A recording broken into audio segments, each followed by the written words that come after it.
right. Good morning, everyone. It's the beginning of what I imagine is going to be a fairly long day. So thanks everyone for being here. And we'll begin, as always, with an acknowledgement of the traditional territories. Acknowledge that we're meeting today on the traditional territories of the Comox First Nation, the traditional keepers of this land. And as we continue through the 94 calls for action, we are on call to action 41, justice. We call upon the federal government in consultation with Aboriginal organizations to appoint public inquiries into the causes and remedies for the disproportionate victimization of Aboriginal women and girls. The inquiry's mandate would include investigation into missing and murdered Aboriginal women and girls and links to the intergenerational legacy of residential schools.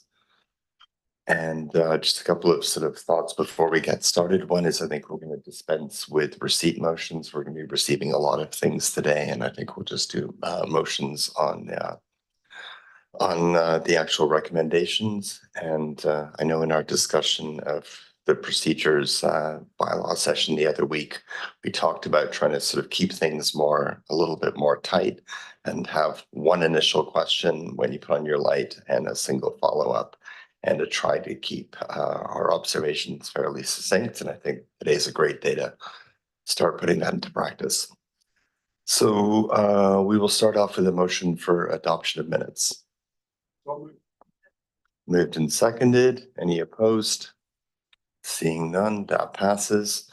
And next item is input into the public input into the 2024 to 2028 financial plan. And I'll pass it over to our CAO. Thank you, Mr. Chair, and good morning to the board. Before I pass the microphone over to Lucy Witchark, our Chief Financial Officer, I will say that today is the sort of the official kickoff, I guess, to the financial planning process for 2024 to 2028. A couple of weeks ago, the board received the full package of information and an overview. And I know Lucy will touch very briefly on different pieces of that, but then we'll launch right into the core service presentations. Very pleased to see all the material that is here today and looking forward to the discussion from the directors about the services and service delivery. I know that right now we're on the public input part of the agenda here, so I'll turn it over to Lucy just to update the board on that public input piece, and then we'll get into the rest of the agenda. Lucy. Thank you. Good morning, everybody. Through CAO to the chair, we have two pieces of feedback so far that have been posted to the Engage part of the website. One of them was 7 days ago, and it speaks to the new turf field and supporting this, and speaks about the studies that have been done and describes what they call a desperately shortage of a variety of critical sports infrastructure in the community. I won't read the whole thing. This is available on the site, and directors can go and read the whole piece of feedback. That one's lengthy. The second piece of feedback was posted 7 days ago as well. It speaks to a belief that the community should prioritize social housing.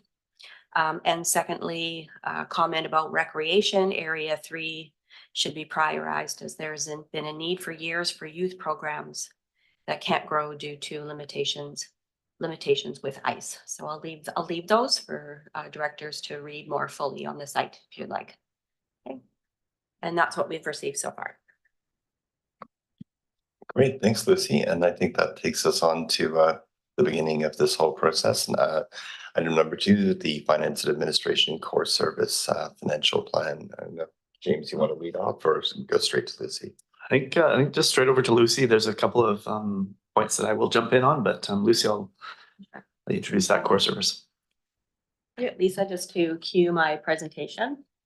And before we get into the core service presentations, I'm just going to speak just briefly about some processes on how we're going to walk through the day. Just want to make sure we're all on the same page. Thank you, Lisa.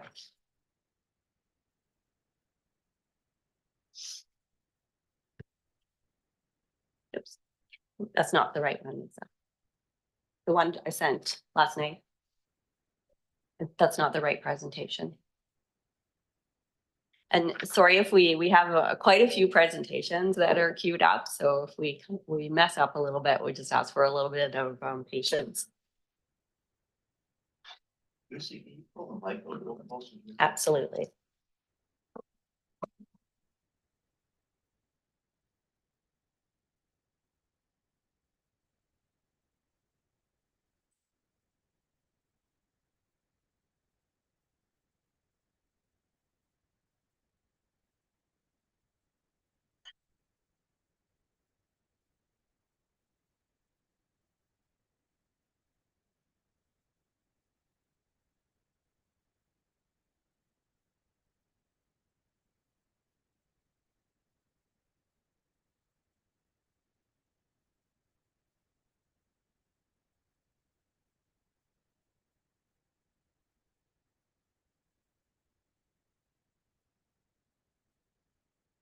Thank you for starting early with us today.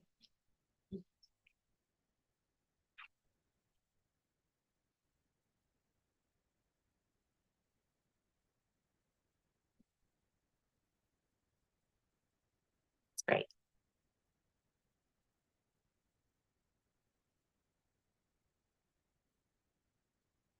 Thanks, Lisa. Thank you so much. So with today's meeting, we have moved into the next part of the budget process. This is the first of 3 dedicated meetings where the vast majority of our service budgets will be presented, discussed, and deliberated. The 13th of February is reserved for committee and commissions, which have delegated authority over budgets, such as multiple water, sewage, recreation, and parks and trail services. While we are at this roadmap, I just wanted to mention solid waste management here. With this being a separate board, they proceed through their proposed and recommended budgets, as you're seeing there on the screen. Put it at the bottom there in the green arrow. The proposed budget was considered on January 12th, 2024. The recommended budget is being considered on February 8th. Those decisions that come from those meetings will be rolled into the recommended budget, which will be back at this table on March 12th. And this includes incorporating that budget into the bylaws. At this part in today's meeting, I'll speak a bit about how we will move through the material on your agenda. With switching up the process with this budget cycle, having dedicated meetings and receiving your information differently, just wanted to make sure that there was no further questions about how we're going to get to that endorsed budget. On January 23rd, the budget received the budget presentation, which provided that overview of pressure points, risks, and implications to services and the community. While I'm not going to go through the high-level overview today, I will point out that the PowerPoint is available on the website for reference. And as well, we did prepare for you a hard copy package of what we felt would be key slides. The key slides are meant to keep a focus on the overall effect of this budget. So as we go through individual services, these slides may assist you in areas which are of importance. They may help directors to prioritize or noting areas which include service changes of interest to you. The slides included the information regarding change in taxation. We've given you this overall slide, followed by 4 slides, which give the major changes by the core service. We thought these ones were key.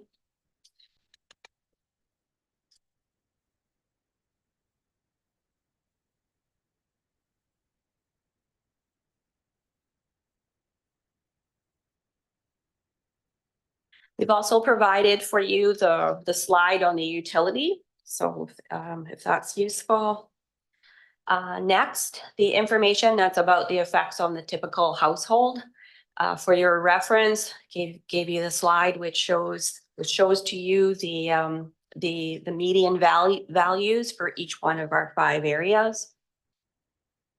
And then the 2 slides, one for the municipalities and one for the different areas as well. We also included in your package tax assessment, tax rate information sheets.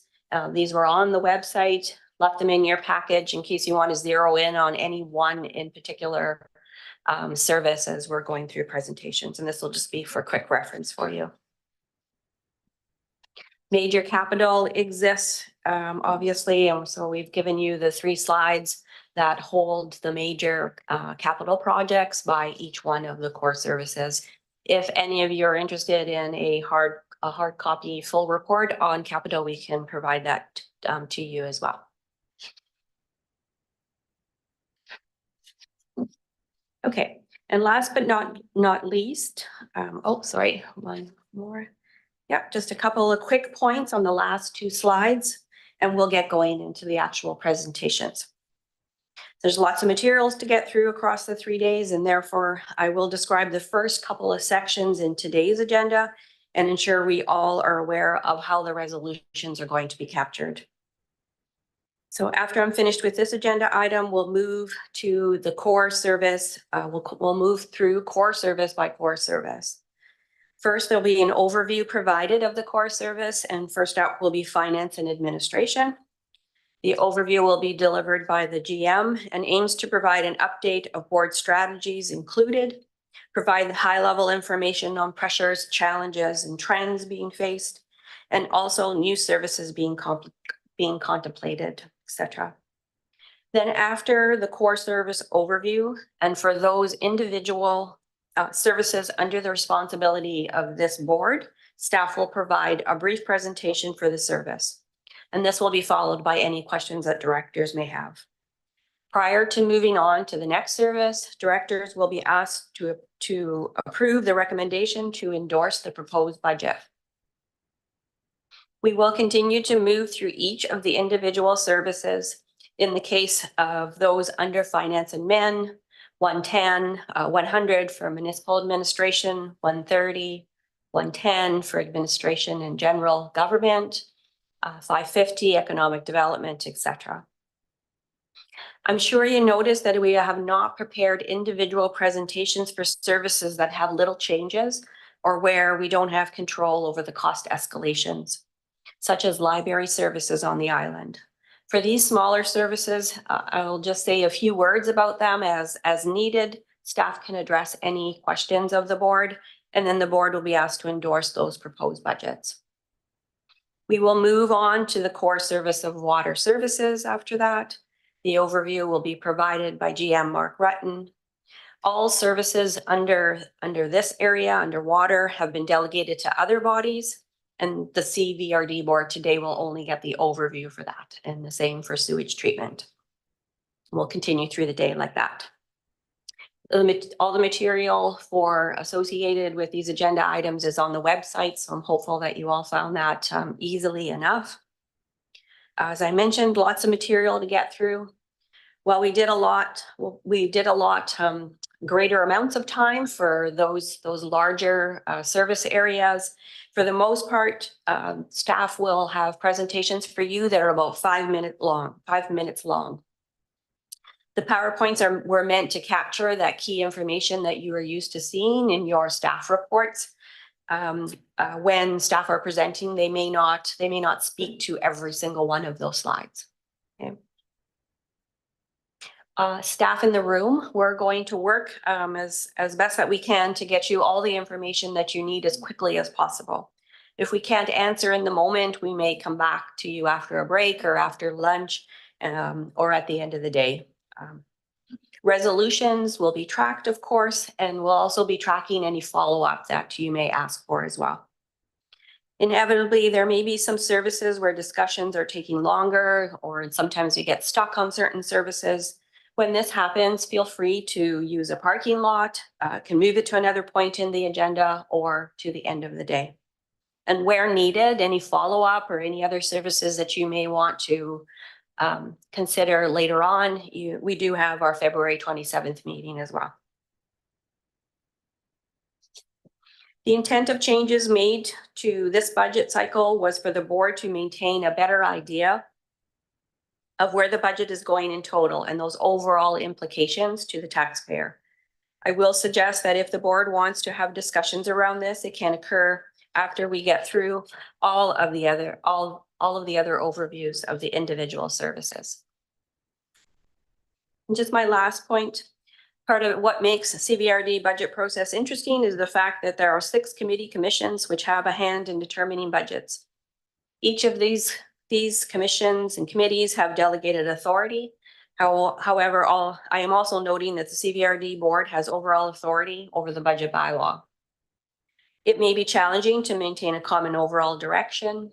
If there is something in particular that this board wants to see from other bodies, the board can consider sending messaging to these committees and commissions for those meetings that are scheduled for the 13th. At the meeting of February 27th, staff can give the board an update of where the budget is at.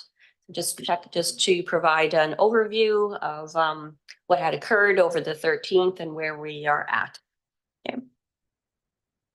It is recognized that additional meetings may be needed, and if that's the case, we'll start to schedule those out. At the March 12th meeting, we will bring the recommendation budget.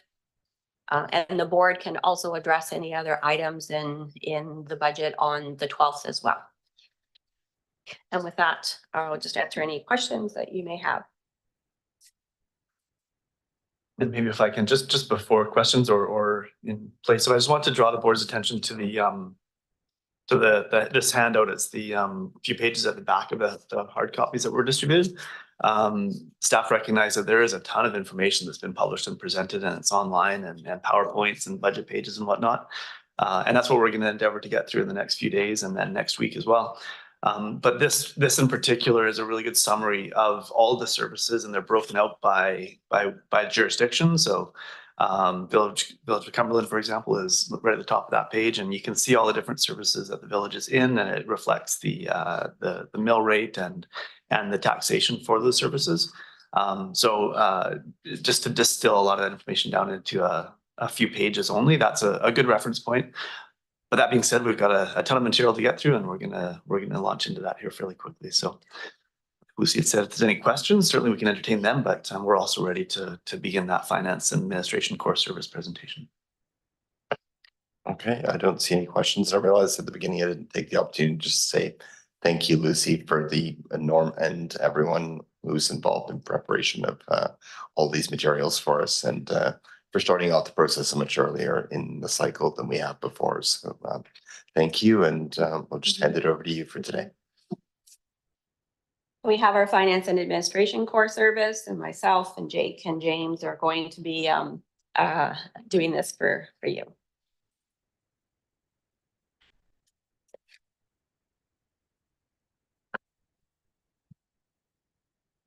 Thank you, Lucy, and thanks to the chair. I'm just realizing in the moment that the three of us are in almost as far apart as we can be. So I think whoever's got the clicker, please just hold it, and let's not attempt to pass it around, because it'll take up a lot of time that way. So yeah, wait till Lisa gets started here. I think that's the one. Great, and if you don't mind just going to slide 2, Lucy.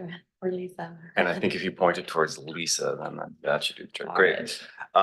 So yeah, thank you very much. I'm pleased to begin this presentation. As Lucy noted, this will be a bit of a team effort between myself, her, and James.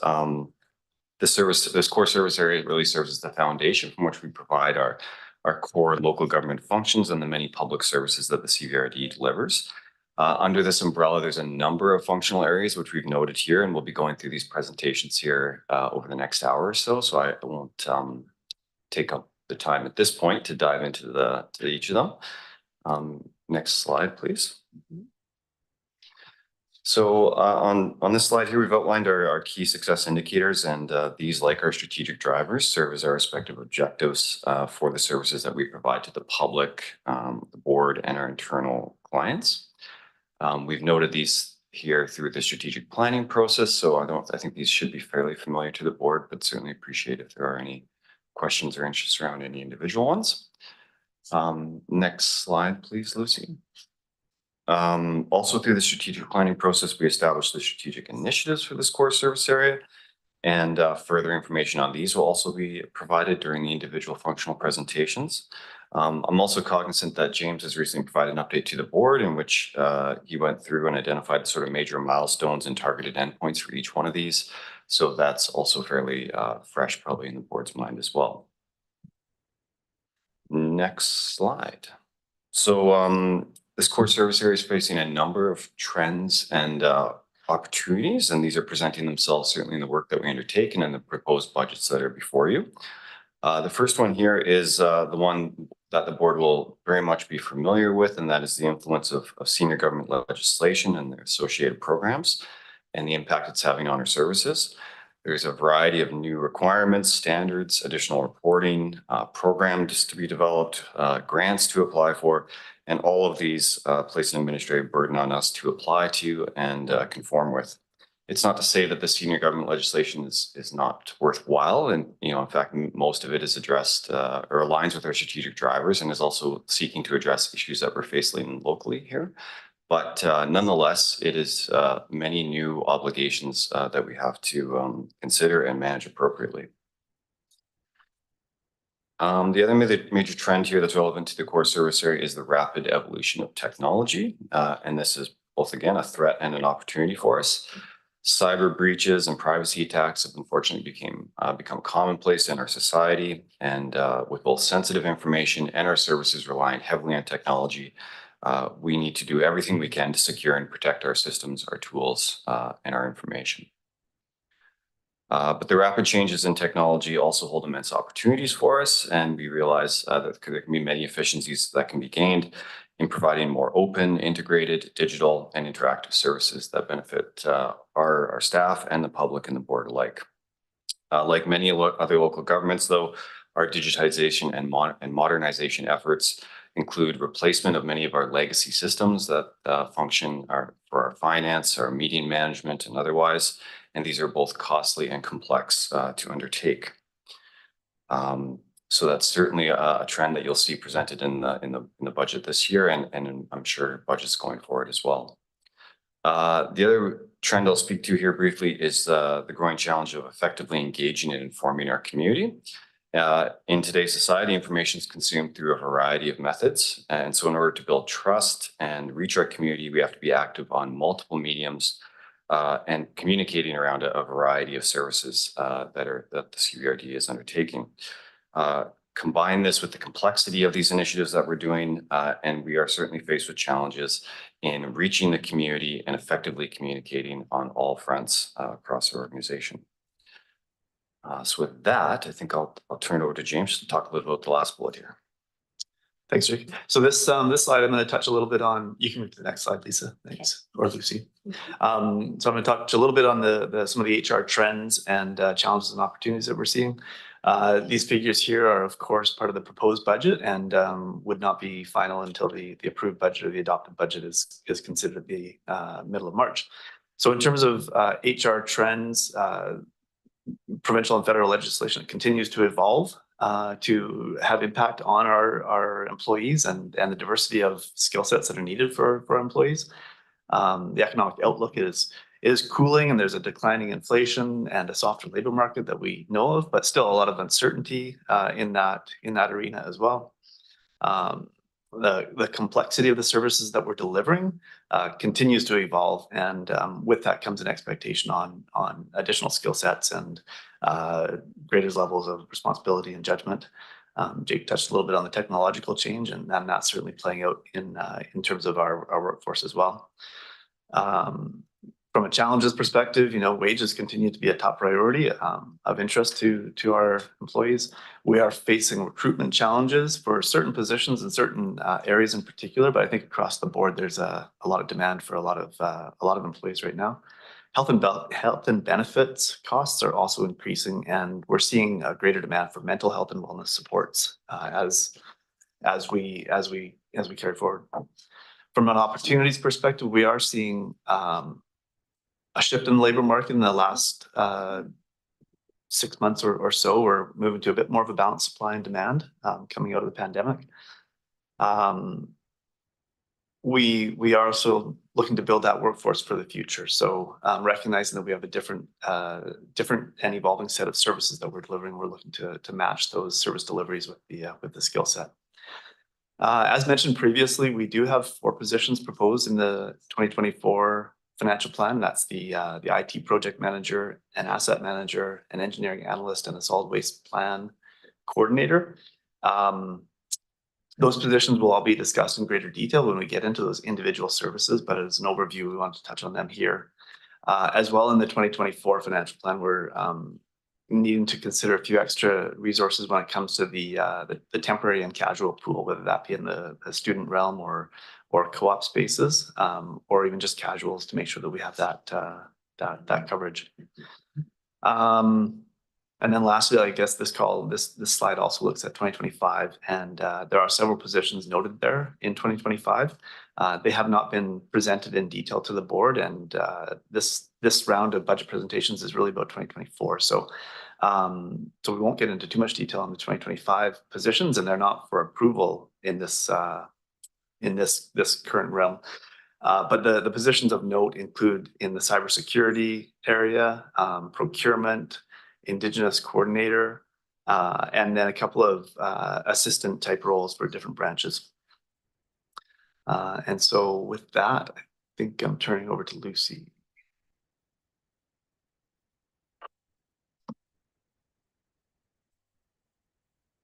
Oh, a little bit of a malfunction. Oops. There we go. Okay, so I'm going to speak to the three goals that are there for energy and within our energy and emissions plan, as related to finance and administration. Firstly, an update to our procurement policy is planned for mid this year. We are currently working through some automations that may drive some other tweaks to that policy. So we'll get those all finished up and then we'll bring it back. We currently already have social procurement worked into our existing policy. Our intent is to come back to that language and see if it needs any other tweaks. And we'll incorporate any other elements of energy and emissions in there as well. From an asset management policy perspective, we have a draft that's ready for this policy that's coming later in the next month or so to this board. And included in that are those pieces such as the life cycle costing, which was the part of this goal that was to go into that asset management plan. And finally, the development of the internal cost of carbon policy, which was already completed. Overall, the expenditures for this core service, they are projected to stay below $15.5 million. They go from about 14.8 million and projected to be 15.5 million. The services under this umbrella are provided mostly by internal staff. Personnel costs is the largest piece here, and the chart shows you how there's annual increases currently developed into the budget. As we talked at that initial delivery of the budget presentation, we're all aware that there's multiple pressures on labor workforce at this point in time. I do want to point out at this time that we do have projections for staff to the future. The only costs that are layered into our budget currently is in 2024. We do not have additional proposed or planned staffing into the future years rolled into the expenditures yet. We still have to refine our processes around that, and we will do so to future years. The debt costs within this area do decline as we do get further out.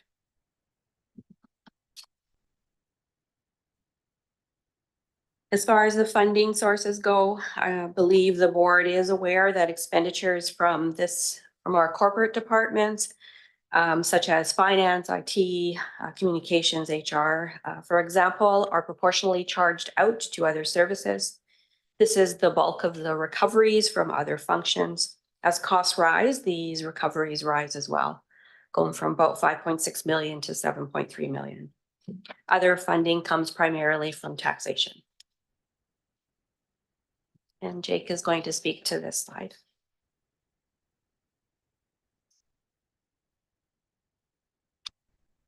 Thank you, Lucy. Yeah, so this is the last slide, I think, in this core service overview, and we're touching here on the strategic drivers that the board has identified and just providing a little snapshot of a few initiatives that certainly have relevance to them.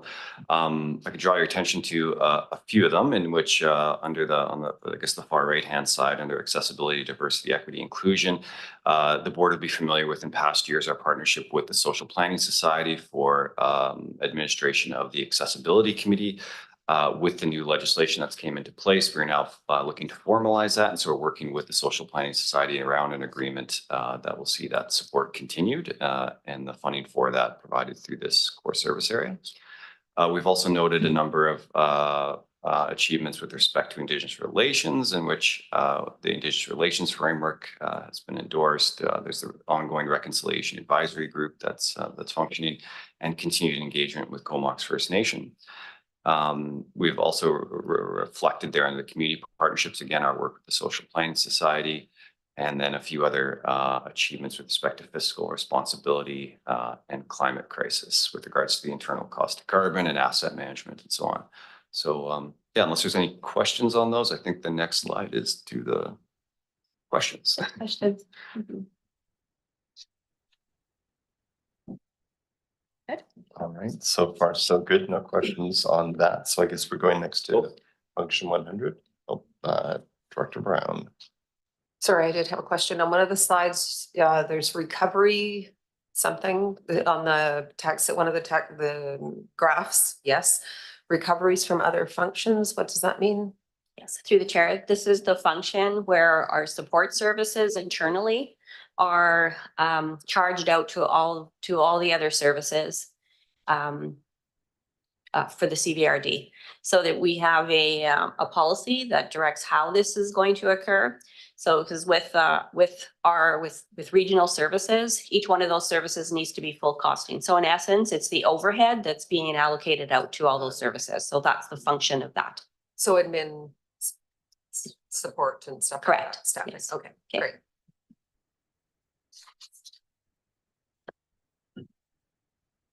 Okay, no other questions. So I guess function 110 then. Thank you. Thanks.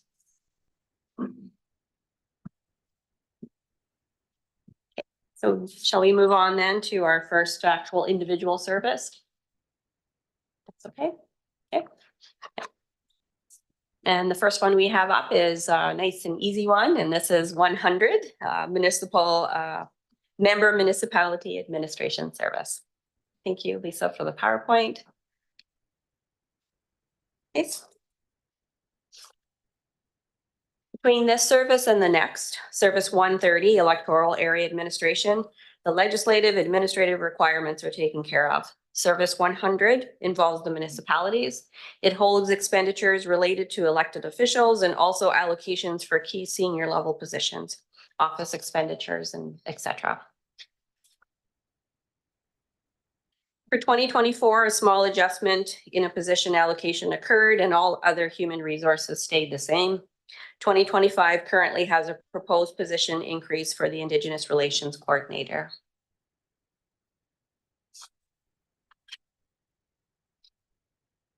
Expenses overall have risen by $19,000. We have two items noted here for you. The first one being a rise in meeting expenditures. So we've increased that line by $1,500.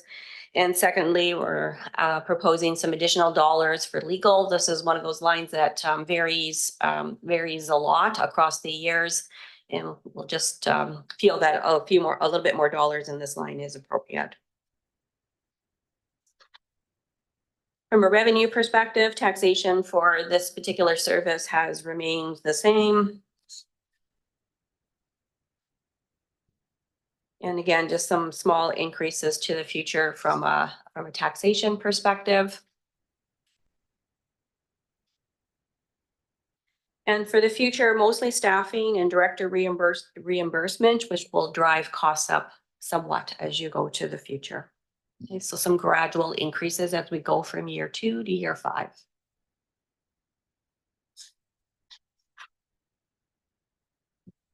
This is the reserve that's associated with this individual service. We currently feel this reserve is on the high side, and therefore you'll see that we have planned to bring dollars in from this reserve to help us with the expected increases in expenditures here.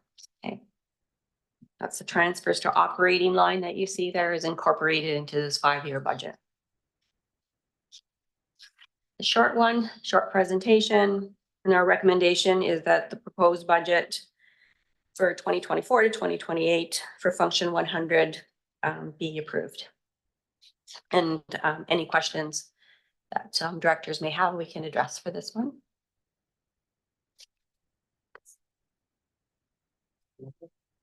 Okay, not seeing any questions. The recommendation is now been moved and seconded. Anyone opposed? Okay, all right. Thanks, Lucy. That passes. And then we are now on to Electoral Areas Administration Function 130.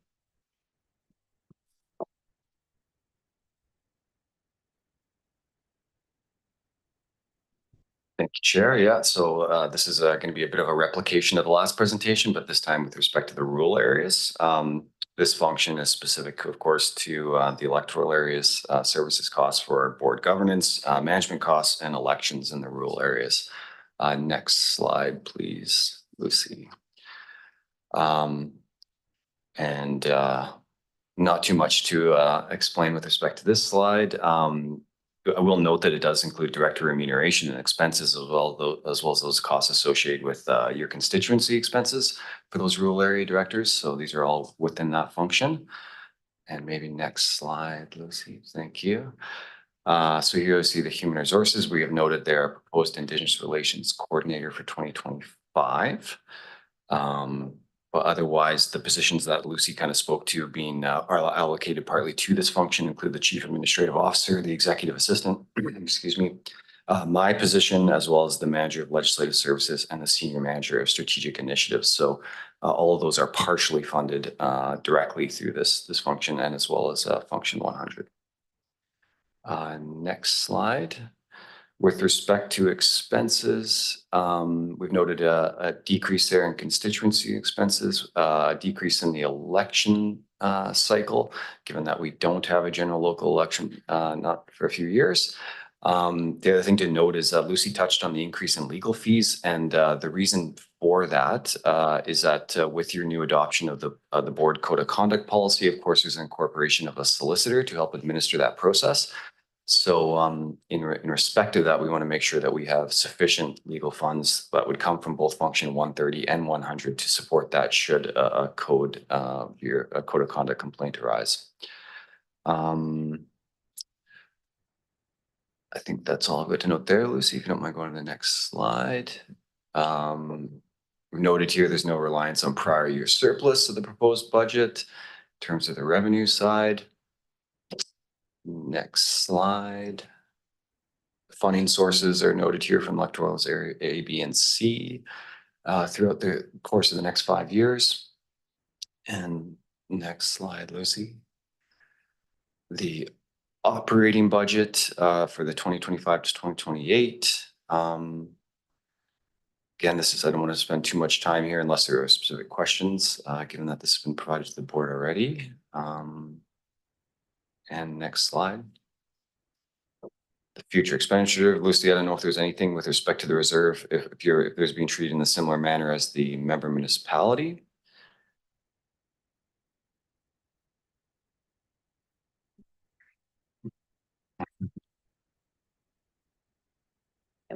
Yes, just confirming similar. We have some transfers coming in across the 5 years from this reserve as well. Thank you. And next slide. And that is the presentation. And this is going to get to be a routine at the end of each slide. There's good time for questions and options and recommendations. So not seeing any questions or comments. Someone to move the recommendation. Moved and seconded, and this is one person, one vote. And anyone opposed? And that passes. And so next is Function 110, Administration and General Government. And back to Lucy or Jake. So again, myself, James, and Jake, we will present the various information. This one's going to be a little bit longer because it includes a whole lot of departments rolled up into 110. And Jake, you were going to start, correct? Sounds good. Okay. Thank you, Lucy. So yeah, this is the actual individual functional presentations. You'll notice some overlap between our overviews, so we're going to try and not repeat ourselves in those cases, but definitely want to reinforce the key influences and issues that we're facing with these budgets. So next slide, please, Lucy. So we've noted all those individual functions. Those presentations are coming right now. There's a few of them there, so I will refrain from going into detail at this point. And of course, this does include the participants to this. All these functions include all of the areas. So yeah, next slide, please. So we've highlighted a few accomplishments from last year that we want to bring to the board's attention. First of all, around financial governance, we've highlighted already the internal cost of carbon policy, the investment policy, which was brought to both the CBRD board and the CSWM board, the draft asset management policy that Lucy referenced, and the draft water services reserve policy. With respect to board governance, of course, the board participated in the orientation process following the October elections the prior year. That was then also supplemented with some work around the code of conduct and the delegation of board authority, which was also completed. The other thing that we've noted here is our continued progress on the development of a CBRD fiber optic network. This is to connect our major facilities and infrastructure. And so to date, we've completed about 25 kilometers laid around the Comox Valley, with another big step planned in the coming years with the sewer conveyance project, amongst others. This project is featured heavily in our proposed budget, and it's a strategic priority that will certainly enable the CVRD to accommodate faster, more secure, and larger capacity communication systems to all of our major facilities and infrastructure. So it's a key part of our strategic plan for the department, and one that we're quite proud of the progress we've made to date. We've of course also, this is the broad general statement around the support for many strategic projects, but I think it's worth emphasizing here that every initiative generally that you see come forward, whether it's a major engineering project or a recreation project, in the background, we like to think, toot our own horn here, that we are supporting those initiatives with necessary financial and legislative and other supports to help bring those projects forward and make sure they land successfully. So yeah, we like to make sure that we're flowering all of those initiatives with our expertise and our advice so that they hopefully land properly. Next slide, please. I've already touched on, James and I have touched on kind of the trends, challenges, and opportunities here as part of the overall summary. So I won't go any further into these. Next slide, please.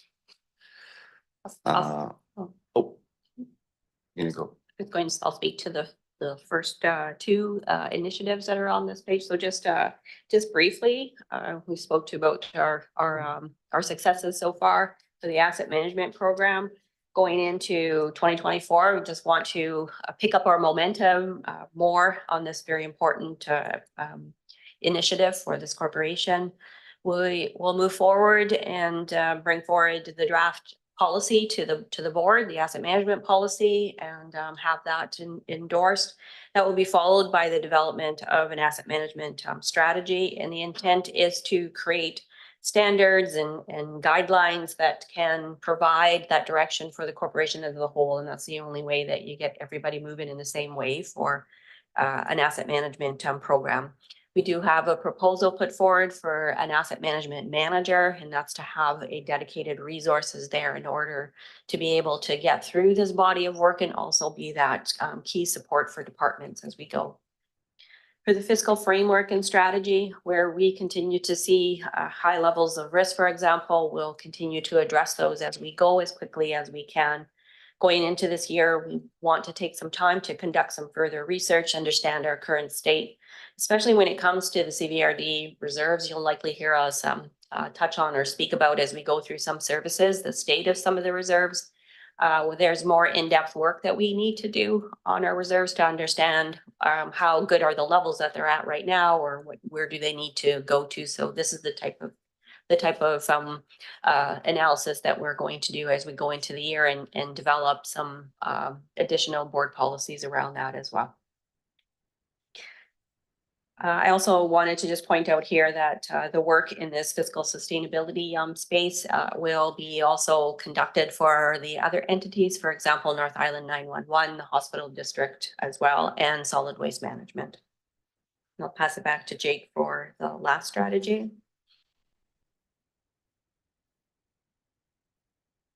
Thank you, Lucy. Yes, so the last one noted here is the Island Quarter engagement. And very recently, the board had approved the work plan associated with the visioning exercise that the province has developed. So we've got a very ambitious work plan for the next year, in which we're keen to undertake and work in collaboration with the board on, and look forward to seeing the results of that in the coming year.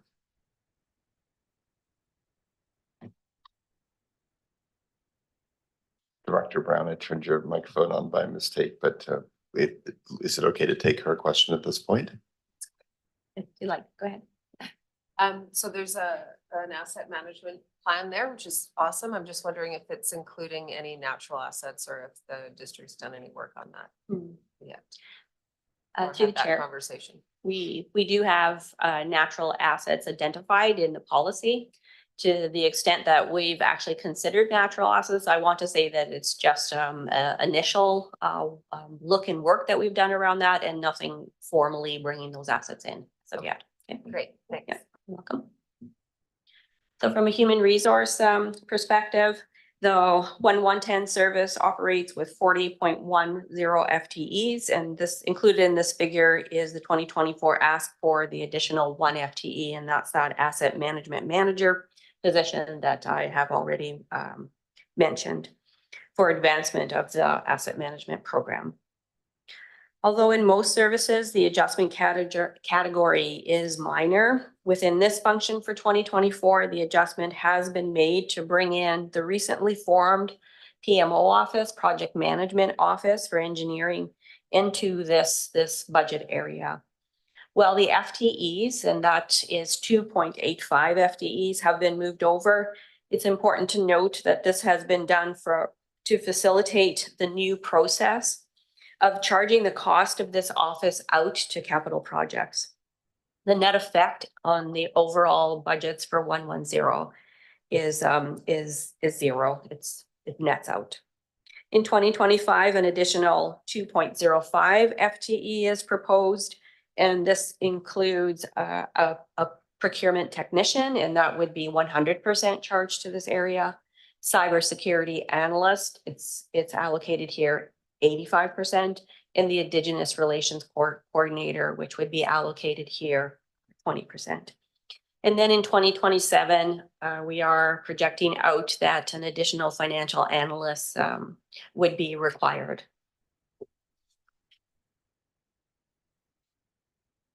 From an expense perspective, this slide, we've provided with you with the major expense changes, and as we have said, there's many components that go into this particular service, and we'll touch on other more specific areas as we go through the further slides to the future. Total expenditures rise $731,000. Most of that's in salary, wages, and benefit. However, we do have some offsetting reductions as well. There's increases in IT costs are being experienced. This move of the engineering PMO coming over to this area has increased costs here. Building maintenance contracts are on the rise, about $50,000. And minor capital needs have been reduced. We're going to move on now to the specific sub-functions in this area, starting with management services. And James, this was one area you may have some comments on. Thanks, Lucy. I think the keynotes on the right-hand part of the slide there certainly provide the board with the highlights of this particular service. 111 function 111 is the service for the most part that we use for a flow through of grant opportunities, and we've seen some fairly significant grants over previous years. And we will continue to use that service, that sub-service when needed for grant opportunities. As noted, the ongoing support for the Comox Valley Accessibility Committee coming out of the work that was done in 2023 with the Social Planning Society and the Accessibility Committee. Funding will continue to land there. Yeah, and then there's not much else to touch on there. So. pretty high level. Okay.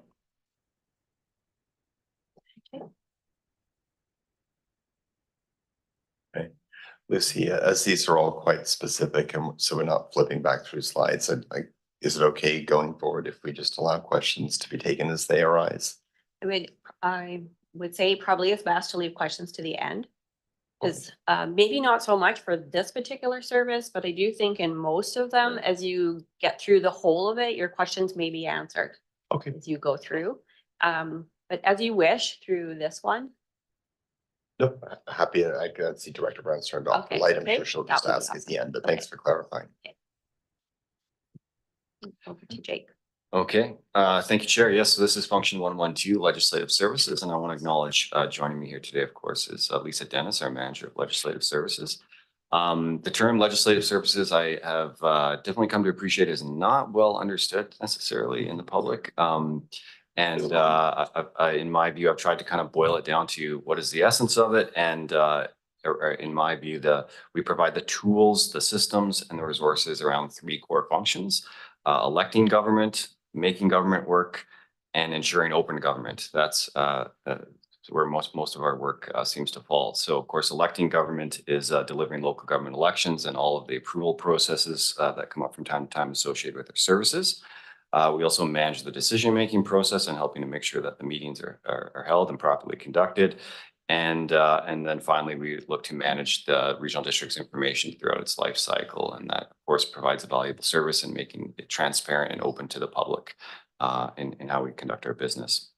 Our services support the public, the board, and all of our internal functions. And beyond the obvious bylaw and lawmaking functions, it's also worth noting that we also administer all of the freedom of information requests that do come into the regional district, and as well provide frontline services through the information center here at the main Harmston office. We've noted a few key notes there in the right-hand side. Increased personnel costs. These are not new positions that are looking to be brought in, but more allocation changes in which the changing nature of the functions that we service. We've, in many cases, removed those direct allocations and brought them under this main 112 function for your consideration. And then there's just noted some inflationary pressures with some of our costs. With that, Chair, I think that's all I've got to note on that. Yep. So moving to financial services, the expected rise is just over $192,000. Just noting in the personnel line, there is the effect of bringing on new staff the year before, and as you get to the second year, then that oftentimes reflects the full year budget for those particular staff members.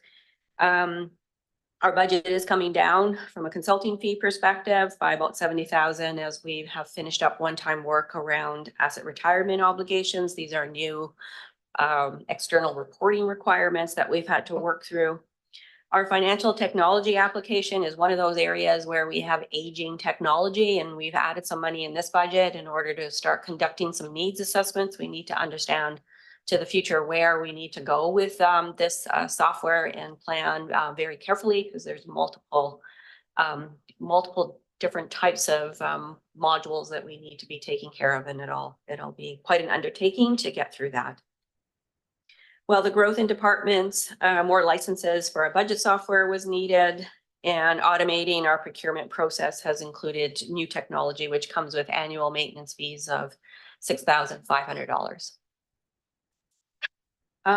This just quickly just shows you the project management expenditures, which I mentioned. The funding for this still comes from those operations that are drawing on this service. So the expenditures are sitting here.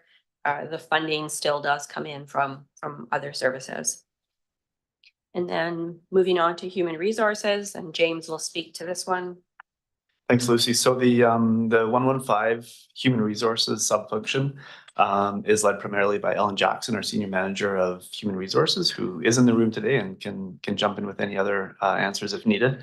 A couple of highlights to note: the proposed budget does include the reallocation of resources for the new HR operational resource that I've spoken to the board about previously. And that would be in place of the currently vacant deputy CIO position, which would not be filled. A lot of the change here you're seeing is a result of the reallocation of positions from other functions into this function because of that new operational resource for HR. There is some project work also with respect to recruitment and retention and just promoting the CDRD in a more broad fashion at either job fairs or with educational institutions and increasing our potential to recruit staff. Ongoing requirements through advertising and whatnot. And then a fairly significant change that we're seeing is codifying the organizational training that we do with the regional district and creating a framework in which staff can understand where training opportunities might lie, but also ensuring that we have a corporate approach to some of the different training aspects that are most important to the regional district. And recently those focuses have been around ethics and workplace safety and Indigenous relations training. So that's in large part what this subfunction looks at. Okay, thank you, James. So this is the 116 Information Technology function. Joining me here today is Brian Pearson, our Senior Manager of Information Systems and GIS. And so this department oversees our technology and telecommunications support, as well as delivering GIS services across the organization and to the public. Technology is a critical piece of our work in delivering our services. And in this regard, we've got computing resources in approximately 35 facilities across the region. Approximately 350 personal computers and application servers and over 250 related peripheral equipment. So we've got lots going on in this area, and technology services are provided regionally from this corporate office and through projects like the fiber optic network that I already mentioned. We look to provide that in the most effective and efficient way we can. We are working, of course, diligently to provide more open, integrated, and digital and interactive services to the public. And that's something that the public certainly has come to expect more and more, no matter whether they're buying a dog license or looking to undertake a new building for a home or otherwise. In respect to the proposed budget, beyond the personnel costs, much of the budget covers software subscriptions and maintenance, equipment and supplies to support our networking system. That's where the bulk of it is, but a few under the keynotes here, a few things I want to draw to the board's attention. There are some significant increases here. One of them being the proposed development of an IT strategy. And this is really viewed as a developing a roadmap for us to help guide our actions and expenditures into the future. We're at a pretty critical juncture in that we've got fairly limited both financial and human resources within our department, and we've got some immense technological change going on. And so we're looking to this document and this process to help identify where we invest our limited resources to get our most bang for the buck that will serve our organization and the community at large. The other thing of note is our migration to a cloud-based environment. So moving to Microsoft 365, it's a fairly large initiative. And so we've got both consulting support and other financial means to help with that transition. With that, Chair, I think I'll leave it there. And continuing right along. So next up is our 117, our communications function. The communications and engagement team is led by Jennifer Steele, our manager of communications, who's with us here today. This ensures this function works to ensure that residents are informed of our projects and our services. And our strategic goals and the ways that they can get involved in these various processes. So from managing our website and our social media accounts to handling media inquiries, they're involved in many different ways and campaigns to educate and inform the community. Building trust is, of course, one of our main goals, and providing timely information. So that fills the bulk of our work around informing around all of the different services and initiatives that are occurring. And as I mentioned already, there are lots of them, from recreation to water and sewer, down to small things like changes to our building fees or even dog licenses. Communications has a role in it all. So certainly my appreciation for their diversity of work. For the 2024 budget, you'll see a small increase due to the digital subscription and hosting costs for our websites and tools as well. 2024 will be the first full year implementing the weekly advertisements from the Comox Valley Record. So hopefully you've seen those full page ads in the paper and caught the content within those. Also this year, we'll continue to build and invite local government partners onto the Engage Comox Valley web platform. So in the past year, we've created a centralized spot for residents to engage on projects, and we've had participation from the town of Comox, the village of Cumberland, the CSWM service, and Experience Comox Valley. So we're quite pleased with the results of that and the diversity of information that's available for the public. We've got almost around 2,200 participants since the launch last year. So it's been seeing good results from that. Beyond that, the team will continue to support organizational education and engagement initiatives occurring within the community and provide communications design and issues management support to the organization. With that, moving on to 118. So just a couple more, short, quick ones.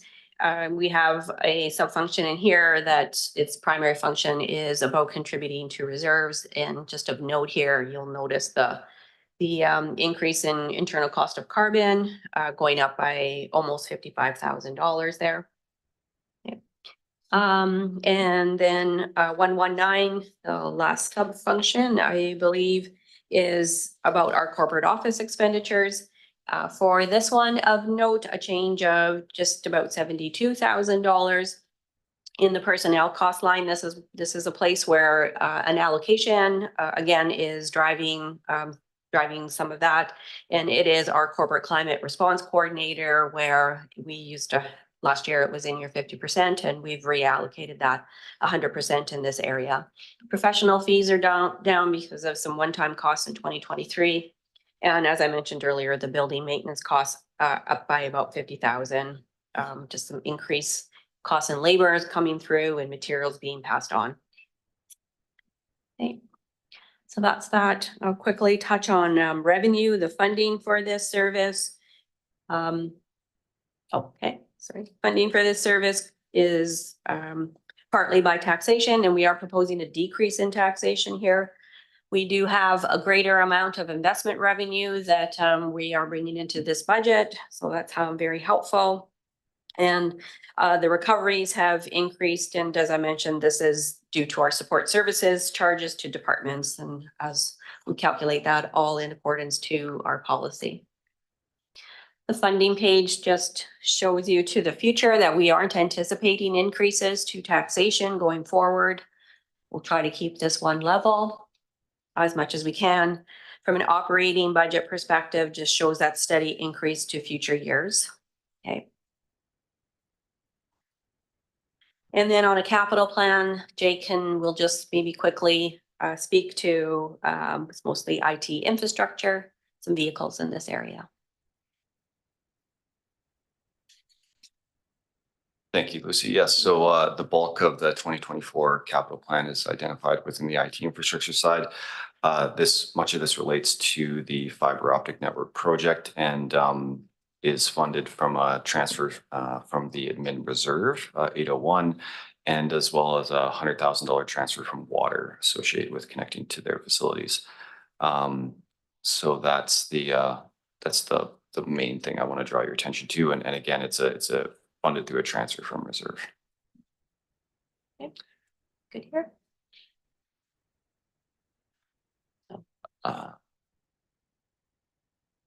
Is there anything on the long term? Probably not.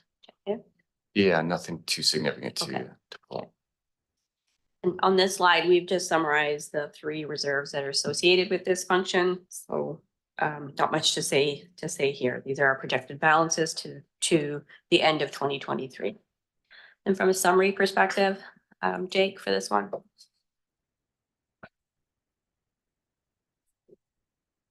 Thank you. Yes, just to close this out, this is, of course, the strategic drivers. We've noted a few of the accomplishments or initiatives that are related to those, and these reflect kind of what we spoke to earlier with a core service summary.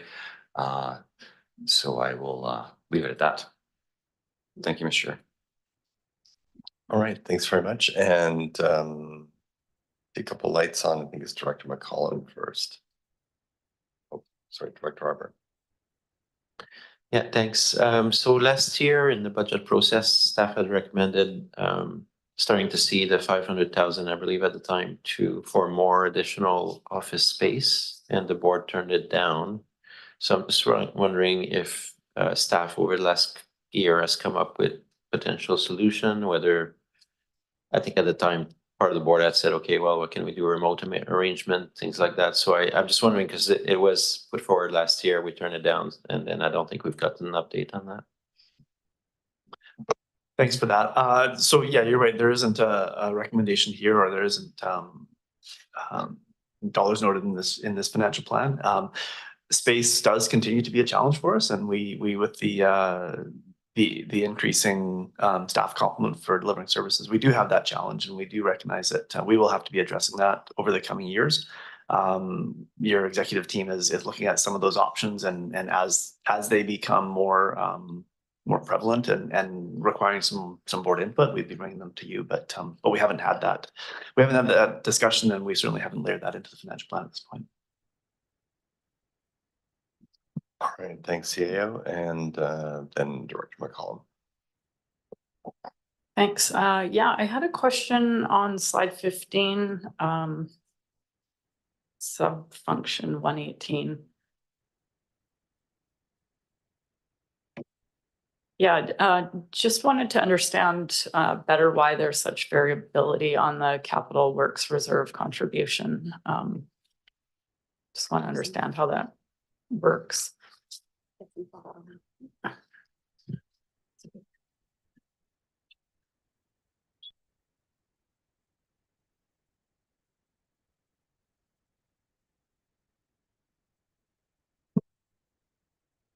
Kelly will provide some further information on that particular reserve.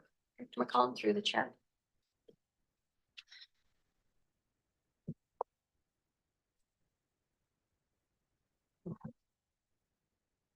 Thank you for the question.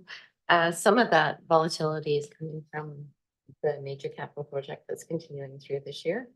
So there's a bit of a carry forward from 2023 into 24, and then the project is being completed through 24.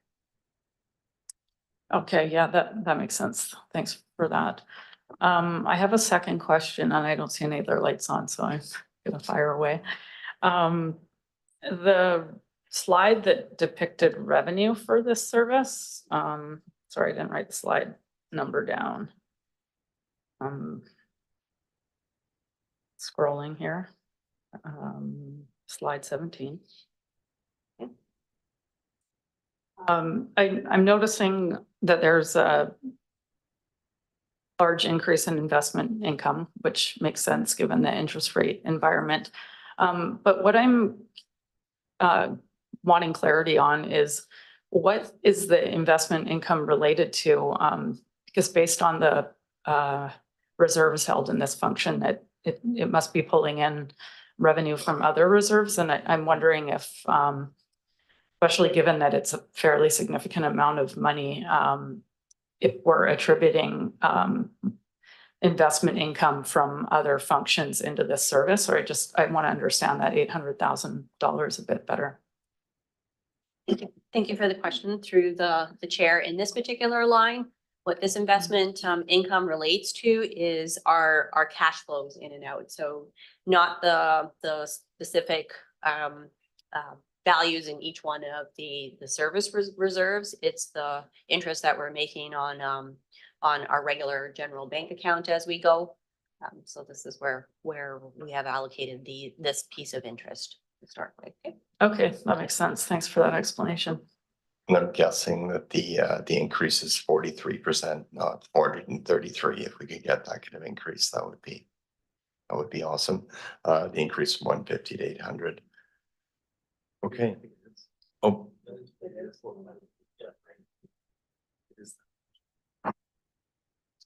All right. It's okay. Yeah, okay, that is correct. Thank you. Poor math on my part. Any further questions? Okay, maybe we could go to the final slide for the recommendation if someone wants to move that. Okay, moved and seconded. Any opposed? Okay, and that passes, and like we're on to the Comox Valley Tourist Function 350. Thank you, Mr. Chair. And I'll invite Lisa Kilpatrick, our Community Development and Resilience Manager, to the microphone, to the podium, and Lisa will be introducing Function 550, the Comox Valley Tourism Service.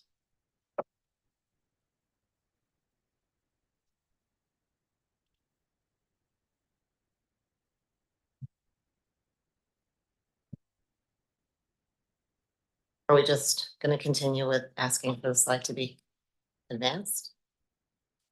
Yes, feel free. Yeah, okay, great. All right, so. Get up there.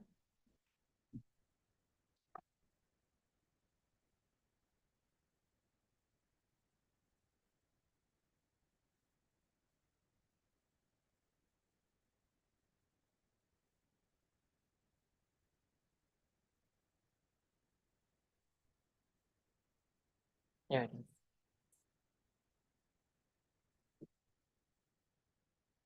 Right, so I'll start with the next slide there.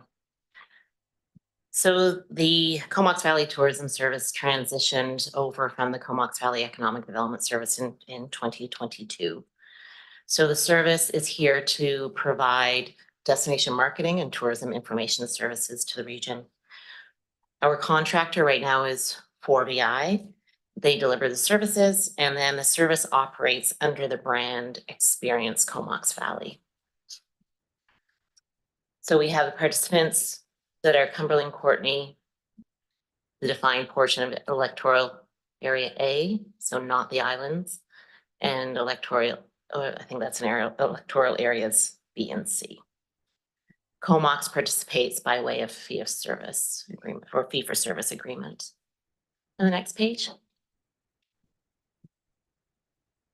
So in 2023, we initiated the strategic planning process for the Comox Valley for the tourism service. We also continue to become familiar with our asset, which is the visitor center. And in 2023, we exchanged the boiler heating system to a heat pump, resulting in cost savings. Significant work was also done by 4VI in the areas of marketing the region and welcoming visitors to the region as well. Later in the spring, or sorry, later in March, we anticipate a presentation from 4VI to present the accomplishments of 2023 and then the 2024 work plan in the spring. And we'll also bring forward the consolidated budget as well. That includes the MRDT funds from the City of Courtenay, as well as other funds that go through 4VI that they apply directly on our behalf. Next page. So strategic priorities are the plan, as well as exploring the regional MRDT in 2024. Next slide.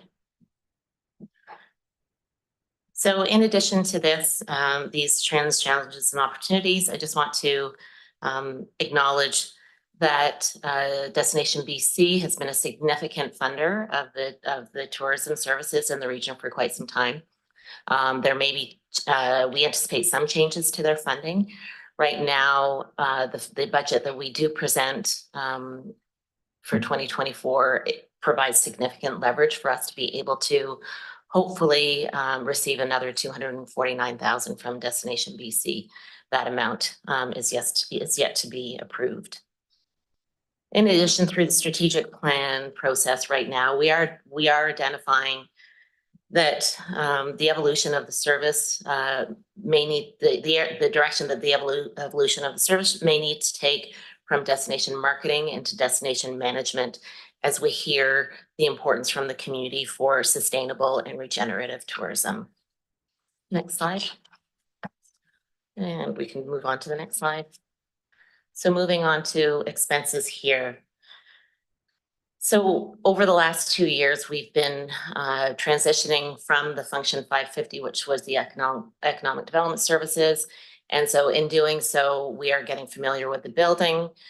We do see a decrease in 2024 on the expenses for the facility maintenance. We anticipate that to continue. We do still have some contingency in that budget, just to allow for the unexpected as we continue to get to know the service. In addition, we're also anticipating an increase in the cost of the sewage disposal as the facility is on a septic system. The other piece here is you'll see a decrease in the grants to other organizations. Again, that is just because we haven't received confirmation on the Destination BC funding. Next slide. In revenue here under sales of service, that is the Comox fee for service. Included in that amount is $3,000 that we're anticipating for to generate revenue off the rental of the facility, which is now available for rent by community organizations. Next slide. So this is just the tax requisition. We do want to note that the fee for service for Comox is calculated at the same rate as the requisitions from the other services. So there is currently, the original calculation was done early in the budgeting process, and the recalculation wasn't done as a reflection of some of the changes in the expenses to the service. So there will need to be a recalculation done for the for Comox as well as the other areas. We're still anticipating a decline over 2023 though in the requisition. Next slide. And just a couple of pieces to note on here, just that while the facility maintenance supplies and utilities are projected to increase, we are, once we get more familiar with the facility, we are anticipating that will actually decrease. We also want to note that in the debt charges, the mortgage comes to conclusion in 2026. So we don't see any further debt expenses there. However, Comox's fee-for-service agreement also ends in 2026. So we'll be needing to consider Comox's next steps there, and therefore revenue from Comox isn't considered in the projections beyond 2026. And next slide. So we have two reserves here, future expenditure reserve, if you want to move to the next slide. Just a steady nominal deposit into that reserve. Next slide. And then in the capital works reserve, what you see here is a continued increase into that reserve. And we have a significant increase as of 2027. So in order to meet the needs of where Lucy's taking us in terms of our needed reserve for our assets, we will be projecting to move what would have been the mortgage and the debt payment into a reserve. So continuing with that amount moving forward. Next slide. And here's the summary, and I won't take time moving through this. I think we can just move right to questions. I think there's just one other piece that I'd like to note here is that we will be bringing forward a conversation on the asset into an in-camera meeting in March.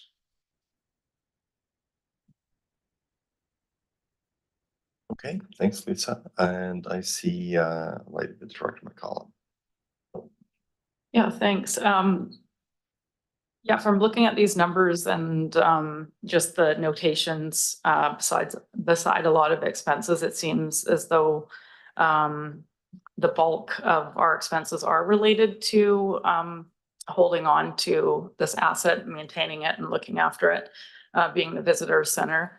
But it is hard to tell from the way the expenses are summarized what if like, for example, you know, materials, supplies and utilities, basically 73,000.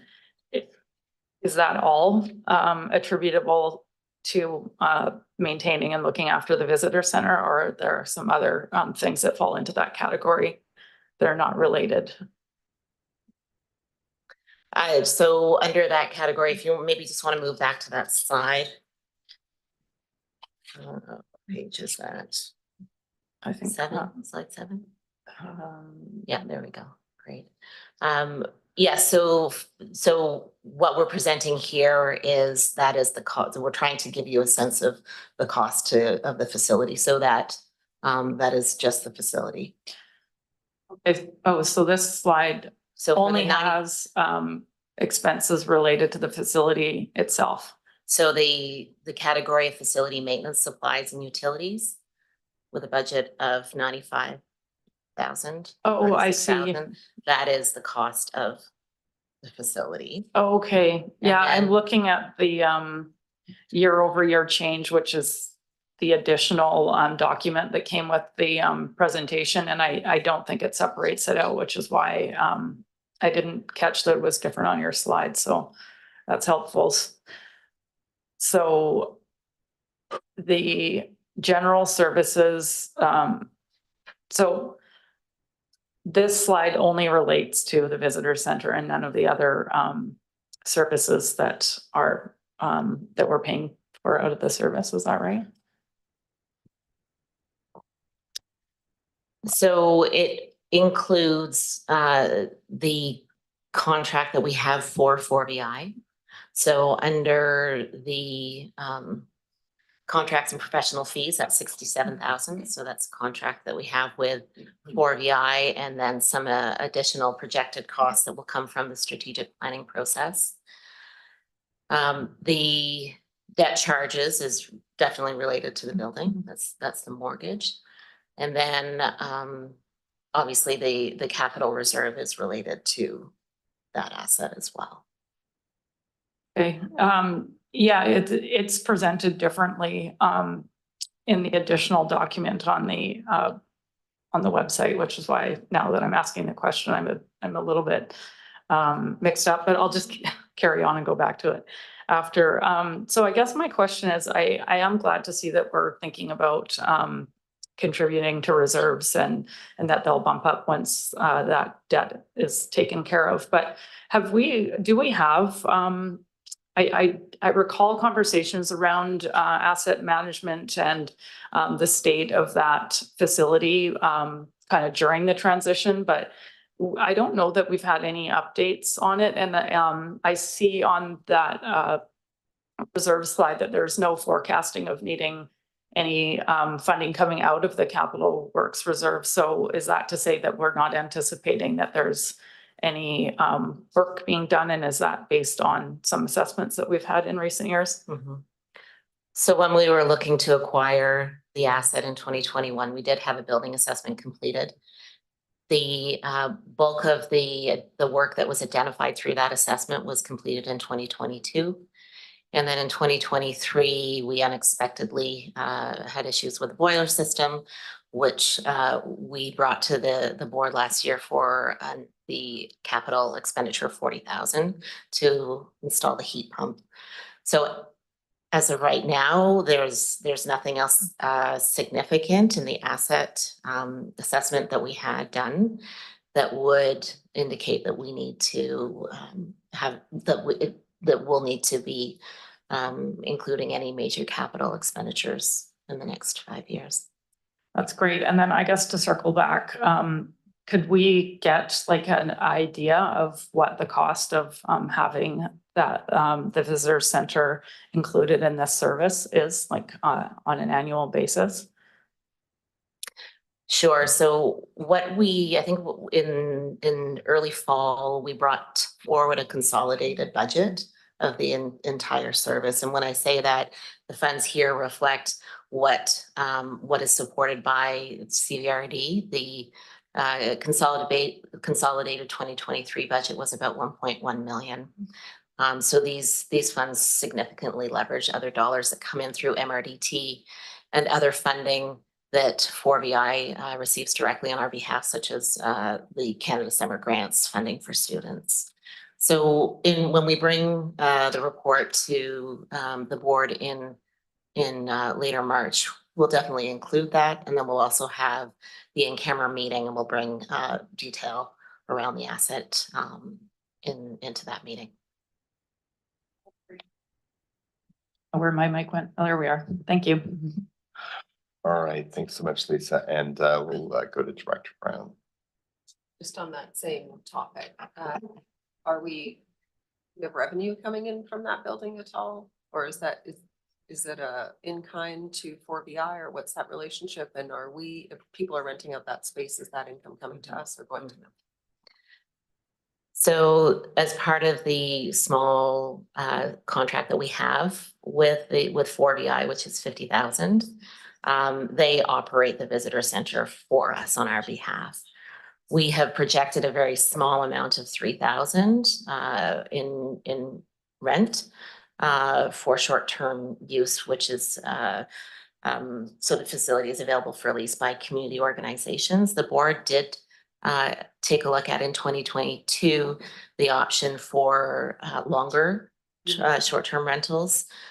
So for rental office space, but at the time it was felt that it made sense for a variety of reasons. And again, we can talk about that when we come to in camera around the facility, that it's best to enable community organizations to rent the space. And so that's why it's just a nominal amount.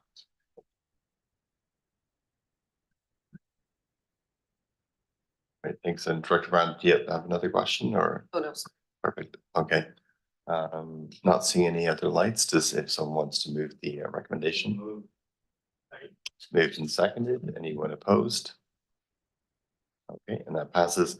And I see it's just a little bit after 10. The next item shouldn't take long because there are no presentations. So maybe we'll do that, then take a short break. Thank you, Chair. Just be quick with this area. So as I mentioned, so this is our first other service area, and it includes the functions for feasibility regional, municipal debt, 911 service, Vancouver Island regional library service, and the cemetery function. So my quick comments about them, I'll just mention for North Island 911 for 911 answering service. This budget is seeing an increase of almost $96,000 over and above the contribution made to North Island 911 Corporation last year. This was one point that I made when we delivered the overall budget. This corporation is seeing increases in operating costs in 2024, and likely that will continue to the future. This is largely driven by the requirements to move to next generation 911 calling. Right now, we have some unknowns about what the level of those increases will be. And secondly, I think directors are all aware of Vancouver Island Regional Library Services. Correspondence has been provided to the board. There is an additional $245,000 that's required for this service. And from cemetery, just noting the requisitions are maintained for this service. Our contract for that it varies from year to year, depending on what kind of capital needs are occurring out at the cemetery. There was some one-time costs in the year before. So I just wanted to highlight those three things for you. And feasibility studies, there's no change. Municipal debt, the effect to the organization is zero. I'm happy to answer any questions that you may have on these particular services. Great, thanks, Lucy. And Director Hardy. Yeah, thanks, Lucy. Quick question with regards to the library service. It's incredible. Well, not incredible, but a substantial increase. And then with that increase, I saw that the liability insurance was up quite a bit in comparison to liability insurance for other services. Just kind of wondering about that. Thanks. Oh, interesting. To the chair, I don't have an answer for you on the liability insurance, but I will ask that question and I'll bring that back to this table for you. Okay.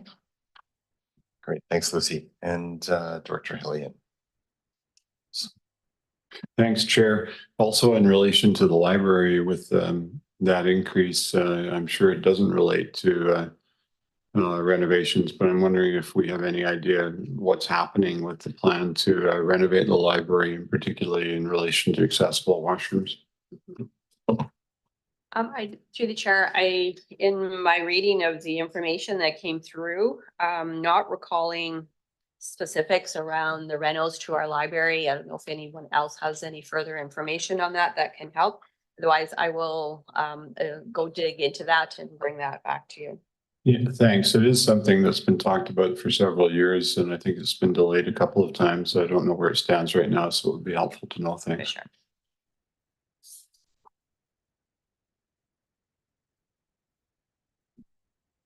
Okay, so if there's satisfaction in leaving those couple of questions with me, if you still want to proceed with requisitions or with the resolutions, then feel free. Otherwise. Thanks, Lucy. Right, seeing no questions, there are 3 recommendations here. The first one is function 190. Someone wants to move that. Moved and seconded, and that's for all. So any opposed? Passes. Recommendation 2. Okay, moved and seconded, and that's the Vancouver Island Regional Library. That's all. So any opposed?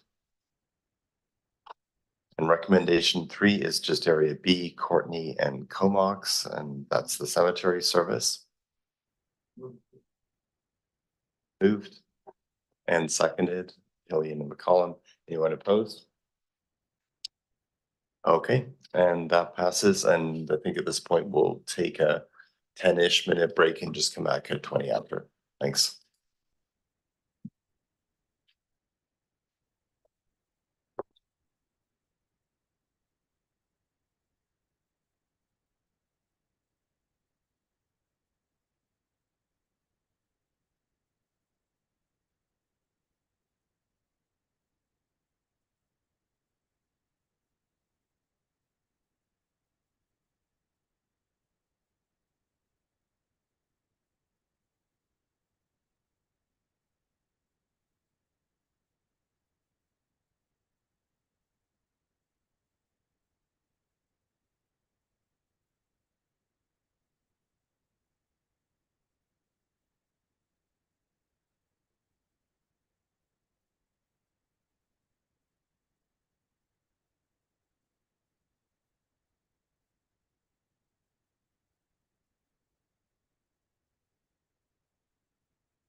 Oh, yeah.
All right, folks, we're gonna try and get ourselves back going. Apparently, according to James, we're on track. So let's see if we can keep that record going.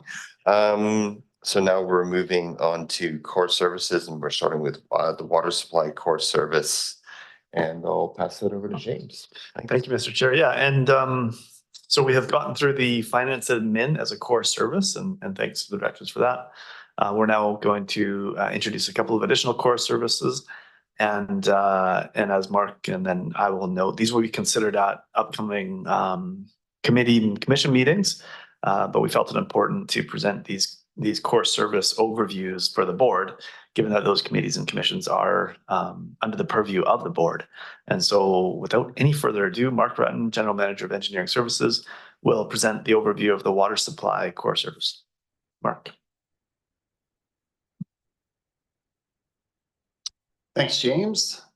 Through the CAO and through the chair, I'm happy to present the core service presentation for water supply, and then for sewer. I'm supported by Crystal Rose today, the Senior Manager for Water and Wastewater.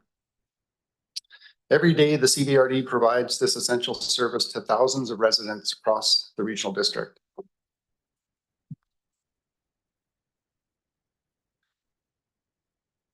This is our core service summary for the CVRD's extensive water supply and distribution services.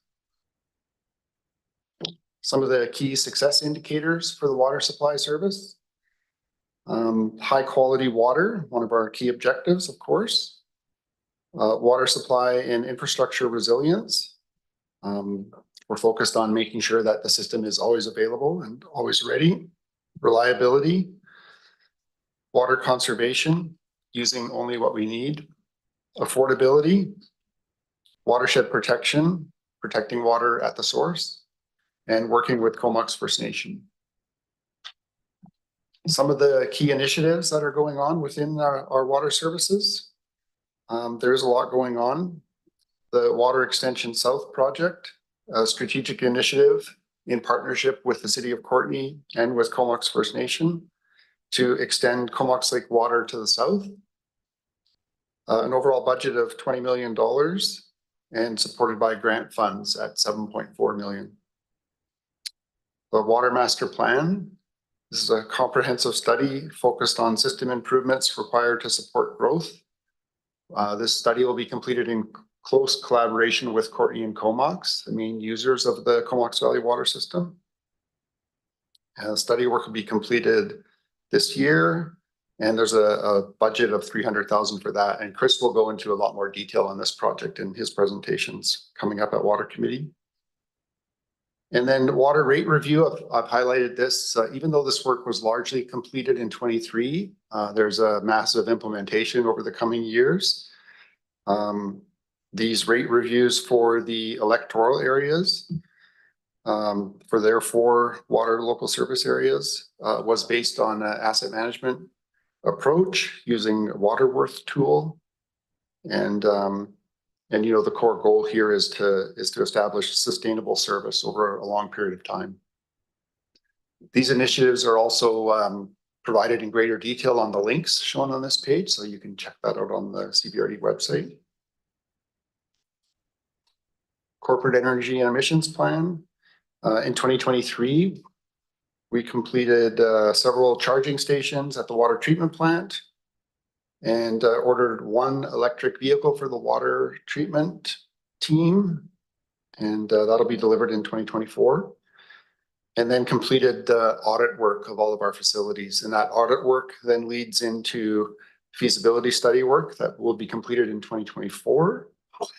And also we'll be installing some more charging stations at the water treatment plant at the front end that can be used by people working there or by the public. Trends, challenges, and opportunities. The last few years, so on the challenges side, the last few years have seen some big cost increases.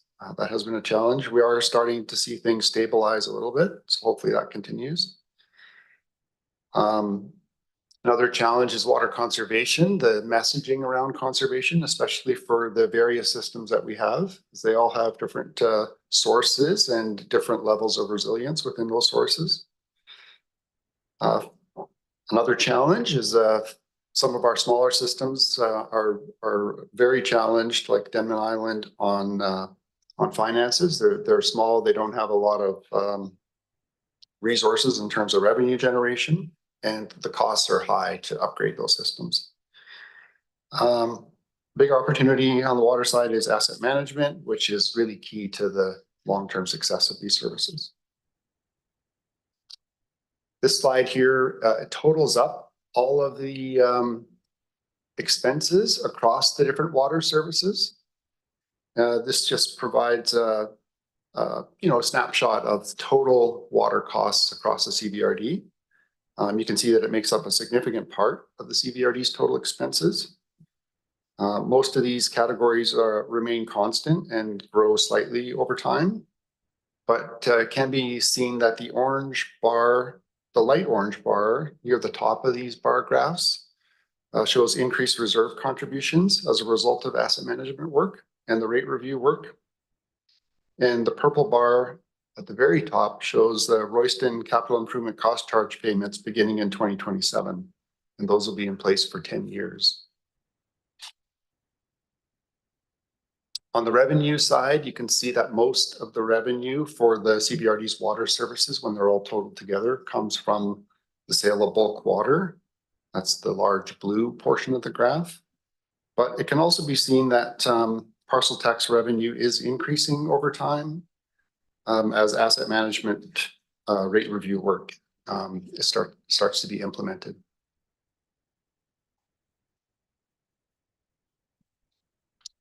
Summary here, it can be seen that the water service supports many or all of the CBRD's key drivers. And I'm happy to take any questions that there might be on this core service.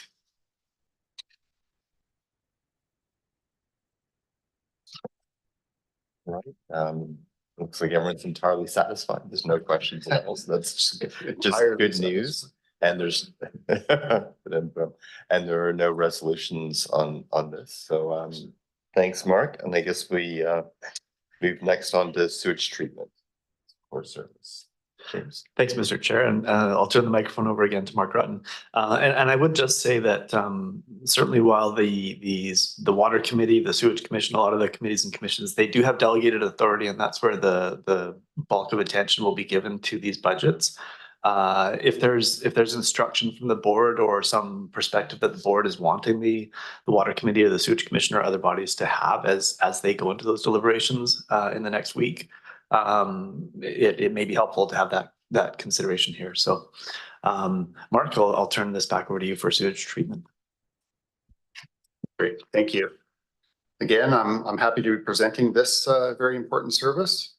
Of course, wastewater treatment is essential for residents and for the protection of our beautiful marine environment here in the Comox Valley. This is the core service summary for the sewer treatment services.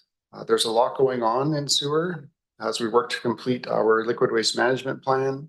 Of course, the conveyance project, which has been a focus for the board for the last couple of years, and also more regionally focused projects like South Sewer and our partnership on that project with Comox First Nation.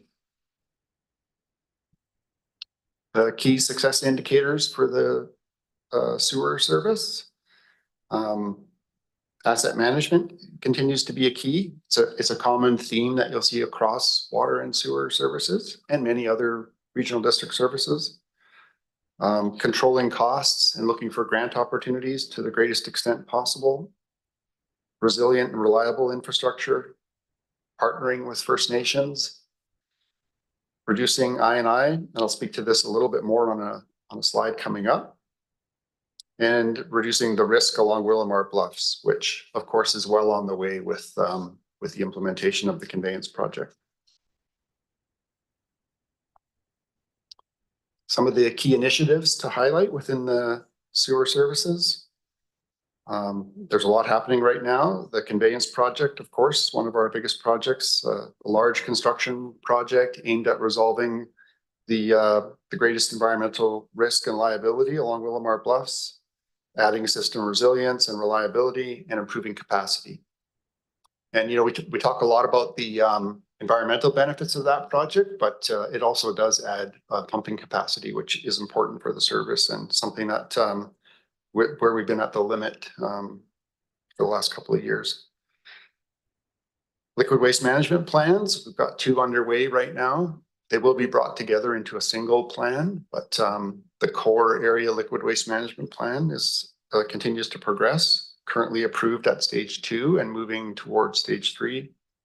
And then the South liquid waste management plan, which is about to be submitted at stage 2, and once approved, will combine with the core area plan to become a single liquid waste management plan for CVRD.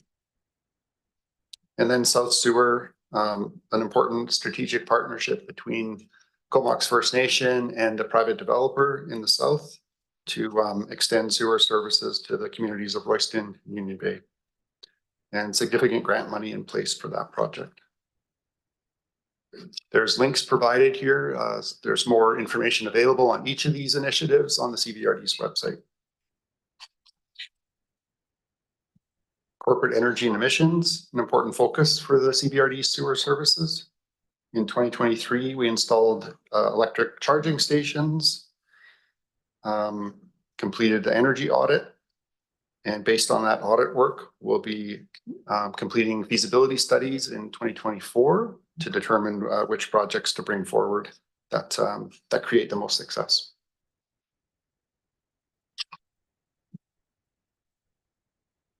So on the trends, challenges, and opportunities, there have been significant cost increases over the last couple of years.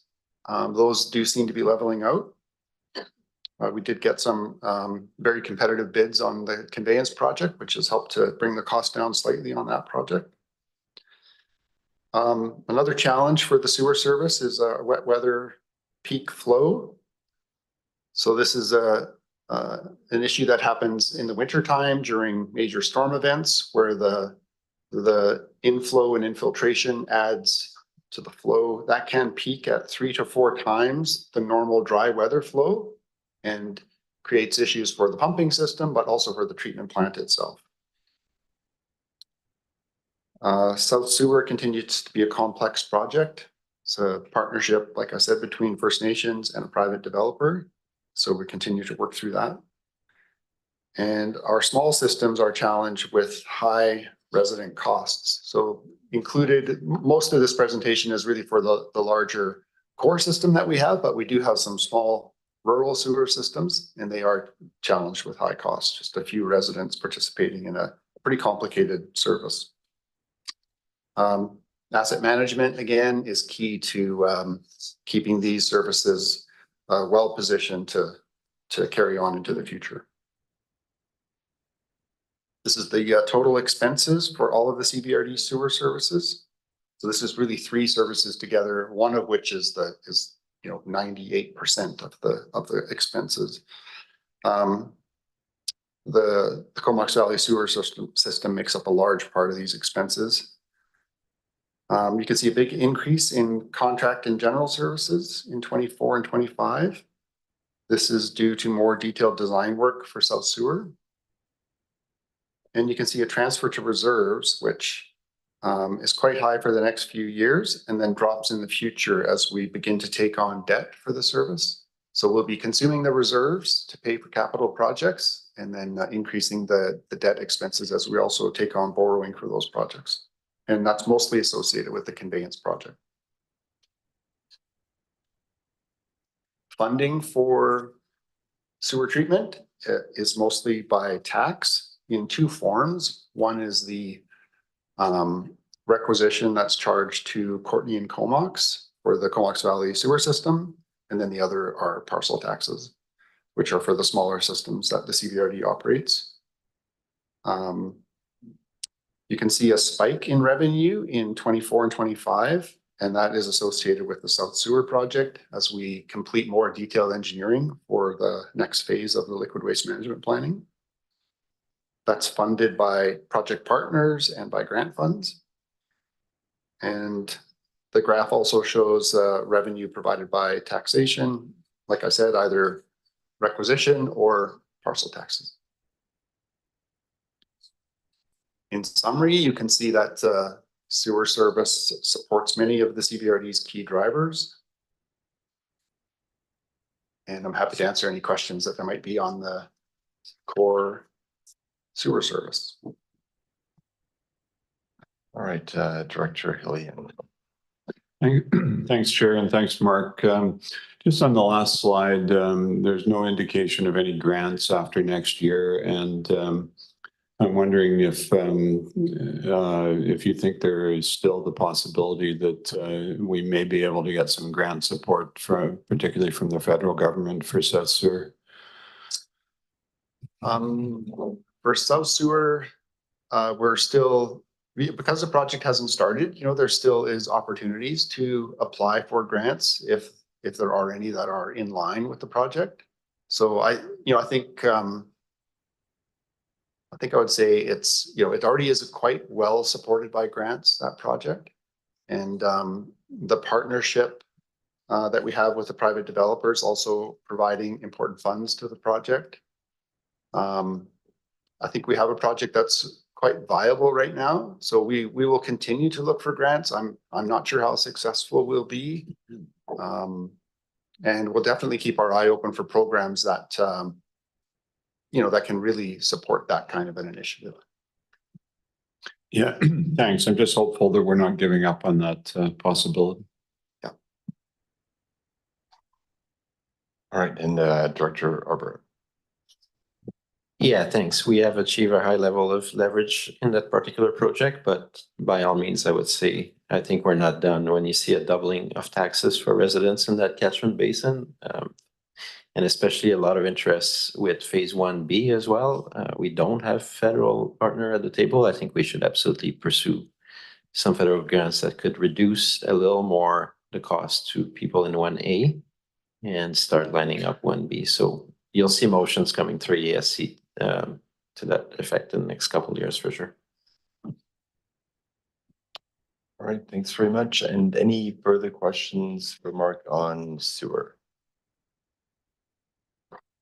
All right, well, thanks very much for that. And then we're going to move on to electoral area core services. Thanks, Mark. Thank you, Mr. Chair. So I'll take the overview of this core service, electrical area services. And again, the first slide is the what?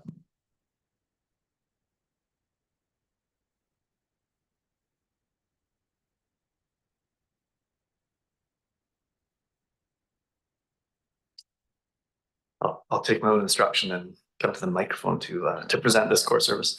So this first slide describes the statement that comes out of your strategic plan and your corporate plan around what are electoral area services as the core service, and it covers all of those regional district services that happen in the rural areas. And so the list there includes, street lighting, water distribution in the rural areas, rural parks, heritage conservation. So the list is vast, and for that we have 2 days of meetings set aside tomorrow and Wednesday. And thank you to the EA directors for attending those meetings in advance. We'll be able to get into all of those individual services over those couple of days. These key success indicators, they also come out of your strategic planning work, and really honing in on the rural focus.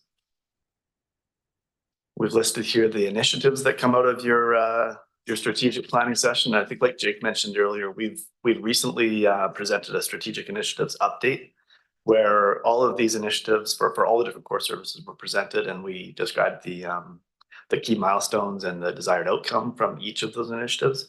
We'll be updating that document a few times a year and presenting that status update for you at the time.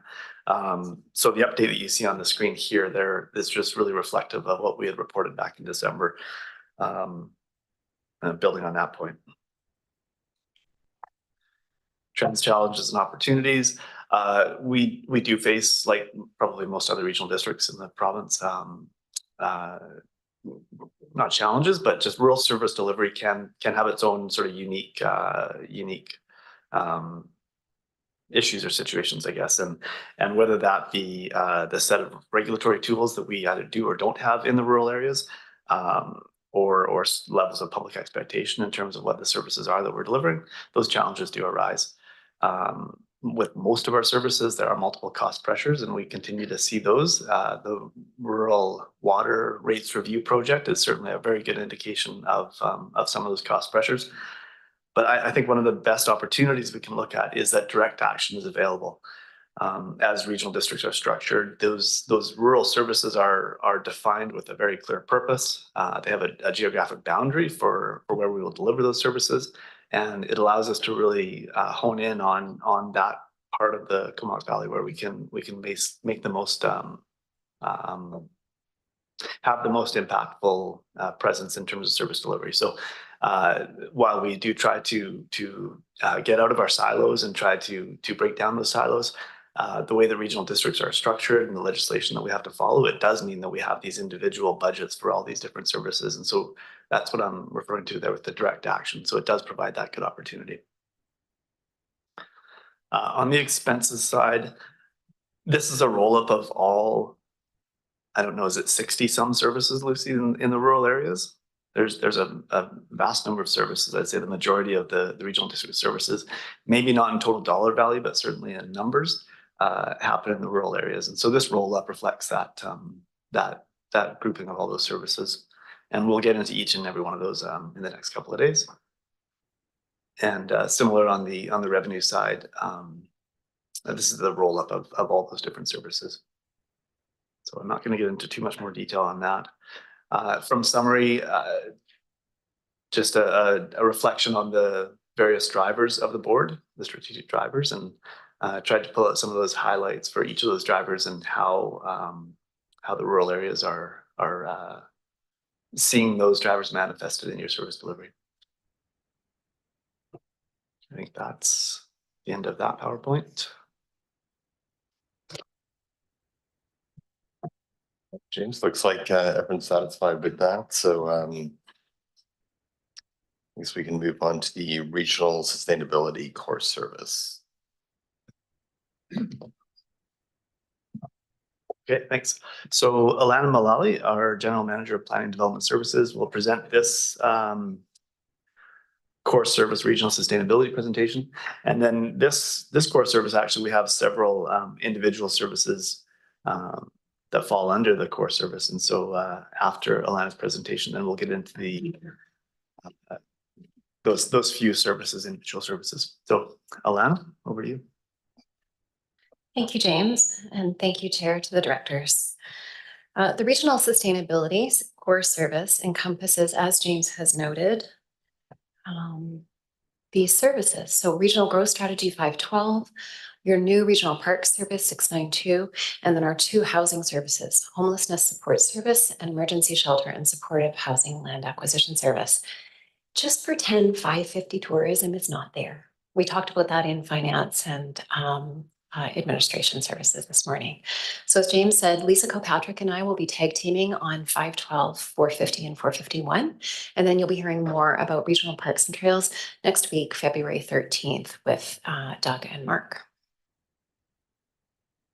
So in a nutshell, this core sustainability service is the service that enables you to respond to many of the very complex social, environmental, and economic issues that our community faces. This is the core service through which we undertake much of our climate action work, our work on housing and homelessness, community well-being, and soon planning for the conservation of our region's many sacred natural corridors, habitat, and ecosystems under the regional parks. This is a core service through which to enact each of your strategic drivers. These are the key initiatives that you identified during your strat plan session in June of 23, the Regional Growth Strategy Review. This is a very targeted review, sufficiently narrow in scope and in impact to warrant a minor amendment process. This was initiated in 2023.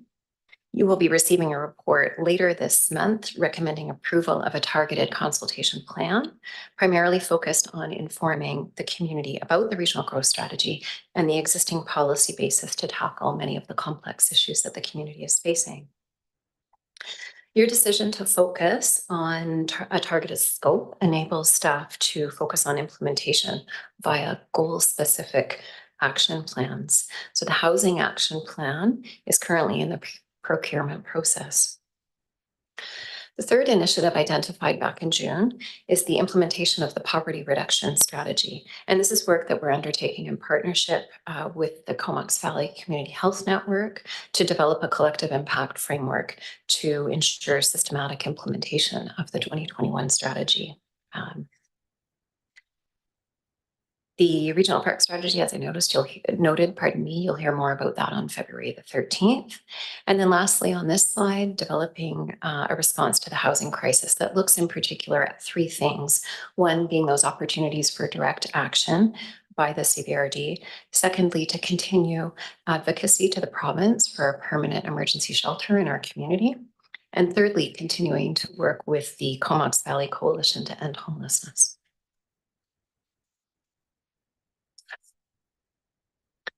So this very difficult to read Gantt chart just gives you a sense of our proposed timing on each of these key initiatives where we expect to land. As you can see, we've got a lot of work coming in this first and second quarters, launching each of these pieces, and we'll be reporting back on each through the coming months. At present, this core service doesn't have direct actions that are required through the corporate energy and emissions plan, and that's because the service does not yet have assets. It will, of course, over time. However, this core service is key to laying a lot of the framework and the policy basis for action, both corporately and then certainly on the community side. Ultimately, our trends, challenges, and opportunities are akin to what we've talked to you about in the last several years. This is your key service to work collaboratively with the member municipalities on a range of issues that are important both at the municipal council level as well as at this table. A risk, of course, is when we start to not work together, not work collaboratively, and then we risk duplication and missing out on opportunities for efficiencies. I would say that this service requires perennially a focus on creative thinking, being able to be flexible and responding to emergent trends and the significant multi-layered and complex challenges that very often have been decades in the making. On the expenses side, you'll see that we've got relative consistency. You'll see, of course, a bit of a jump, and certainly that is in part with the introduction of a new service being regional parks. Revenue in this core service is primarily through taxation. That said, in each of the services within the core service, we actively pursue grant funding and work with partners to identify efficiencies to avoid that duplication.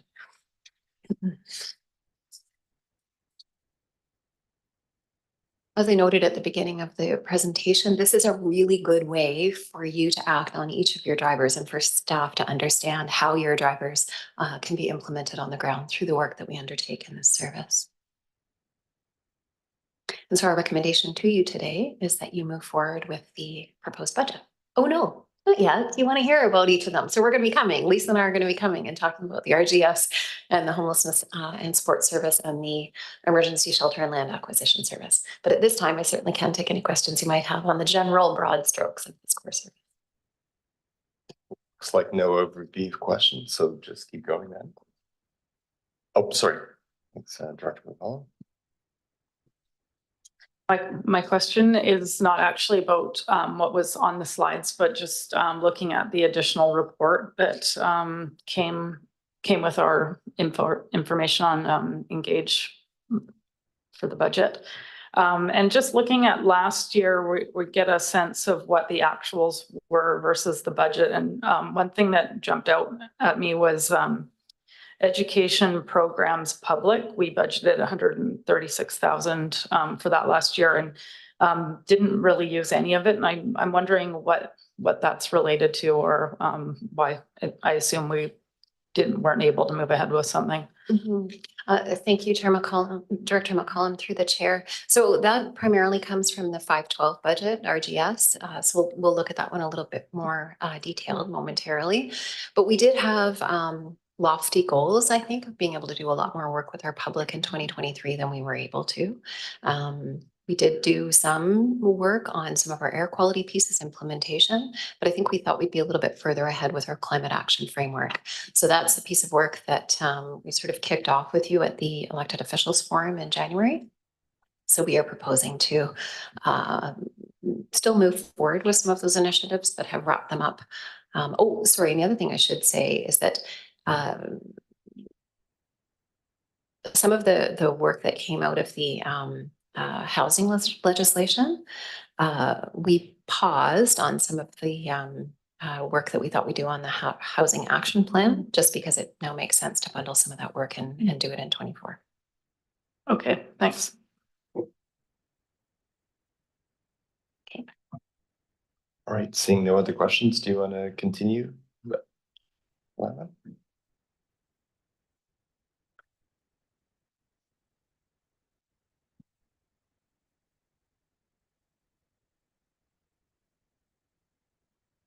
Lisa?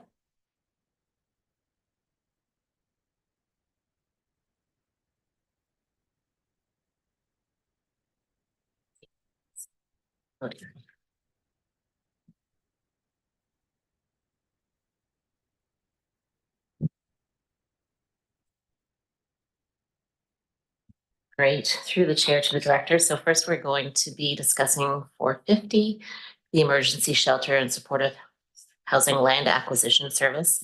And then I'll follow up with 451, which is the homelessness support service.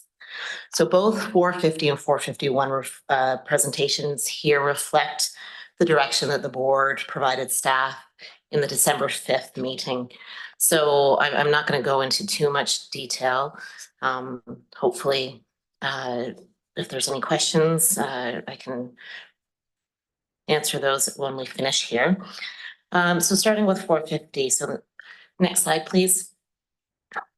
Oh, you've got it over here now. Okay, great. Thanks, Alana. Great. So 450 is covered by the entire area. So this service was dormant up to 2022 when we brought it forward to the board in recognition of the board priority around housing. So the purpose of this service is to provide emergency shelter and supportive housing land acquisition. Next slide. So in 2023, we did complete a service review along with 451 on this, and it was recognized that this service was an opportunity for the board to generate funds in order to be able to maximize the requisition, to position the board to increase their role and impact in the areas of housing and land acquisition. So next slide, please. So as many of you are well aware of the increased need for the purpose-built emergency shelter, increased need for supporting housing, and then more importantly, the fact that we are moving forward in these areas and we anticipate completion of the 2024 Regional Housing Action Plan, the feasibility study for a direct action housing organization, and homelessness needs assessment community plan to really help the board define its role and direction forward. Next slide, please. So in December, what we brought forward to the board was a consideration to move to a maximum requisition in this service. So this will allow the board to develop a response to the housing crisis, and it will increase taxation of $650,000 annually to build a reserve for future use. Next slide. So these next slides really just demonstrate that increase in the reserve. So we do have 20,000 slotted here just to support the outcomes of the RGS Housing Action Plan, such as the completion of a land inventory, which is important to identifying areas and opportunities for land acquisition. So we have 100% increase there in terms of the transfer over to reserve, because that's where these funds will be held until the board makes a decision as to what the next steps are. So we can probably just go through quickly the next couple of slides. And again, and this just demonstrates the requisition increase of all areas in the next slide. And so we're anticipating, because we will be at maximum requisition, that maximum requisition to continue. And next slide. And so this is really, I think, an important slide to see. So what this requisition will do in terms of building that reserve. And by 2028, the reserve will have 3.6 million there. Next slide. And then this is the summary in terms of how this service relates to the key drivers. So any questions? Director Arbor. Yeah, thanks. Clear presentation, so I appreciate it. So I guess 2/3 of this board has more limited information on how things might evolve in that space, in the sense that we know there's been discussion at Corning, but apparently some of those, as reported by Dr. Alien, might be in camera and such. So I've heard a couple of times that maybe the province is going to step in and solve the entire solution for the valley.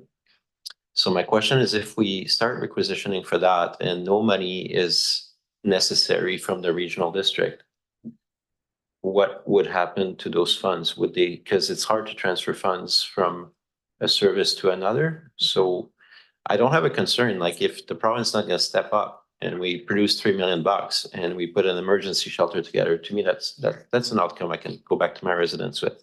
I'm fine with that. There's a need. But if the province does their job and actually provides full funding to do it, what would happen to those funds if we start requisitioning them? Thanks. So right now, the way the bylaw is written is also for supportive housing. So we can acquire land for supportive housing facilities as well.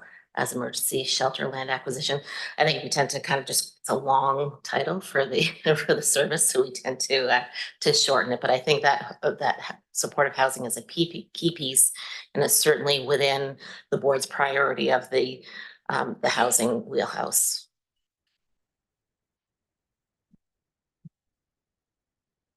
Follow-up, Director Harper? Yeah, thanks. That brings comfort in the sense that if we were to set up housing authority or something like that, then there'd be some funds for that other level. I thought it was just restricted to emergency shelter. So thanks for that clarification. Okay, great, thanks. And Director Brown? Just clarifying that that couldn't be used for actual building houses or reducing the fees associated with building affordable housing or any of that. That would have to come from a different service. That's correct. Okay, so no further question. Would someone like to move the recommendation? Okay, Arbor and Kerr, anyone opposed? And that passes unanimously. And Lisa, I assume you're sticking around for, Sure. okay, great. Thanks very much. Great, thanks through the chair to the directors. So the 451 homelessness support service is closely aligned with 450, but it is its own distinct service with its own distinct purpose and participants.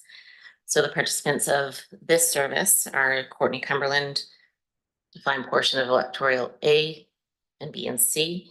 So it does not include Comox and the islands. So the purpose of this service that was established in 2015 is to provide funds to local non-government organizations that provide homelessness support services in our region. Staff work very closely with the Coalition to End Homelessness, who provide us with a recommendation on how to distribute those funds on an annual basis. Historically, the coalition has come to the budget presentation meetings, but because we have changed the budget process, the coalition will be now coming in April. I think that your documents say March, but when we looked at the timing, it would be better to come at the beginning of April with those recommendations. Next slide. So again, we completed a service review in 2023. That service review actually looked at the original service review that was completed in 2021 to take a look of what recommendations had been completed and what we still needed to work on.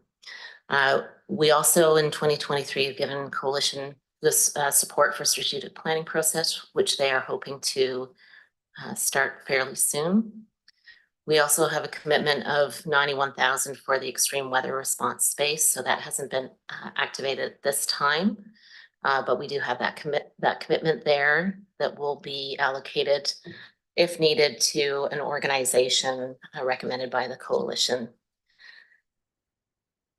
And again, the coalition will be presenting their recommendations in April.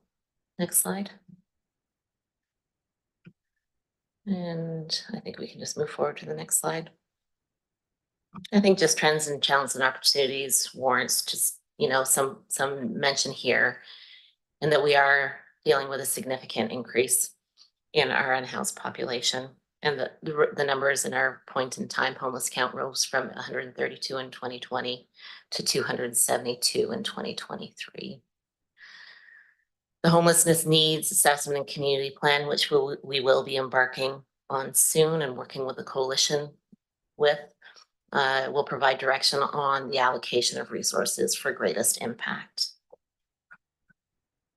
So these two processes, along with the other work being done in housing that we mentioned earlier, will allow for the further examination of the best use of this service moving forward. And moving to expenses. So here we have what we presented to the board in December, and that is that in April, the coalition will be bringing forward recommendations for 100,000 in initiatives. And that will allow us to have 200,000 that both the board and the coalition can contemplate once the significant work that is being done in the first half of this year is completed, so that we can look at those funds on how we can address the priorities that have come to light through those processes. We are recommending an increase to the coalition coordinator of 15,000, so 45,000 to support them with their coordinator. We do have the consultant work, and that's for the homelessness plan of 45,000. And then we also have the 10,000, which is a support for honorarium for people with lived experience to support the coalition in their information gathering and decision making. Next slide. So the revenue here, year over year change, we are at maximum requisition on this. So this through in our further projections into 2028, that requisition is projected to stay the same within that maximum. Next slide. And that's how the tax requisition is laying out. No, as you can see, no significant change on the part of the taxpayers moving forward. And again, here it's fairly static. Next slide. And for the FU reserve, so because this does not have any capital assets, we are just projecting a nominal increase annually for the reserve. And next slide. So again, that's just the drivers. So we'll just open it to any questions. Right, thanks, Lisa. And Director Morin. Great, thank you, Chair. Thanks for the presentation. I'm curious with the strategic planning that's coming up with the coalition, if that's going to have any influence on the budget or changes, because there has been, well, there's been a shift in the composition of the coalition, as well as potential, redirection with that strategic planning. And it seems like this budget is sort of based on what we've done in the past. So I'm just curious, if you think that will have any influence, or if there's anything you can say about that. Thank you. I think just understanding that the coalition will be going through an autonomous process. And so certainly having open lines of communication as to what they're thinking and what we're also thinking, I think has been really helpful to get us to this point. This proposal certainly was done in coordination with the coalition. Okay, thank you. Great, thanks. And Director Hillian. Thanks, Chair. My question is somewhat similar. The title of the organization, the Coalition to End Homelessness, aspirational as it may be, we're really no closer than when we started. And I think what we've seen over the last number of years is a change in the engagement of local government, with a social planning function of the regional district, with a somebody hired in the city of Courtenay to look into the social framework context. But it seems to me the recent experience with the search for an emergency weather shelter illustrates to us the challenge that we have in not really being clear who is in charge of this program area. And, I don't know if we've had the various people involved sit down and look at that whole process to take the lessons from that. But it just seems to me that we need a reassessment of the whole picture in terms of who's involved and what they're doing and how we can do this more effectively. So we actually know who is the go-to person who has program responsibility and executive functioning to coordinate all these services. It's pretty clear to me that a part-time coordinator with working for a number of various agencies is no longer a model that is effective regardless of the capacity and the good intentions of all the people involved.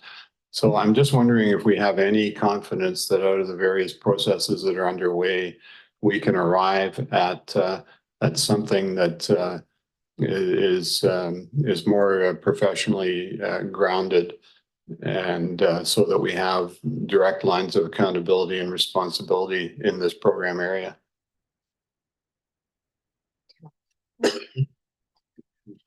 Oh, thanks for the comments. I think that through the RGS action plan and through the community plan and homelessness needs assessment, it is important to identify those pieces. Certainly right now, in terms of our service, 450 and 451, we don't have any staff allocation in those two services, which I think that's part of probably what you might be signaling. And I think that it's really important for the community to come together to identify what those needs and those priorities are. So certainly in the service review that was done, it was identified that we need a community plan so we can identify the direction that we need to take in order to have very concrete action. So we don't have the baseline information to really understand where we're at right now. And we also haven't assessed what those resources, whether those are capital resources, human resources, to really be able to have the capacity to affect change. Right. You don't necessarily disagree with my assessment, though, that it's really clear that we need to do something different, and that does involve having very clear lines of responsibility. Absolutely. Thanks for that. All right, thanks, Lisa, and Director McCollum. Yeah, I had a question just around that 200,000 that we're gonna hold back on making a decision on the specific allocation until we get to the next step in receiving information around their strategic planning, et cetera. But I noticed that we're not planning on carrying it forward. So is it realistic to expect that we'll receive the information in time and there'll be adequate timing to make a decision around the majority of those funds in 2024? So I think that the work that the coalition is doing on their strategic plan is one input to that 200,000, the use of that 200,000. Also the work on the community plan and the RGS housing action plan as well. So we're basically saying, look, there may be changes coming, there may be changes, recommend changes to the operation of the coalition. There may be changes in terms of how we approach, the board chooses to approach both 451 as well as the RGS action plan. So there's need out there. I don't have any concern that those dollars will go out to the community this year. What that looks like and what's presented to the board in terms of the board's option to allocate those resources, we're allowing that to unfold. And you're confident we have space within this year that those pieces can fall into place and a decision can be made? I have another question, but I'm gonna. We'll come back to you in a second. So I think we have Director Arbor next. Yeah, I think I didn't wake up thinking today would be a historical day, but it is. By reactivating function 450, I know we're on 451 right now, but Comox is officially putting money and joining the efforts around housing in a substantive way, and so is Hornby and Denman because they're not part of the homelessness service. So got three areas that are enhancing, and we're basically the way I'm looking at it. So just correct me if I'm wrong. We're tripling our resources because we're going to keep this 451 maxed out, and then we're putting twice that amount of money into the supportive housing and emergency shelter. So we're starting to approach the $1 million on contribution to housing, which to me is great. But I guess the question is, in regards to the Coalition for Homelessness, I didn't hear that their level of engagement and decisions regarding to function 450. They've been limited to 451. And what I see as a trend is this board becoming more like, I think the model of the last few years that Dr. Hurley was talking about, we put money in their hands, they have part-time coordinator to make decisions. But as we increase our resources, I expect our board will have more of a voice around future efforts. Because, for example, when you talked about if we don't put the money in the emergency shelter and we wanted to do supportive housing, our board has the information that with Island Health, we're building a health hub, and there's already discussions that maybe there could be affordable housing or supportive housing attached to that project. Now we could have the resources to put it there, which may not lie as a decision. So my question is in regards to both of these functions. Do you see the coalition performing a similar role with function 450 or not? Or how are we going to rebalance, I guess? So I think that's a great question. And again, we are unfolding a process here where they're looking at the future of that organization. I think that through the RGS action plan and certainly through the community plan, it's really important to consider the community voice in both of those spaces. And I think that certainly in working with our consultants, we will be looking for recommendations in terms of the structure to ensure community voice of our organizations, of our residents, of our rights holders, but also folks with lived experience. Lisa, and Director Hardy. Yeah, thanks, Chair. My question would be, if we went back a few slides, I think we showed almost 100% increase in homelessness here in the Comox Valley. I think we had an increase from 132 to 272.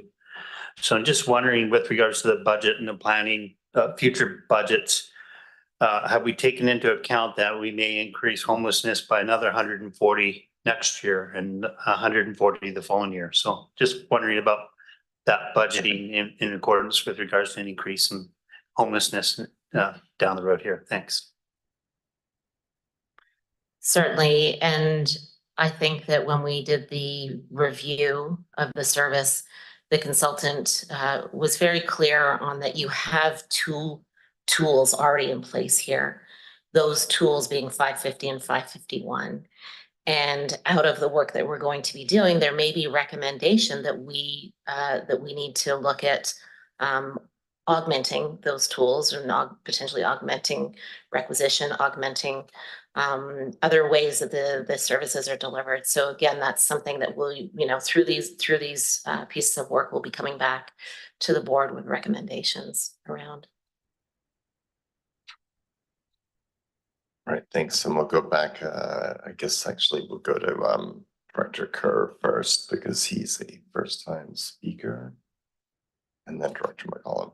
Thank you. Just a couple of quick clarifications, and then maybe a comment. So Comox does contribute to homelessness. We provide separately up to 40 to 50,000 a year. We give it separately to the coalition partners.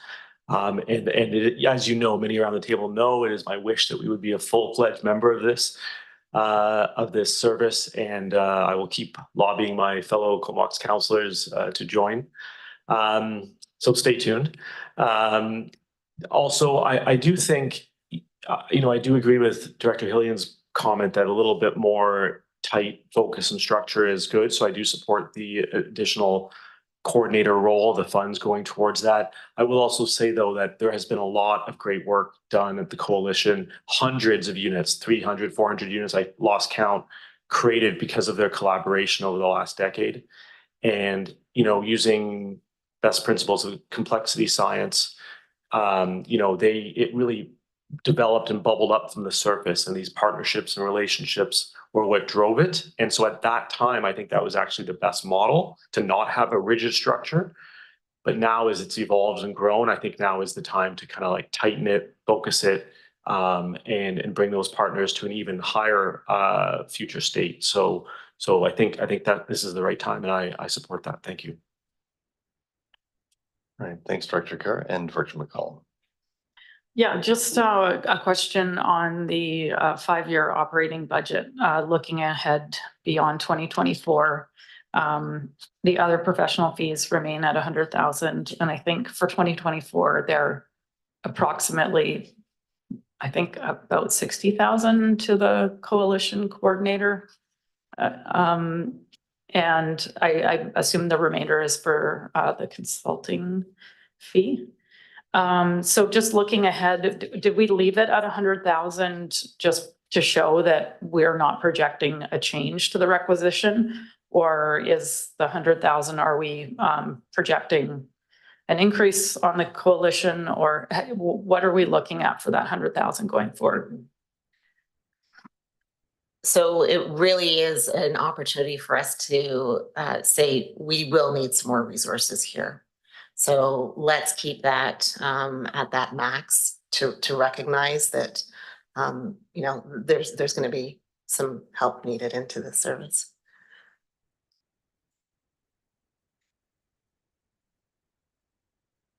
Right, thanks. It's been a vigorous discussion, and we do have a recommendation at this point.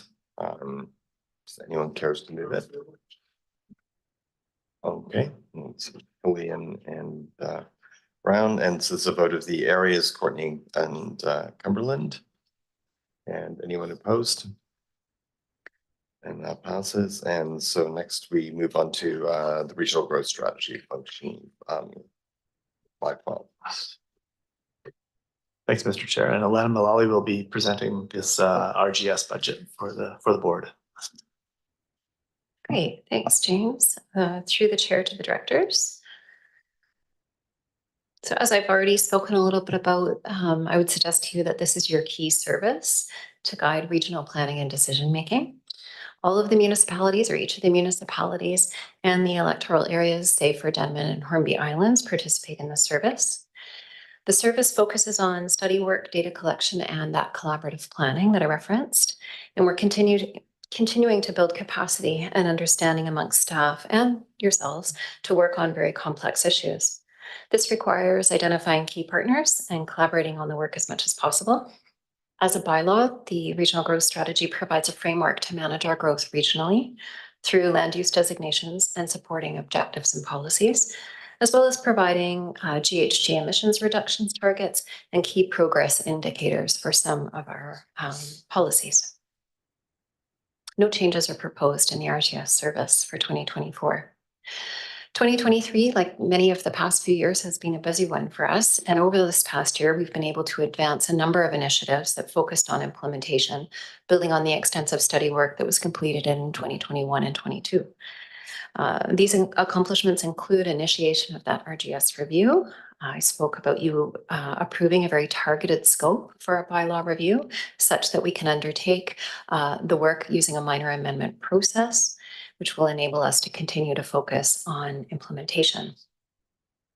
In the coming weeks, we'll be presenting you with a consultation plan for your consideration that will meet the legislative requirements and, in our estimation, is commensurate with the minimally impactful changes that we intend to recommend to you. We've made significant progress in our climate action policy work this year, or last year, pardon me, with the Elected Officials Forum held in January as the main public kickoff to that development of the Regional Climate Action Framework.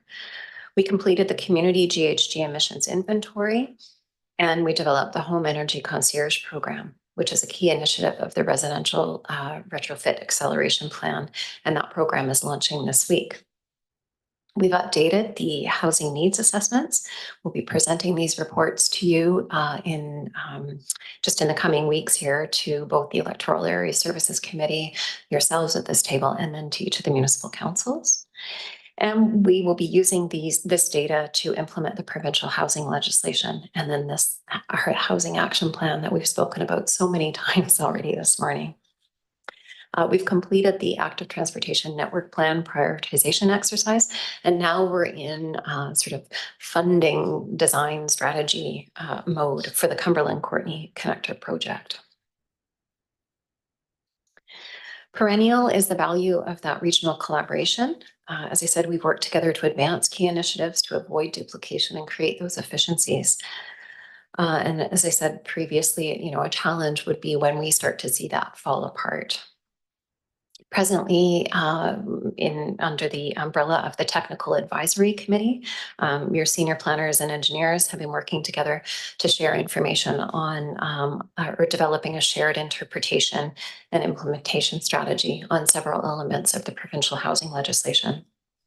And I would just note that the RGS bylaw puts us in a very good position for both within the electoral areas and the municipalities to implement the provincial legislation using our respective OCPs, giving each jurisdiction that latitude of interpretation to ensure that you're implementing it in a way that's going to make sense for your community. And then similarly, upholding the policies that we're looking for around regional growth management.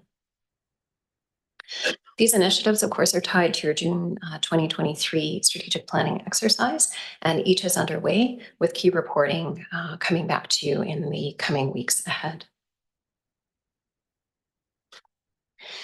On the human resources side, this continues to be a lean service. However, it looks nothing like it did when many of you were elected in 2018. So I thank you for that. You have resourced this service in a very sustainable way in order for us to deliver on your key initiatives. We're not proposing any changes in 2024. However, we have included there the addition of one planner in 2025, just as a bit of a seed planter, as we foresee that over the next couple of years, there will be continued focus on the implementation of course, the poverty reduction strategy, active transportation, and implementation of the various housing initiatives that may come out of the homelessness needs assessment, those direct action approaches, and then certainly a significant volume of work on the climate action side. We are showing a slight year-over-year decrease of approximately 550,000. I guess I shouldn't diminish that. Within the context of this service, $500,000 isn't insignificant. This is primarily attributed to a reduction in the contract and general services, a decrease in the use of our outside consulting, partly relating to our now full staff complement. We do have seats in our chairs, which is very impactful. We're also making or suggesting that you make a reduced contribution to the reserve in order to keep that tax requisition low. We continue to work really hard to find funding sources apart from requisition, but for 2023, we are not proposing any change. And here's your breakdown across participants, as has been noted with the one previous presentation. There's minimal change from 2023, and we are holding the line on that overall requisition. The investments that you've made in this service since 2019 have put this service in a very sustainable position to undertake work within the full breadth and purpose of the service. And I think that is really, really important. This service can do a lot. There is a lot that you can do within the scope, and I think that you've resourced it in a very sustainable way to date. And similarly on future expenditure, we're anticipating that you will continue to do that, which will put us in a very good position. And as I've indicated throughout, this is a key service to enable you to deliver and for staff to implement your strategic drivers on the ground through a range of projects. And our recommendation today is that you adopt this budget as proposed. Thank you. All right, thanks, Alana. So questions and comments. Okay, then thank you. And Hillian and Brown, and anyone opposed? So that passes. So we had planned on taking a lunch break at this point, but shockingly we're ahead of schedule. So I think James is saying we thought the transit service we could squeeze it in before lunchtime. So let's keep pressing ahead then. Great, thank you, Mr. Chair.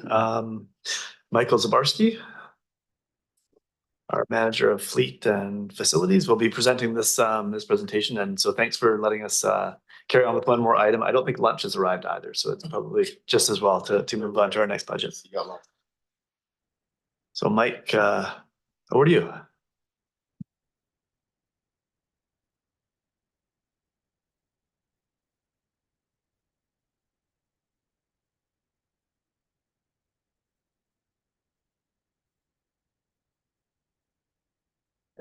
Sorry, actually, Mike, I think I might have jumped the gun a little bit. I think I'm going to call Alana back up to the table here. And this is the core service presentation for transportation.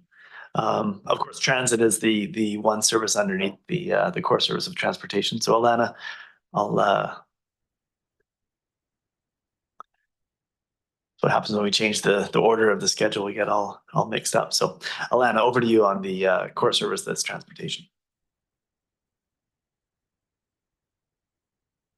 Thanks, James, to the chair and the directors. I think in my enthusiasm, just a little bit shocked about the RGS and where we are today versus where we are when we talked about it 6 years ago. Maybe I raced away. So this core service, as James has said, a number of years ago, you wanted us to focus a little bit more broadly on transportation regionally. And although the transit service is our key service within this realm, we certainly do, as you know, do a lot of work under multimodal transportation on the active transportation side, for example. But that work and the way that it's financed happens primarily through 512 RGS regionally, and then in our electoral areas through our electoral area planning function. Some references there to our objectives and goals. So these are the success indicators that you identified for us back in June, and a number of our projects are ticking away on this piece. Significant, Mike will talk about the greenhouse gas reduction work and some of the initiatives that we have for alternative services in the rural areas. Just a bit of a caveat that I would say that it's alternative programs and service delivery rather than an alternative service in the rural area.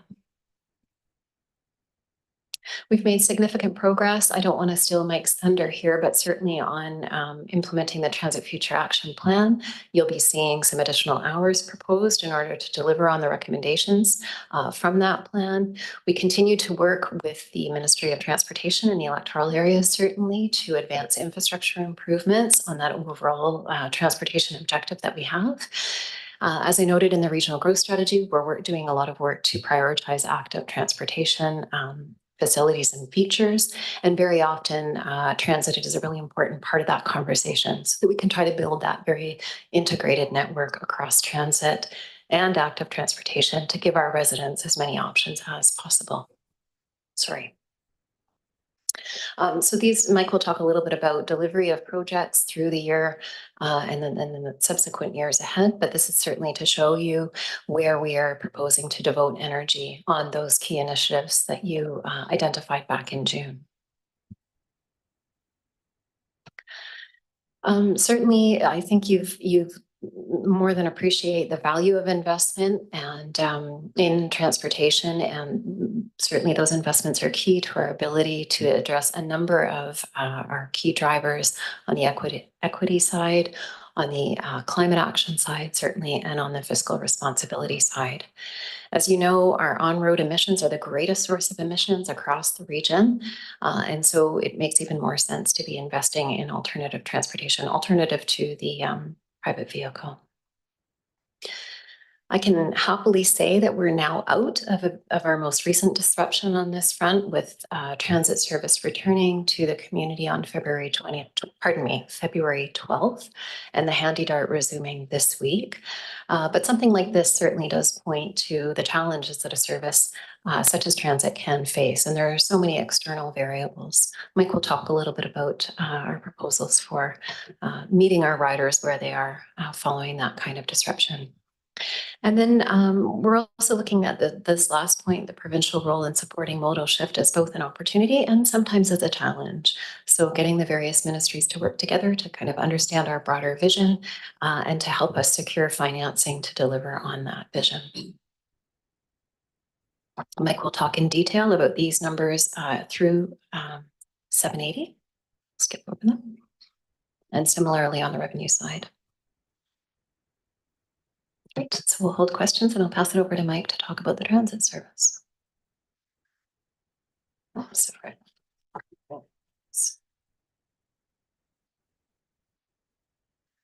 No questions, so go right ahead.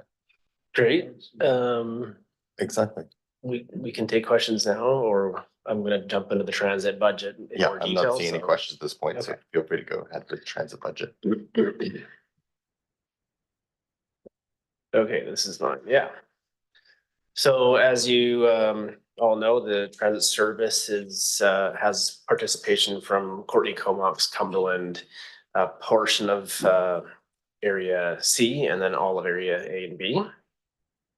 We do have some proposed changes coming this year with the conventional transit service. We've brought some expansions to the route number 5, primarily to meet the needs of the food bank and the farmers market, as well as some increased frequency and access in the West Courtney areas. And then also on the connection down to Nanaimo, that's on the books for this September meeting down in Deep Bay with route number 99 from the RDN system. So allowing that opportunity to travel basically all the way down to Victoria, although that would be a very long trip. It is possible, or will be possible. And then we have some Handy Dart service coming as well into the evenings. Right now we end at 4:30 on Handy Dart, so moving that till 7-ish in the evenings will help folks take part in more things. In 2023, we had a lot of accomplishments. We did a lot of work on the sewer conveyance transit service. So we've got a good handle on how we're going to deal with the traffic disruptions that will come with that project and continue to provide a good level of transit service. We've continued to look at properties for an operations facility. We've done a lot of work on the transit exchanges and priority measures, securing the grant funding from the federal government now. That hasn't been officially announced, but it was on the previous presentation, so it's kind of public now. We did get approval on a close to $10 million grant to build those transit exchanges and transit priority measures. So we're happy with the work that's happened to get to this point, and there's a bunch more coming, obviously, as we design and build those. UMO, the electronic fare collection system, was launched on the transit service about a week before the strike. So not great timing, but it's live, and we're going to be kind of relaunching that moving forward here. The annual transit improvement program, where we work with BC Transit and the board to identify the expansions and improvements that we want to take every year. Obviously last year was challenging with transit labor issues through the summer with labor shortages, and then starting in mid-December with the strike that's lasted 6 weeks or more now. And then we continued last year, as we have for the past few years, to support the community buses on Denman and Hornby. Trends and challenges moving forward. So I think Alana mentioned the opportunity and the trend that transportation is the second highest annual household cost for residents, and providing transit gives people a bit of an alternative to the private automobile, which might save them some money, especially important these days. And private transportation also represents the #1 greenhouse gas emission source in our community. So looking at public transit as a way to help fight our climate crisis. Ridership recovery has been a challenge, but we have now recovered from the pandemic. We've exceeded pre-pandemic ridership levels.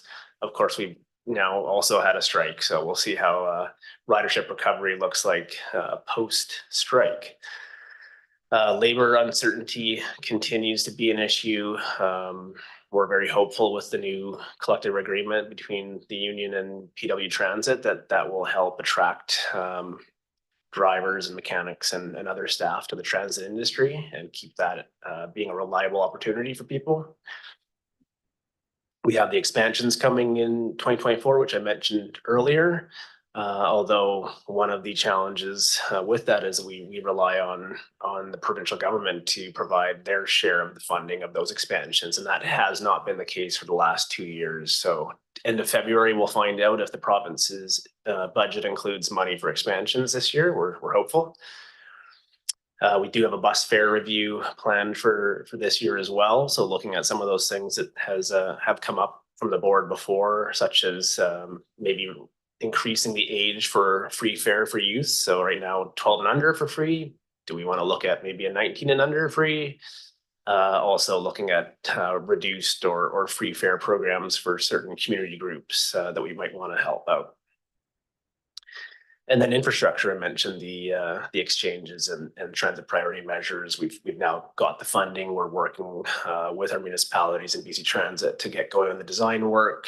There's an engineering design company being procured right now that will start in on the detailed design for those pieces of infrastructure starting in March. And we will continue to look for property for an operations facility. These are the board of strategic drivers or strategic initiatives and priorities that we looked at earlier. On the human resources side, we're just doing a little bit of a reallocation this year. We had the the corporate climate response coordinator had previously been somewhat allocated to transit, and we're no longer doing that. We're allocating that to 119, as you saw earlier. On the expenses side, you can see obviously the big change here is in the contracts and general services. Over $600,000 increase between 2023 and 2024. That is partly due to the just ongoing inflation that transit sees every year. Fuel costing more, maintenance and repair costing more, labor costing more, but also we have a large expansion plan this year. So those additional trips on route number 5, the route down to Deep Bay to meet up with an Nanaimo trip, the extended evening handy dart service, those are all included in that that increase, as well as some increase to the Hornby Island and Denman Island buses to continue to support those services and allow them to continue growing. On the revenue side, we also do see a large increase to kind of keep up with those increases to the cost. So we have the most significant one there is being the taxations. So that's going up about 587,000. And then we are also seeing increases in our bus fare revenue from the increased ridership we expect to get over the year with ridership recovery now well established, and then also some expansions coming. That's just a look at the tax requisition over the next few years here. Again, just to continue to keep up with maintaining and expanding the transit service, we do need to continue to increase our taxation levels every year. And we also do rely on increased bus fare revenue. So we are projecting increases to that moving forward. And this is just a little bit of a longer term outlook on the operating budget from 2025 to 2028. Again, just continuing to maintain and expand our transit service. We're seeing increases every year, primarily in the contracts and general services line item.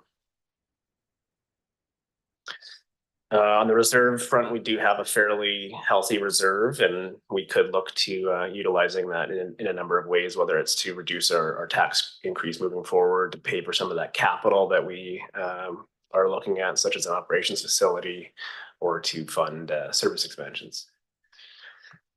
This is a graphic we prepared a few years ago, and it's based on, it is a pretend graph, but it's based on actual analysis that we've undertaken, and it just shows the correlation between our investments and our ridership. So as we are improving the transit service and investing in that, we are seeing a good return on our investment with ridership increasing. And in fact, prior to the pandemic, our ridership increases were percentage-wise higher than our investment increases. So that's good news. Just looking at our strategic drivers and how the transit service plays into that. We've talked about a number of these things around the household costs and providing people with an opportunity to save money in their transportation budget. And then obviously the greenhouse gas reductions that we're hoping to achieve through our transit service.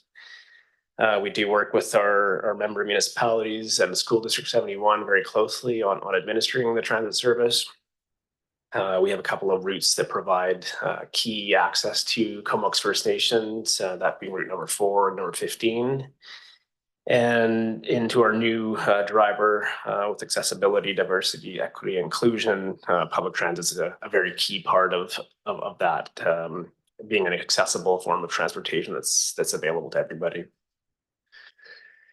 And I'll end there with the recommendation to approve the financial plan and open to questions, of course. All right, thanks, Mike. And I know the CEO wanted to make a couple of comments about some of the resolutions passed in relation to the service. So I'll just pass it to him, then we'll go to questions. Great, thanks, Mr. Chair, and thanks, Mike, for the presentation. Just to update the board on the transit strike being completed, and there's a note that'll be coming out, I think, later today, and the Handy Dart service will be resuming full service on Wednesday. Yep. And then regular transit service will be resuming its full service on Monday, February 12th.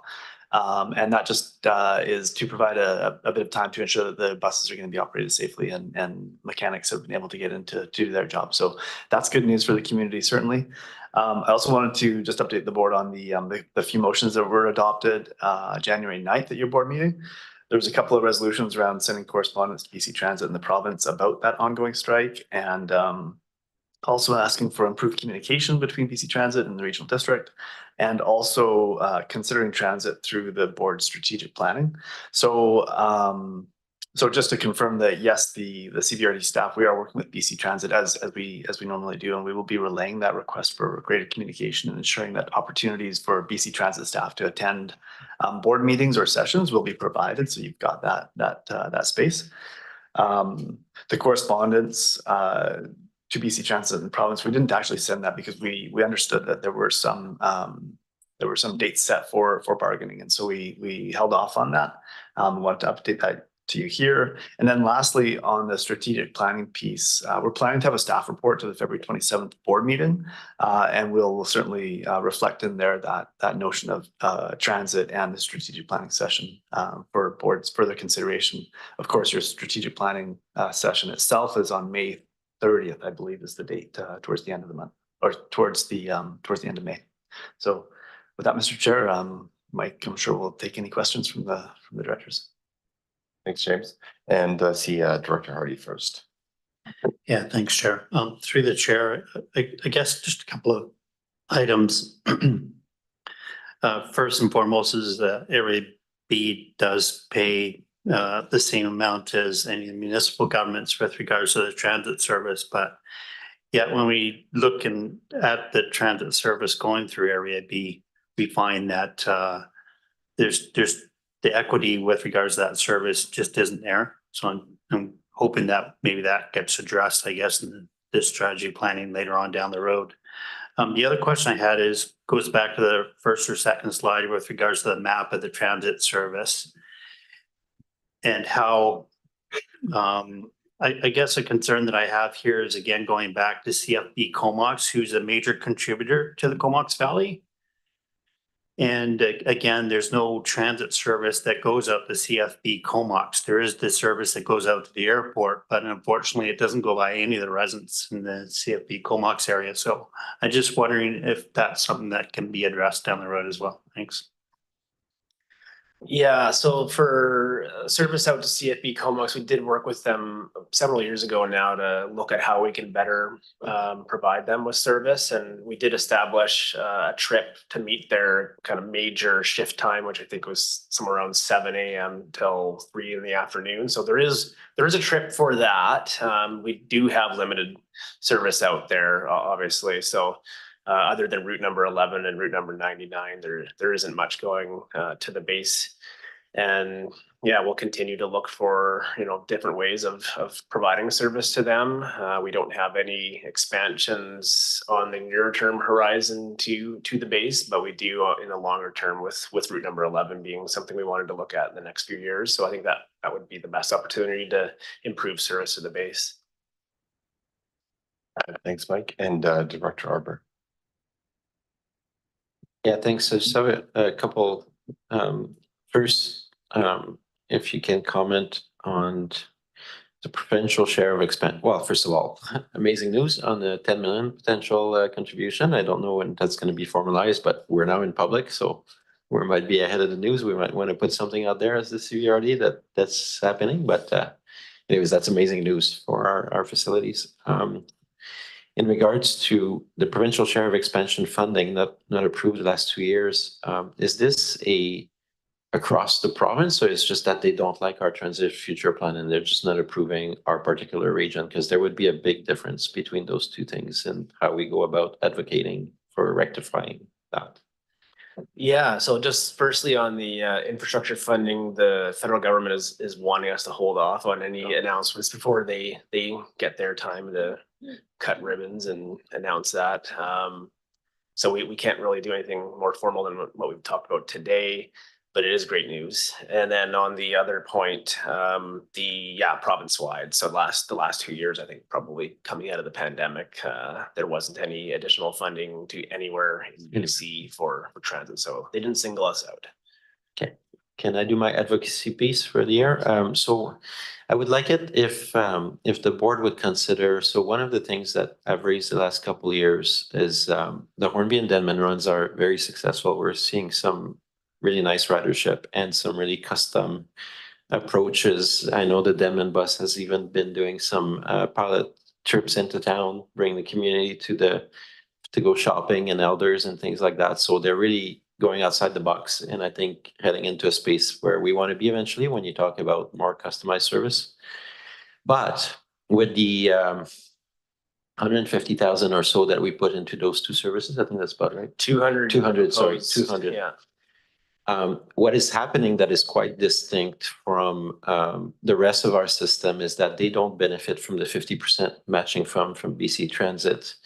So every year that they continue to operate, unlike the rest of all of our runs in the valley, we are fully funding that service. I would like to ask the board, and if staff supports it, if the board would be willing to put like 10 or 20 grand into our budget this year for staff to either hire a consultant or for us to look at how can we go and obtain those funds from BC Transit? How can we restructure the Hornby and Denman services so that they benefit from that 50% matching fund in the long term? We've been wrestling with that on Hornby and Denman for some time, but we're just unable to figure out our way. And I think if there was board support, that would really help us have that authority to formally pursue that with BC Transit in the province. I've already raised it with our MLA. She says it won't be easy. That was her comment, but she said, don't give up.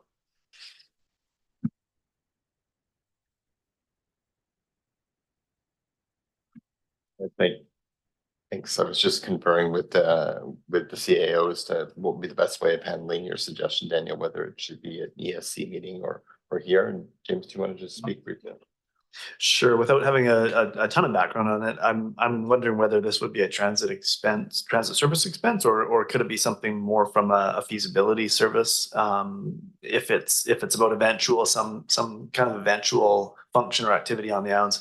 And I'm not sure, Mike, if you've got more familiarity on this particular ask, and if it is something that has already been funded through transit in the past, and it's a carry on from that, or if this is more about a feasibility study that would be something enabled through the area. Yeah, we did fund a feasibility under the feasibility service several years ago. We looked at the kind of feasibility of establishing service on the islands, and that piece of work was done. And I would consider this a bit of a follow-up to that, looking at kind of moving forward now that we have services established. How do we continue to grow them? Is there a different funding structure that maybe provides access to provincial sources of funding? So I'd probably lean towards the feasibility service, but it could be funded here as well, if the board chose to, obviously. And again, I don't have enough kind of detail on the actual request. So it could be something that we can take away and we can come back to the board, whether that be on February 27th or through Electoral Area Services Committee. It sounds like, Mike, you've got enough context there to be able to come back to the board. Yep, definitely. Okay. And Director Robert, does that meet your request there? Sorry, which number are you? Thanks. There's a couple of other things brewing in the feasibility budget. So for Hornby, Denman, maybe not. Would it be possible to hold off passing this and then have mandate the staff to have a closer look at how that request could be addressed? Is that something we could do? Yeah, certainly. The intent of today is certainly to present these budgets, and if you want to not approve the budget and come back on February 27th. That's entirely possible. I think Lucy also mentioned that if we're able to, over either the lunch hour or at a break, report back to the board today, then we could do that. So. For me, I see it as this being a regional function and bringing service to those communities and enhancing the level of funding we bring into the transit service. It's not an ESC service, it's actually a regional service. So that's why my mind was heading there. Thank you. Okay, thanks for that. All right, and next we have this slide. I can't, oh, it's behind the laptop. There it is. Director McCollum. Thanks, Sharon. Thanks for the report. I guess I have a general question first, and that's just how much of the numbers that we've been presented today have been impacted or are reflecting the situation with our residents receiving no transit service for the first 6 weeks of the year. Even looking at the fee projections, I mean, I did the quick math, it's about 11% of the year. And I'm wondering if some of the numbers need to be revisited. And of course, there's the burning question of whether or not it changes our contract costs. Yeah, through the chair, it won't change our contract costs this year. What the contract between BC Transit and PW Transit looks like in the future, I think they're still a couple years off before they would renegotiate that. It's hard to say. I would imagine there'd be a bit of an increase with the wage jumping up a little bit, but that's still a couple years away. So this year's budget is based on what we expected this year to cost. Obviously, we didn't budget in the strike.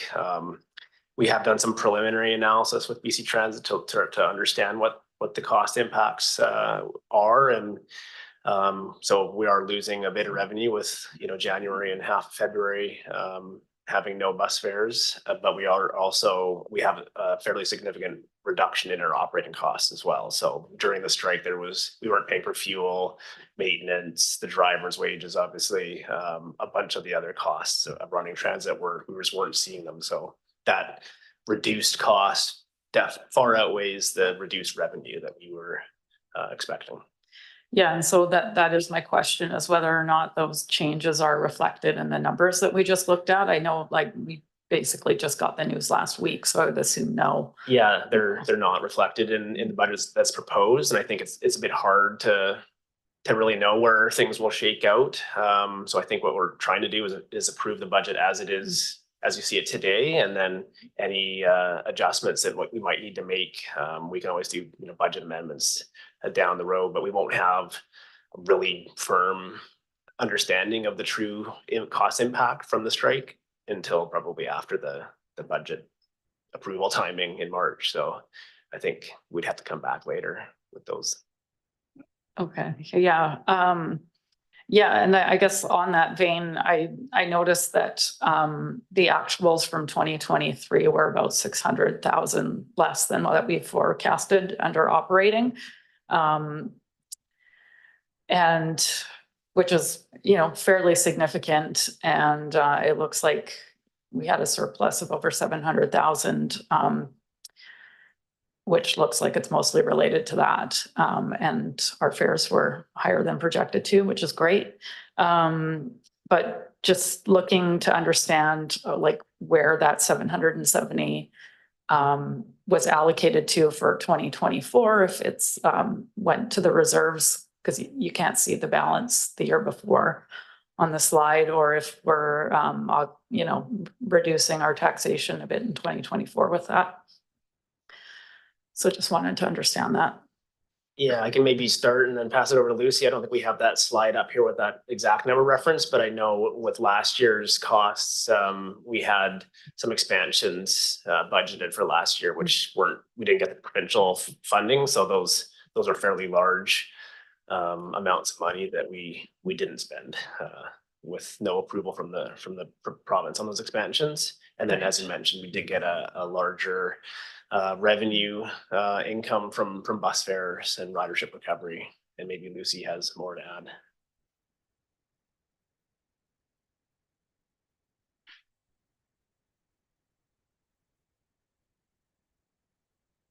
Thank you. Through the chair, I'll just add to what Mike has shared so far. The budget that's in front of you, as he's explained, it is a status quo budget in relation to full operation as we go forward into 2024. With respect to the final cost for 2023, with the strike coming to a close now, the time period between now and when we come back to this table on March 12th with the recommended budget, whether it's surpluses in this area or in other areas, we'll circle back into that and gather other information that we may get on what the final cost may be for transit. That then we can be considering, is there a piece of this surplus that's logically that should come into 2024 in order to bring down the increases in taxations that's here or not? And given that we may still have some unknowns around that, but I certainly see that in this area that we'll circle back into it, understand better where we're at with that. And it will be a piece that we report back to you as we come back to the table on March 12th.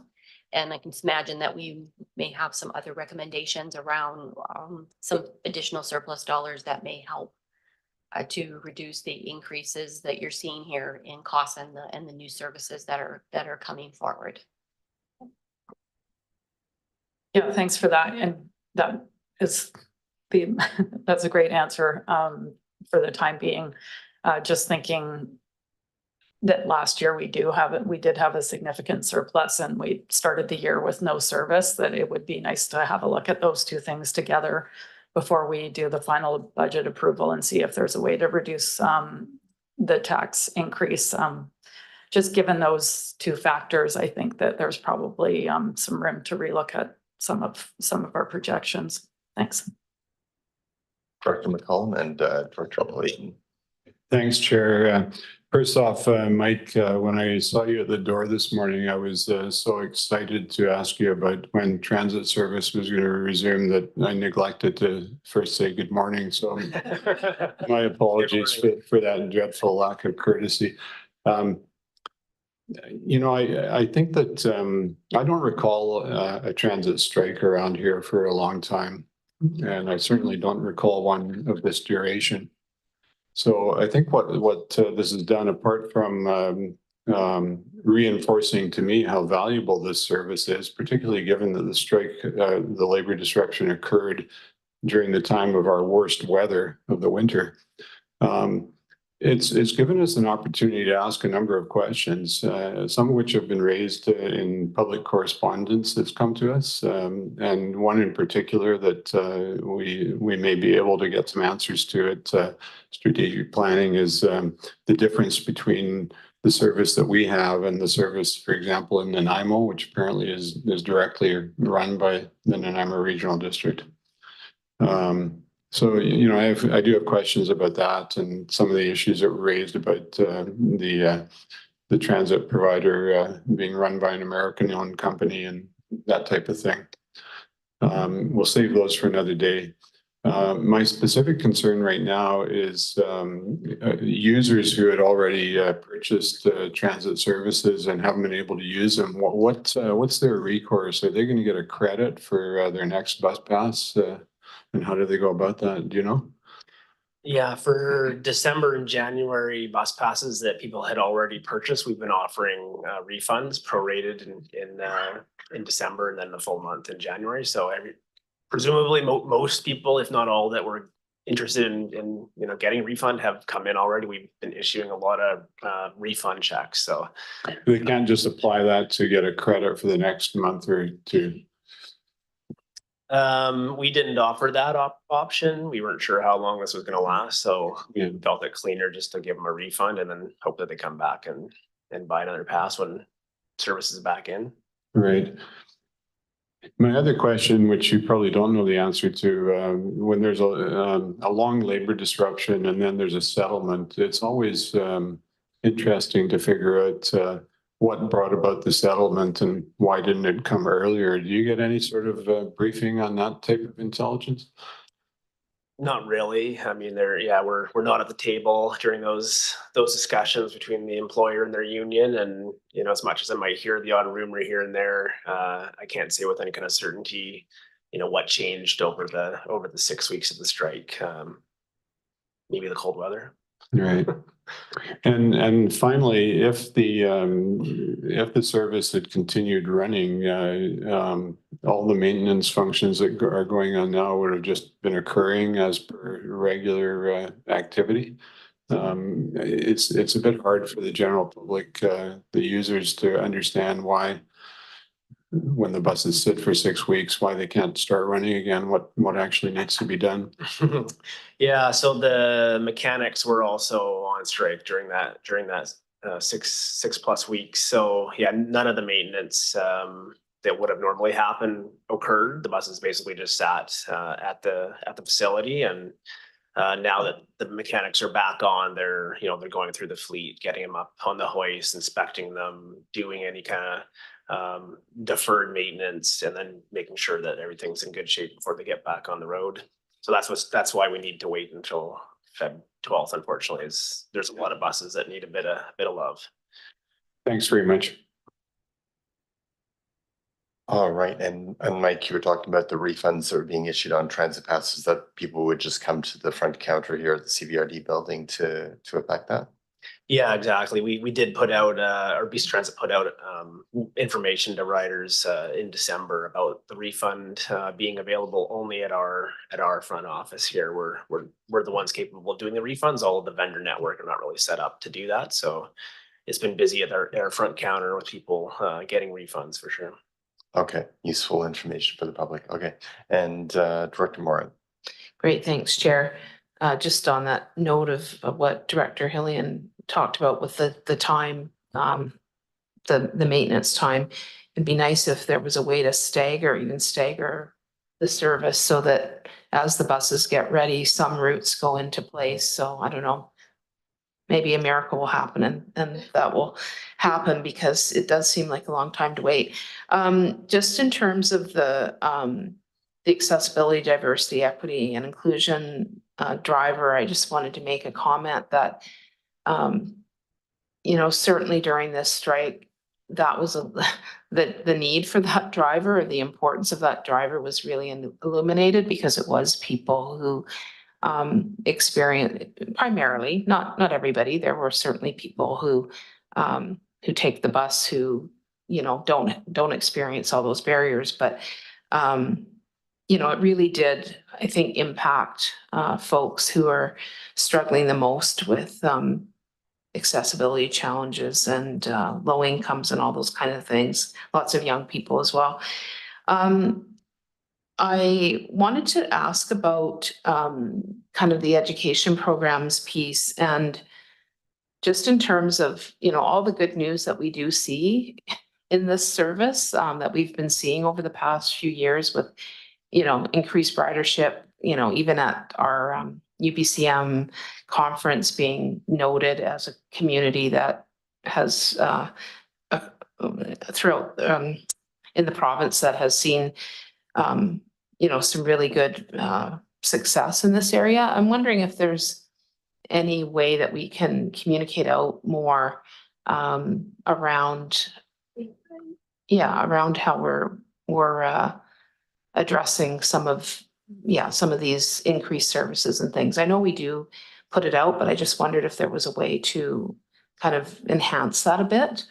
And I guess I'm wondering why the province is not giving us those service improvements when we're kind of the you know, this great example throughout the province. It always seems like when you're doing things well, you don't get any bonuses, but all these communities that aren't doing as well, they get these incentives to do better. So it'd just be nice to be rewarded a little bit for all the work that we've done.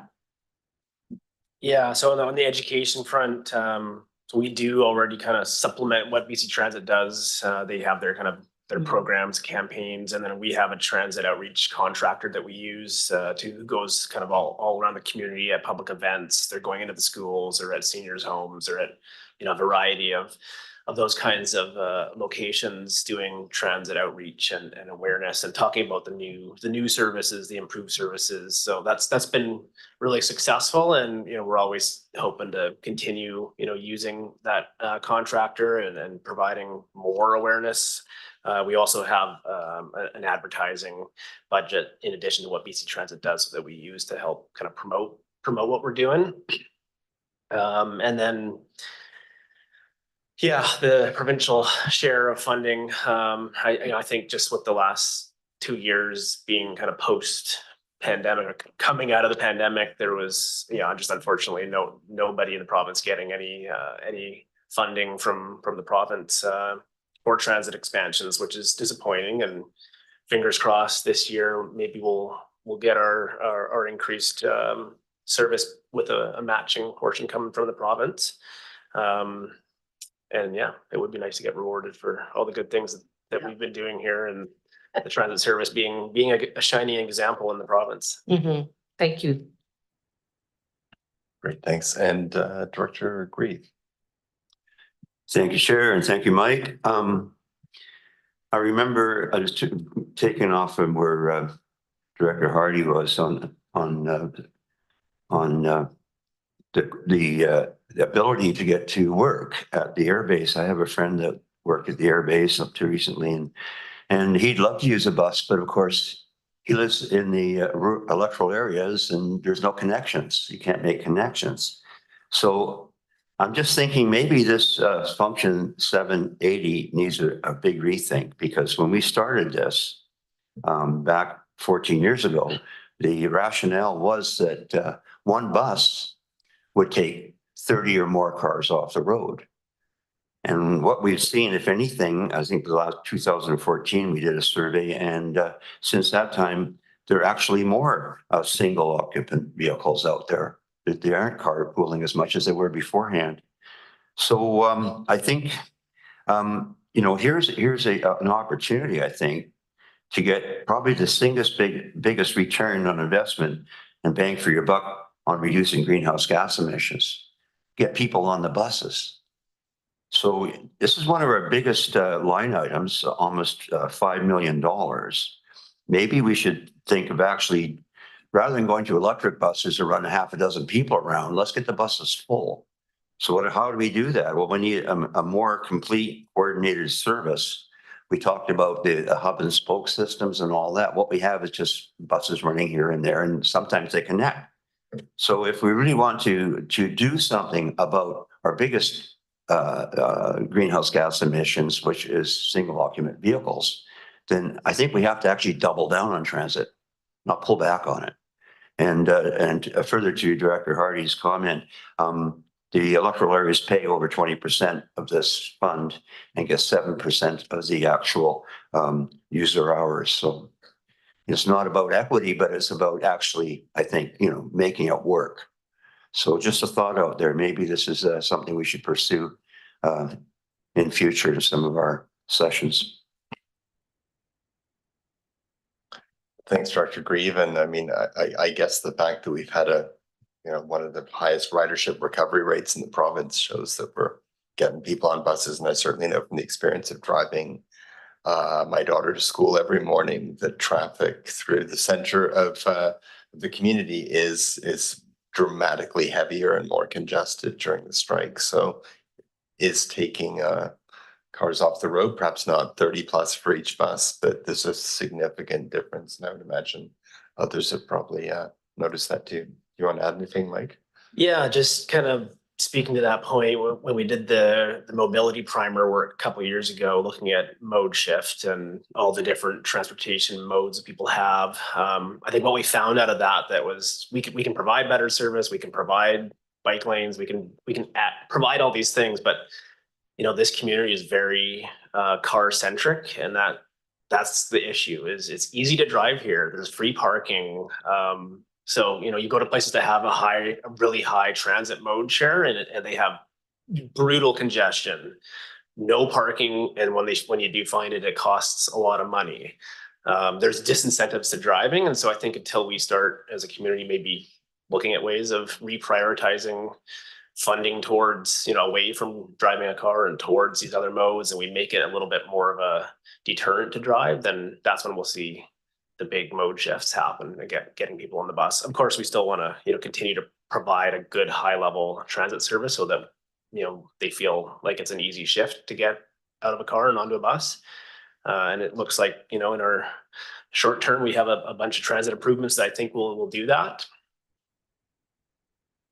So that's all I wanted to add. Yeah. Thanks, Mike. And Director Helene. Thanks, Chair.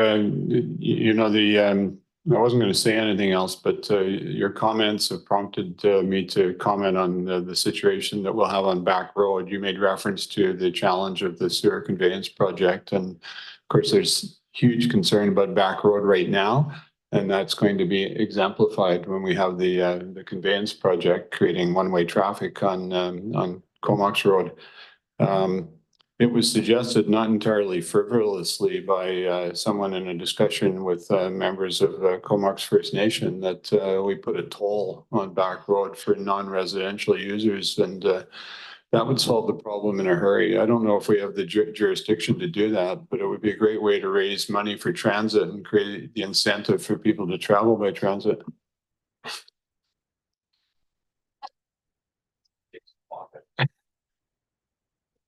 Interesting. All right. I'm not seeing any more lights, and I'm just going to pass it over to the CEO. He was going to suggest how we could just sort of address the end of this. Sure, thanks. So certainly I think the outstanding piece was the Director Arbor's comments about the potential for some funding to provide some analysis or support for further Hornby and Denman transit services. I'm looking at Lucy and Mike. If we can gather at lunch, I think this one might be one that we can come back to the board before the end of today. So this might be a good candidate for the parking lot. It is a transit service. Maybe that is apropos. So unless the board wants any other action on this one right now, then I think I would suggest that we take this one into the parking lot, and then staff will connect at lunchtime and try to come back to you. And if we can't, then we would suggest this be carried over to the February 27th board meeting. I see nodding from Lucy and Mike, so I think that's I would suggest that. Sounds good. We can maybe make it a parking ride rather than a parking lot. I'm hoping lunch is here. It wasn't on last check, but lunch is here. So let's take a break and be back, say, at 22. Great.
All right, so we're about 10 minutes past the end of our lunchtime, so I'm the one getting us behind schedule just to. So I think we're going to start off with the CEO is going to give an update on kind of the discussions about transit. Thanks, Mr. Chair. And I know, Lucy, you had mentioned there was a couple of questions that had been brought up during the morning session on a couple of the other services, and you've got some responses to those questions. Specifically on the transit budget, staff were able to talk about I think the intent of the work, and it is to secure some sort of resources to be able to determine how can Denman and Hornby be serviced over a longer term with transit, and how that can fit into a regional transit service or otherwise. There might be some other model there, but it is really to explore those models and come back with information to allow the board to then make a decision on that long-term strategy for transit service delivery on the islands. And given that it really is about the transit service, then staff feel it would be appropriate to include some funds in other professional fees in function 780 to that effect, rather than looking to a feasibility service or feasibility study service. The purpose of the feasibility study services is to do analysis and research when we don't have an existing service in place. And so in this case, we do have a transit service. It would make sense to include some of those feasibility analysis dollars in the transit service.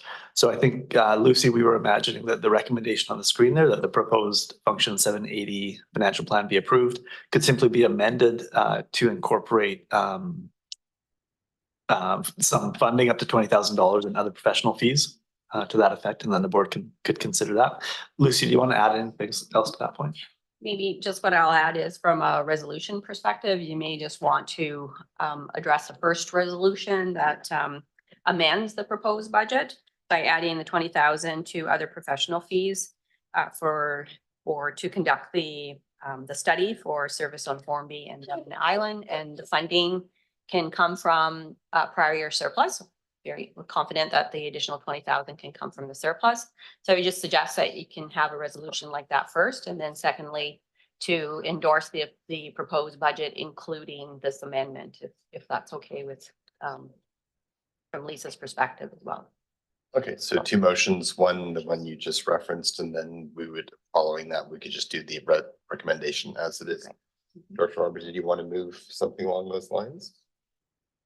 Yeah. Oh. Put your lights on. Okay, all right. So that's been moved by Director Arbor. Does someone care to second that? Okay, seconded by Director Hillian. Anyone opposed? Great, that passes unanimously. And then on to the main recommendation. Be moved. We're just knocking up on transit. Director Morin is seconded, and anyone opposed? And that passes unanimously. Okay, and now we're on to recreation course service, the financial plan. And I'll turn it over. Right, and I think Lucy had a couple of other responses to some of the other questions that were raised. Yep, more things. Yeah. We'll just, we have the information back on the two questions related to the library service.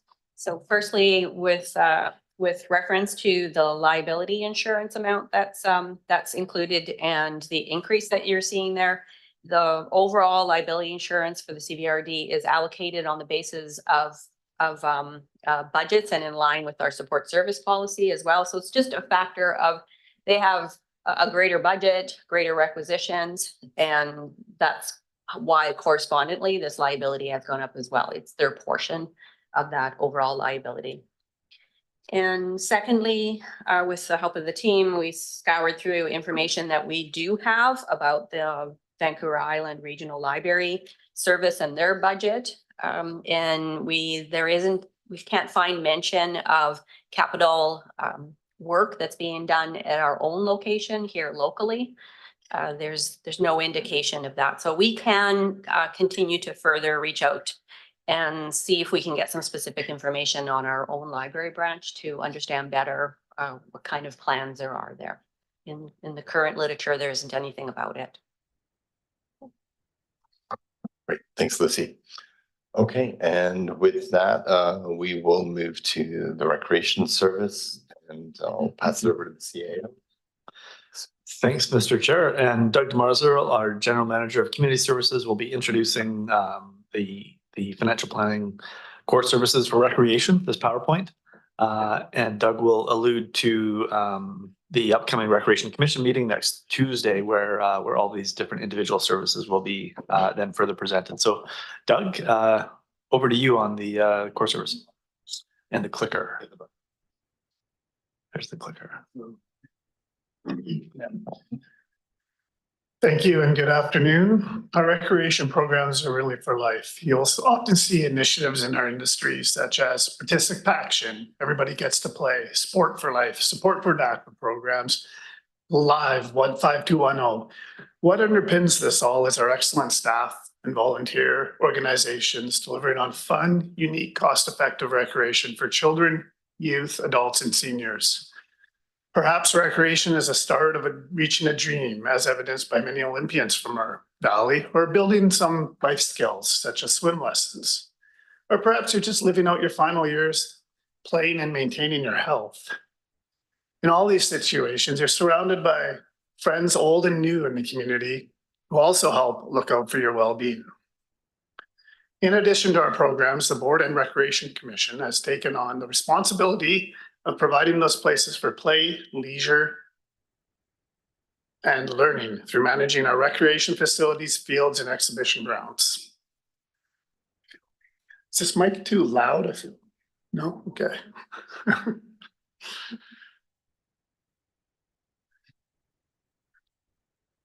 Lisa, next slide, please.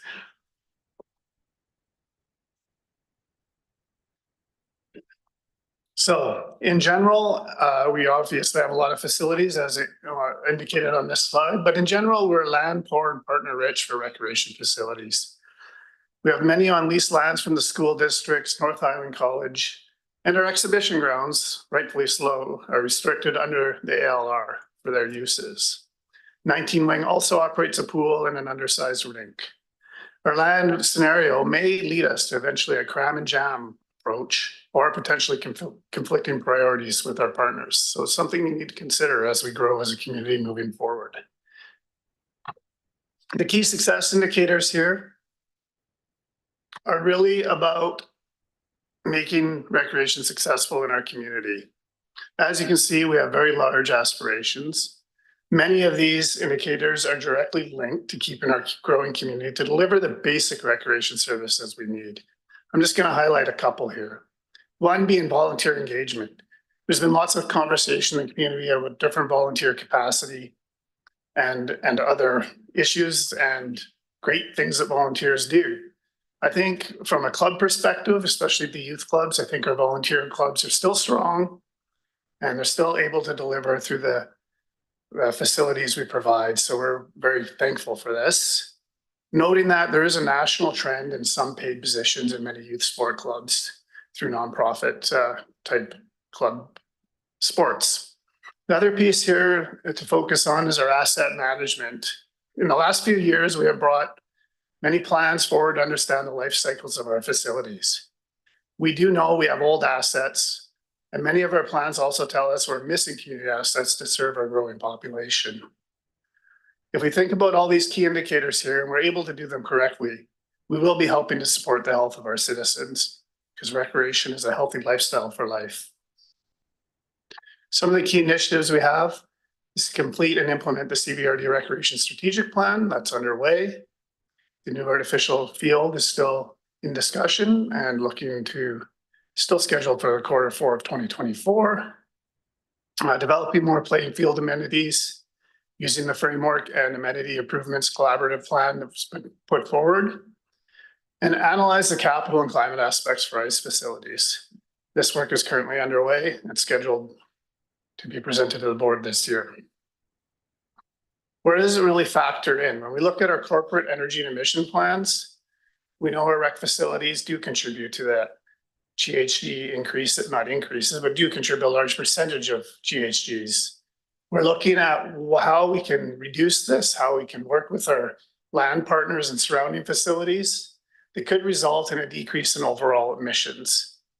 Every small move we make in our rec facilities, we try and look through it through the lens of GHG capacity. We also understand that we have a growing community and growing needs, and how we balance this moving forward to get to that baseline is going to both be a challenge, but also an opportunity.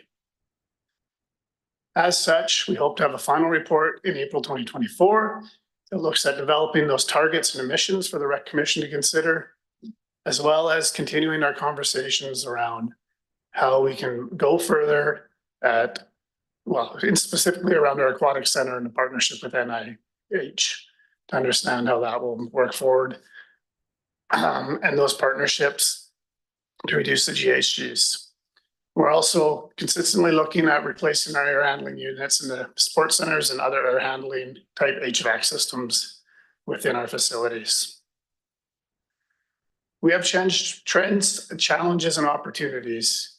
Funding will likely be a barrier to decarbonization. We'll have to understand those costs. We have old facilities and they are built in manners that are not easy to retrofit.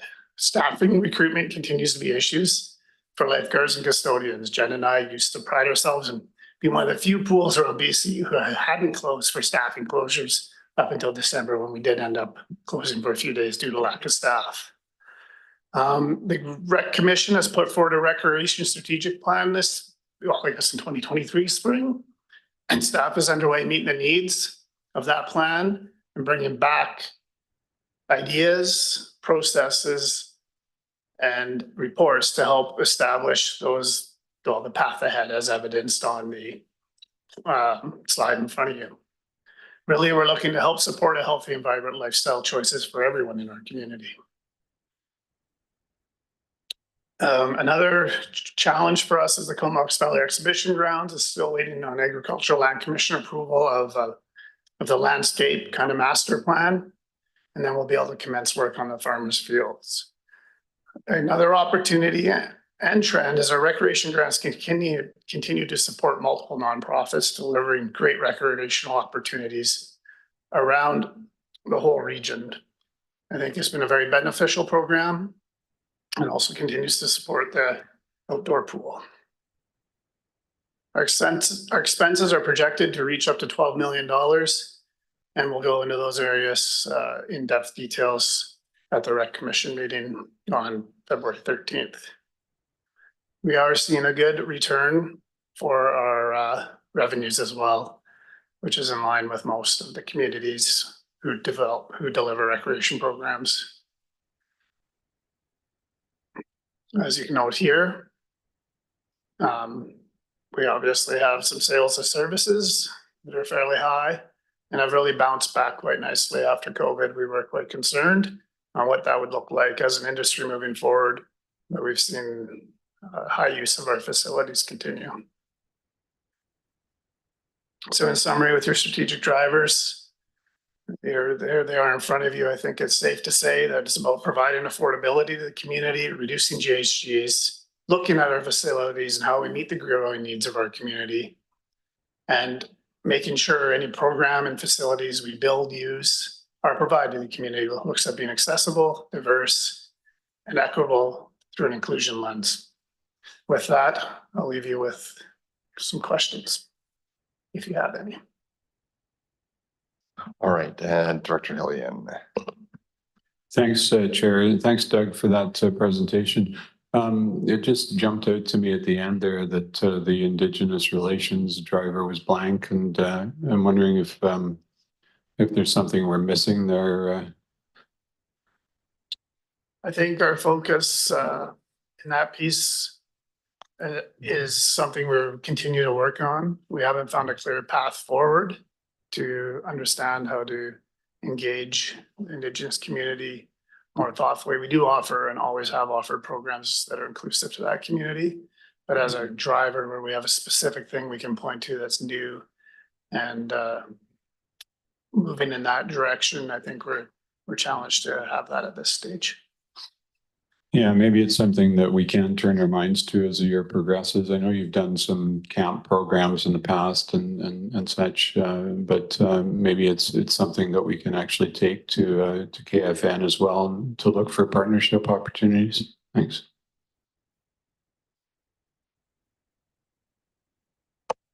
Right, thanks, Doug. I think that's all for that one. So next we're moving, next core service is regional emergency services.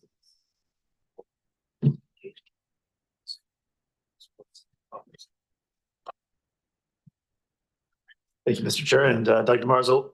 Again, we'll be presenting the core service that is regional emergency services. And then this is one of our core services that this board will also be looking into some of the individual services at. And so Doug will look at the overview now. Thank you. Regional emergency service is definitely becoming more complex with the needs of our community and our overlapping jurisdictions. Considering the royal assent of the Emergency Disaster Management Act and now the Fire Safety Act coming into force, there are many unknowns. There will be new policies, and training is redefining itself with new community-based approaches. Underpinning our progress here is building solid foundational relationships with the First Nations and municipalities around us.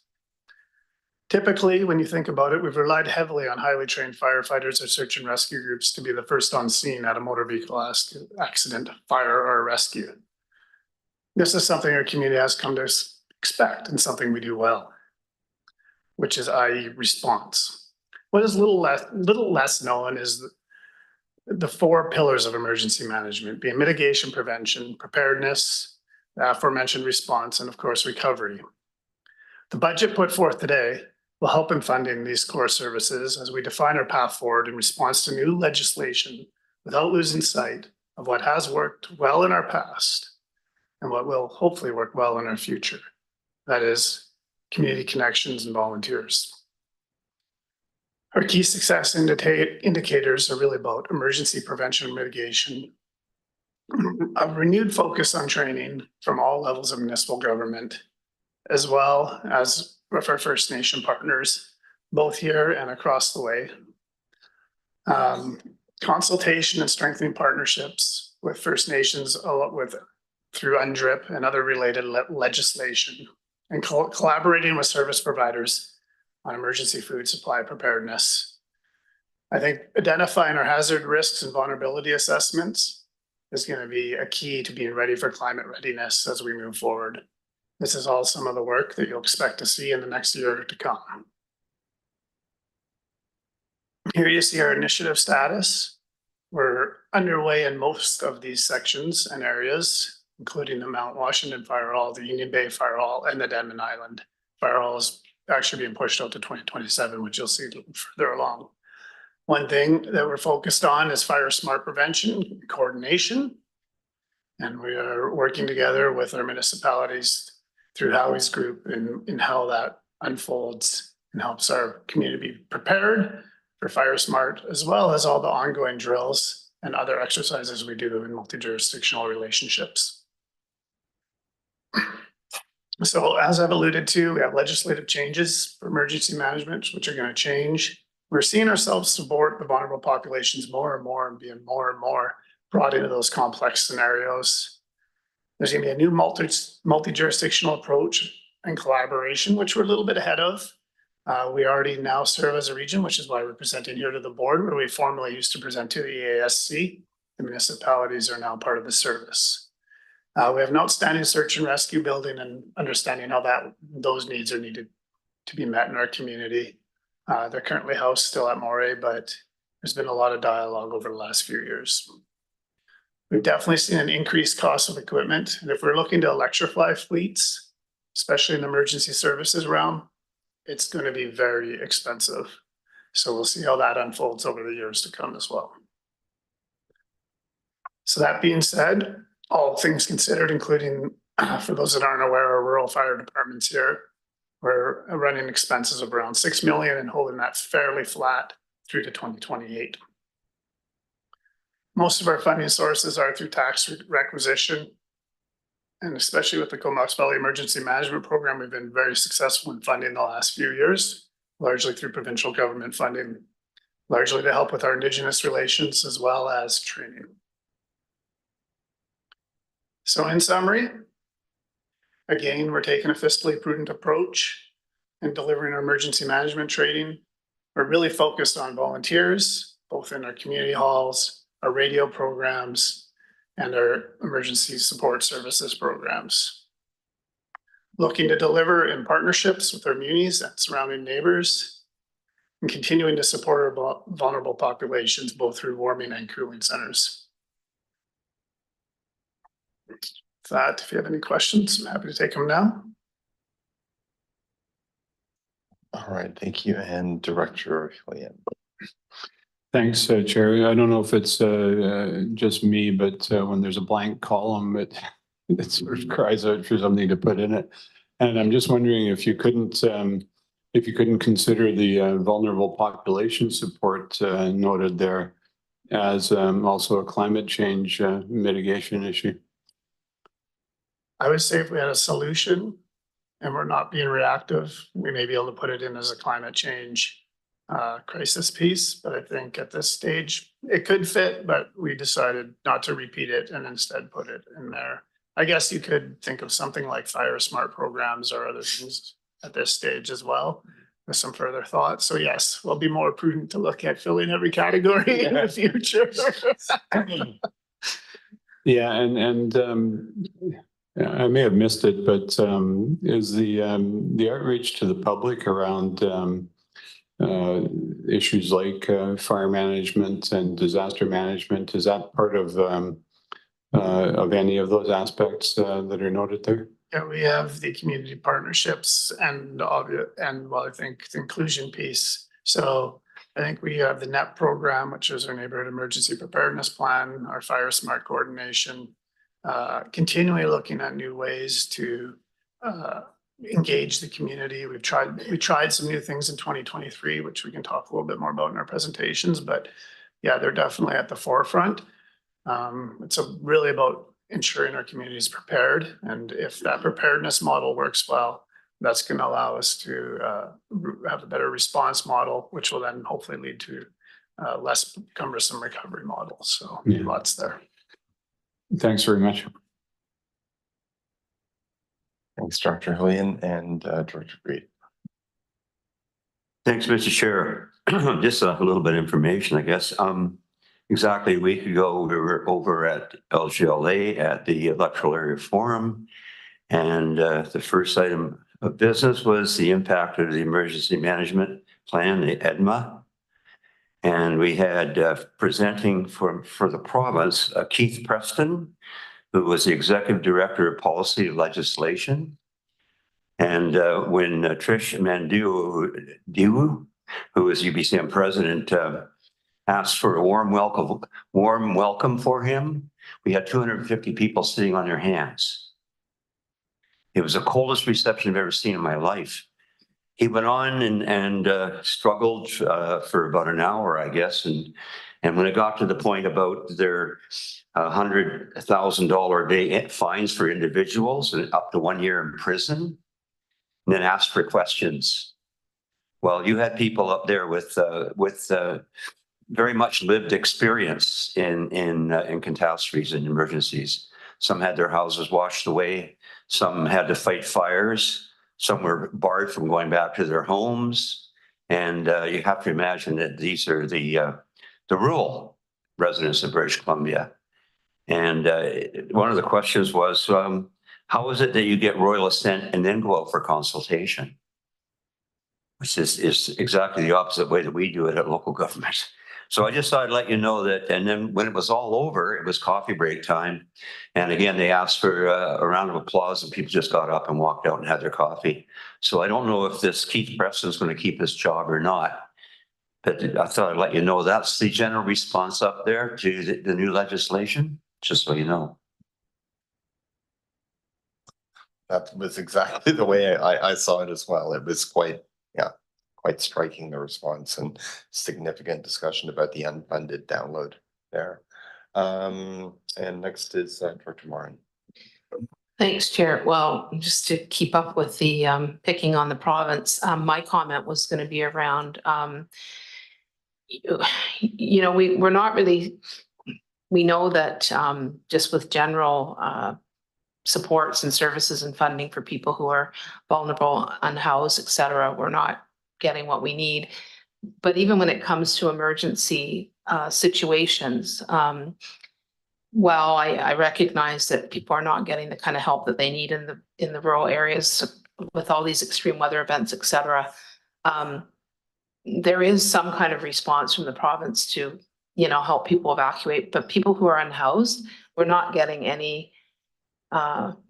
support for food security, for shelter, for all these things. I mean, we get the pittance for the emergency weather response, but I guess I'm wondering, are you hearing anything from a provincial level around particularly folks who are more vulnerable in those emergency situations that we're seeing more and more of, whether it's flooding or wildfires or whatever it is? Is there anything you can speak to on that front? Because I'm really not seeing those folks being taken care of at all provincially.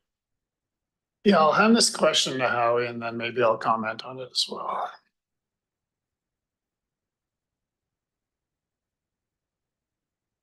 This year to the chair, director. It has been a challenge with us working with emergency management climate readiness on those initiatives. Part of the act actually says is that funding initiatives and support for all four pillars should be looking at all society, all vulnerable, breaking barriers down to service our community. Right now, what that looks like, we are being very challenged at an operational level and a funding level to actually make sense of what that is. I'm very lucky that I have Carrie McIntyre in our operations side, who has lots of experience with inside the walls of emergency management and climate readiness from her past employment, and her partnerships and relationships there has been really strong to try and get us some kind of direction. But right now we're lucky enough that we're supporting mooring centers and those initiatives on some of the act that has changed. So.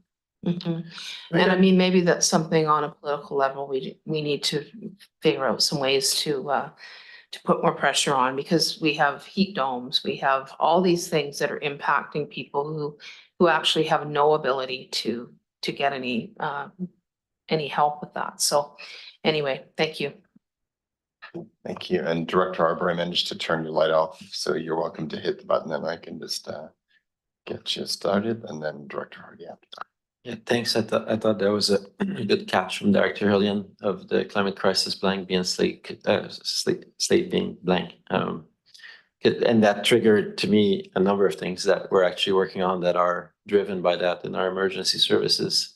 One of which, maybe it's a little early, it still hasn't even come to ESC or maybe even through all staff, but we had an amazing forestry symposium on Hornby in the fall, and there was 200 attendees, and this professor showed up talking about landscape style fire smarting, and everyone got excited because we have a central area on Hornby where you have all these buildings, and she was talking about how First Nations used to manage some of these Gary Oak, Douglas fir kind type of ecosystem, and how fire was part of regular life. It's not just in the interior, not in the rest of Canada, but on the coast, and how they ensured through basically managing stories, so that you don't have like a bunch of brush and the trees and everything all together, but that there were different areas were managed differently based on the fire cycle. So the community got really excited about trying to do a pilot. And I understand that maybe Chief Chenery is talking with BC Wildfire to think about how we could fire smart that entire central area that has 5 of our key buildings through silviculture and other. I suggested maybe we could look at the Forest Enhancement Society as well. And so I think there's a ton. I know the expectation of my resident is that emergency services is actually quite tied to climate change. So maybe in the future, it's probably just an oversight, but I was glad it was highlighted by Dr. Alien to say that it's quite central to this particular suite of services. Yeah, I think I'd agree with that too. I mean, much of what we're going to be responding to in emergency management is going to be, respond to climate change. Anyway, Director Hardy. Yeah, thanks, Chair. I attended the events over last week in Richmond with regards to the UBSAM and the LGLA. Great presentations, but the concern that I left Richmond with was the amount of legislation that was passed or acts that were passed last November by the province. And the ending results are resources that local governments are going to have to put out to implement the legislation and policies that BC comes forward with down the road here. Long story short, I guess, and perhaps this isn't the table for it, but again, just bringing our local MLAs to have this discussion with them with regards to these various acts have been passed over the last 6 months or so and the economic impact it's having on local governments. Thanks. All right. So I don't believe we have a recommendation on this one. Is that the last slide? And then we can move on to victim services. I believe is the next item. Thanks. Great, thanks, Mr. Chair. And Doug Demars will be introducing this this budget for the function 200. And then I think we turn it over to Howie after that. So Doug, this one, function 200, victim services. Thank you. So Victim Services has been around for a while.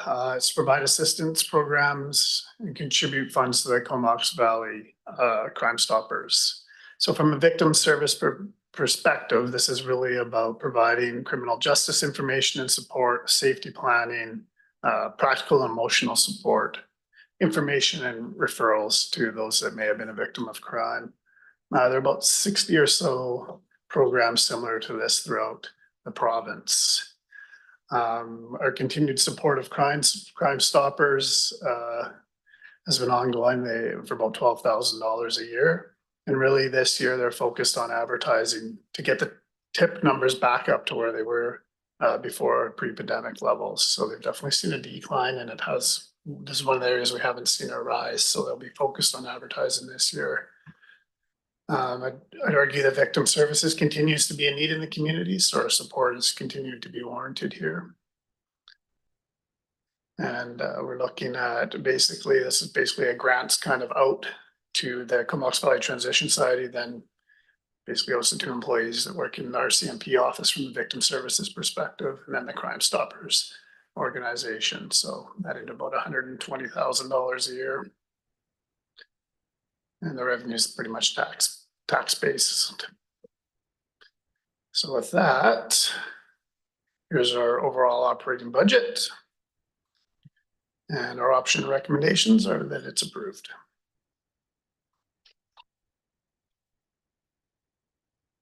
Any questions? Not seeing any questions. Perhaps someone wants to move the recommendation. Moved by Kerr, seconded by Hillian. Anyone opposed? Okay, and that passes unanimously. And next will be community justice. I think Howie's taking over. Thanks very much, Doug.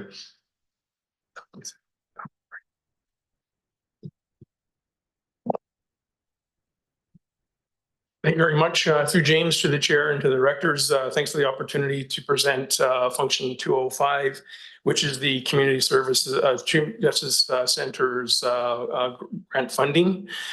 Just a little bit of background with the community justice center is we have built a new partnership relationship with that service through our emergency management service program. When we did our outreach through one of our positions to build and understand services and their roles and responsibility in the community. And we found this was a great synergies with this organization. The Comox Valley Community Justice Center, it was established in 1998 and provides free primary service to the Comox Valley community. It uses a restorative justice principles and practices to support peacemaking and resolutions of conflict for the community. This is achieved through resolution conferences, dialogue, and education, and then working in partnership with numerous local organizations who help guide its work. It is led by 2 staff members and dedicated more than 60 volunteers to provide that service. Then they have just renewed their contract agreement with the CVRD. Okay,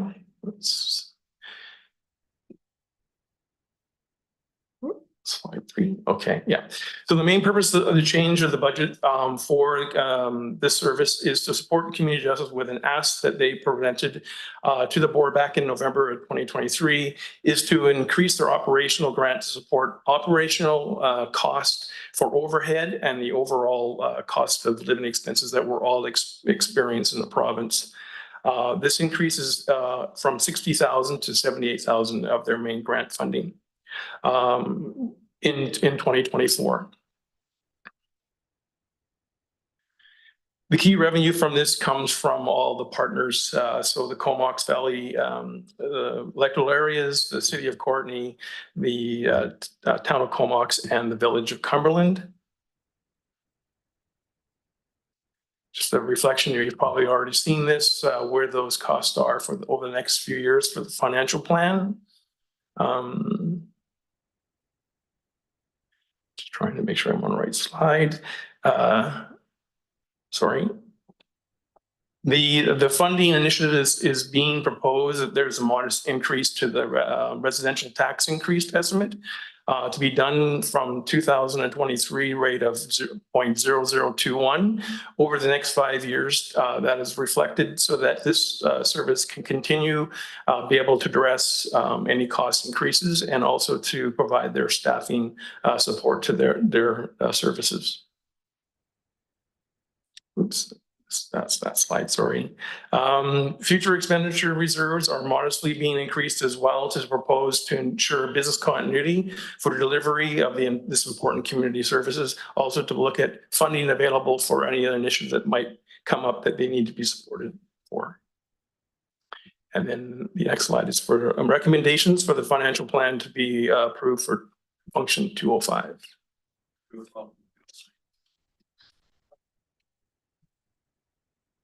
Not seeing any questions. Okay. Director Hillian. Thanks, Chair, and thanks, Howie, for the report. I just wanted to clarify, you mentioned 2 employees. Neither one of them are full-time. The coordinator is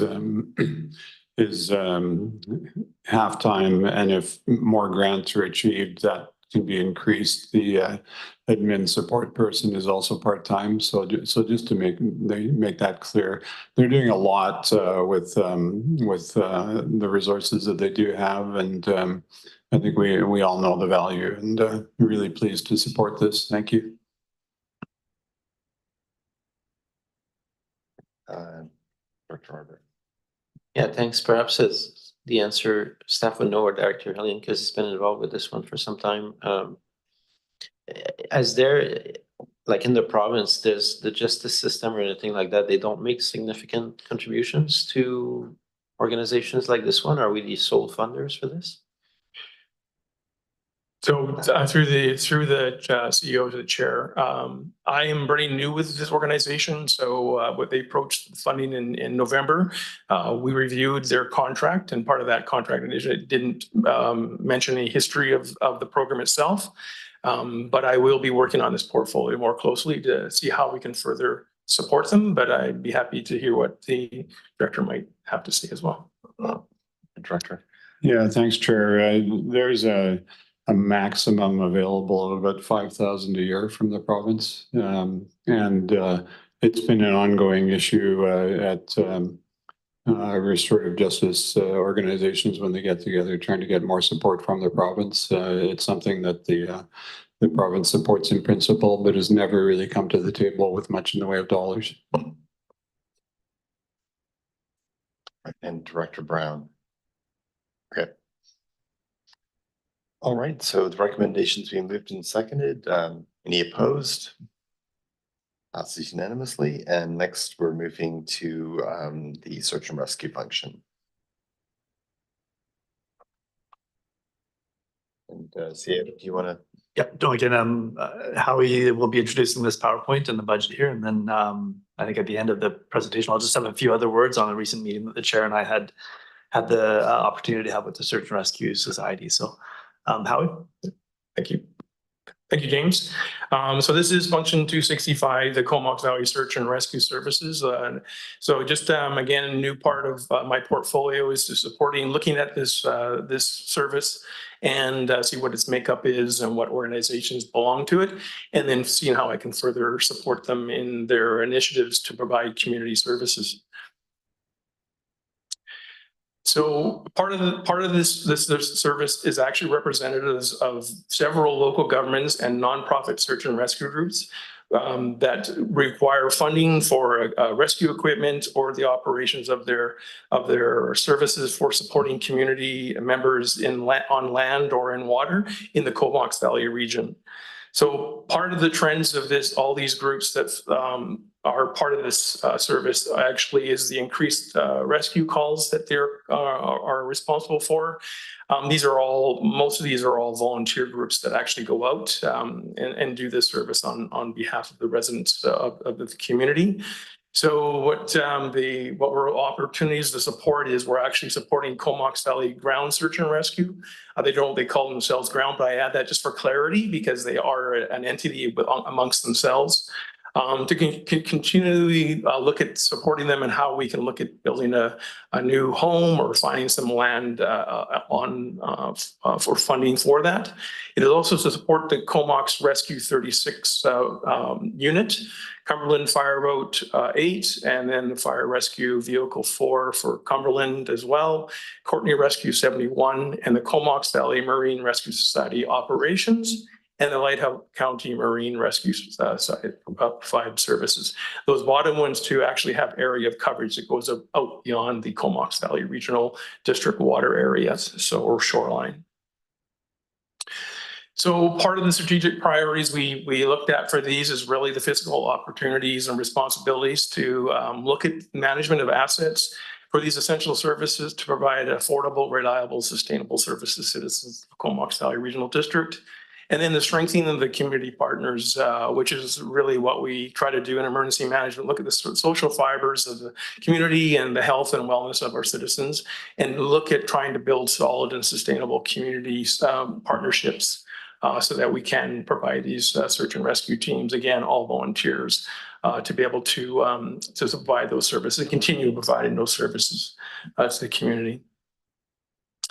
So in the expense of this, you will see reflected on here is really the increase. It goes back to the 2023 budget, where we were transferring into reserves for the Comox Valley Ground Search and Rescue to put monies away so that we can support them in looking at building a new home or finding some land so that they can build that new operations center for them, for their team. So that's the main increase. So the revenue, this is where I'm a little more explaining. So the revenue in the past, before September 2023, when we opened up our established and services bylaw, and with support from the municipalities, as they adopted in that bylaw and are now direct participants in the program with the electoral area A, B, and C. So what you'll see in the budget reflected is last year it was part of a service contract funding, and now those dollars have been rolled in to the actual TAC requisition line.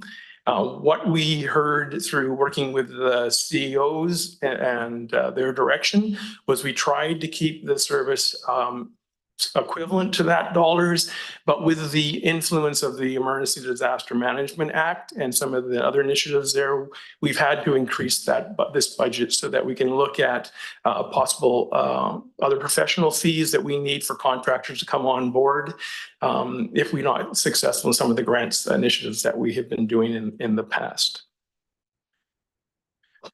Just where the tax requisition was going and what it looks like. So again, 2023, it looks a little different than what it does. And we'll go into 2024 again, just because of the opening of the bylaw and having direct participants in that.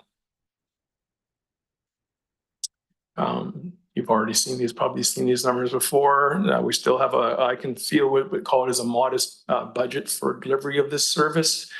That is now regional in nature and multi-government. So I just wanted to touch base on that as well. Is this is one of our positive trends is that we've had is we're kind of, which I heard about transit, we're kind of leading the road here is working as a team in collaboration well ahead of having to deal with an emergency or an event, and having a strong partnership that communicates really well with that advanced planning component.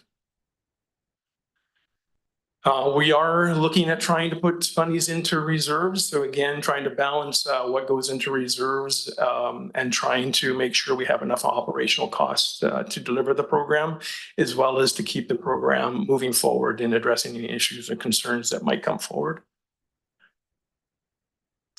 So this is a recommendation to adopt the financial plan. And as James said, he has had some words about an update from Ground Search and Rescue that you'd like to share. Thanks, Howie. Thanks for the presentation. So Chair Cole Hamilton and myself met with representatives from the Comox Valley Ground Search and Rescue last week and spoke about their interest and their need for a dedicated facility, a home for their operations. And they are interested in exploring a partnership potential wherein it could be that the CVRD owns and constructs or renovates a facility and then leases it to the search and rescue organization. That would be something that we would like to undertake a business case for, to understand just the roles and obligations and timing and opportunities and costs, obviously, and make sure that whatever the outcome might be would be suitable to both parties. We would do that work with the search and rescue, of course. But it's significant in that the search and rescue have interest in that sort of an arrangement. And so if the board is in favor of that, I would suggest a second recommendation here to the effect of that a business case to explore a partnership between the CVRD and the search and rescue for a publicly owned facility that is leased to search and rescue be undertaken in 2024. Yeah, between the chair and myself, we can answer any questions on that particular aspect.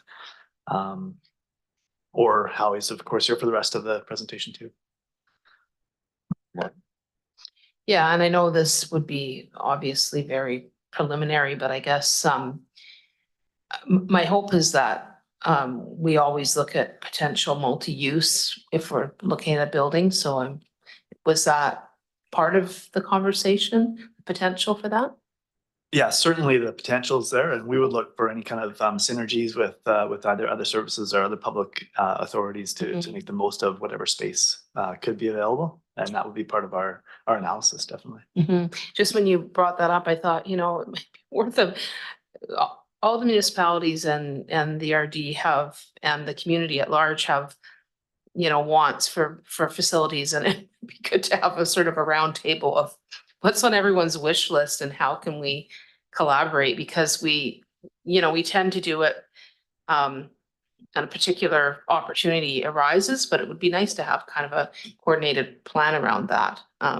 So anyway, thank you. Thanks, Director Moore and Director Green.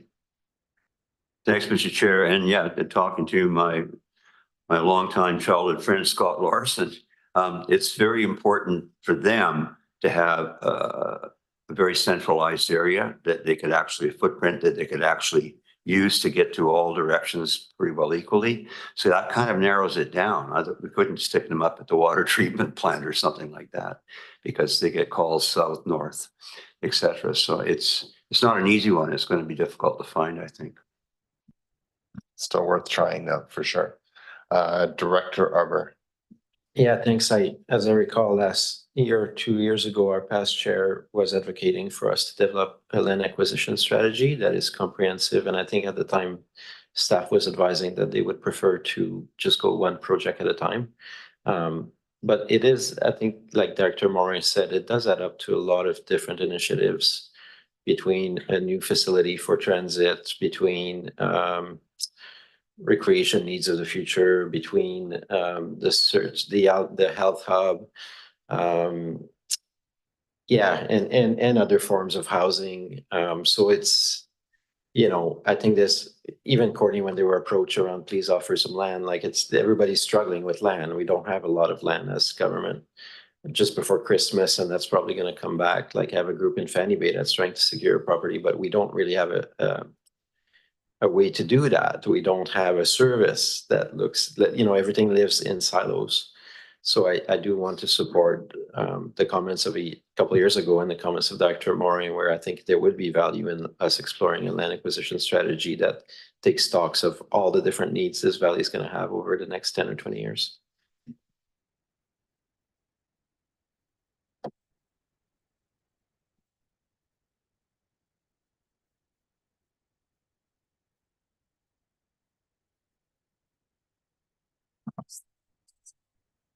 Yeah, I think, yes,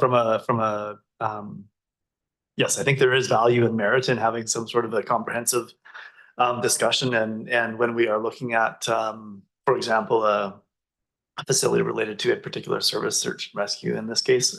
We don't want to close the doors to co-locating other activities or other uses on that location. So certainly as part of our analysis, we would look at those opportunities at the time.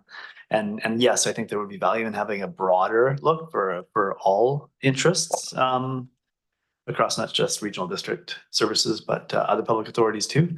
It's certainly a big undertaking, and I think oftentimes you see projects that are at different points of their evolution where they might be more ready to identify their needs and requirements on land. Those are further advanced and they can more easily express those. Other interests are less further advanced, and so it's harder to express those interests in a meaningful way, but it doesn't mean that that's not a conversation that should be had. So I know at the staff level, we've had some discussions on this and what that looks like. And for this in particular, we'll be certainly looking and casting a bit more of a broad net to make sure that there's opportunity for synergies.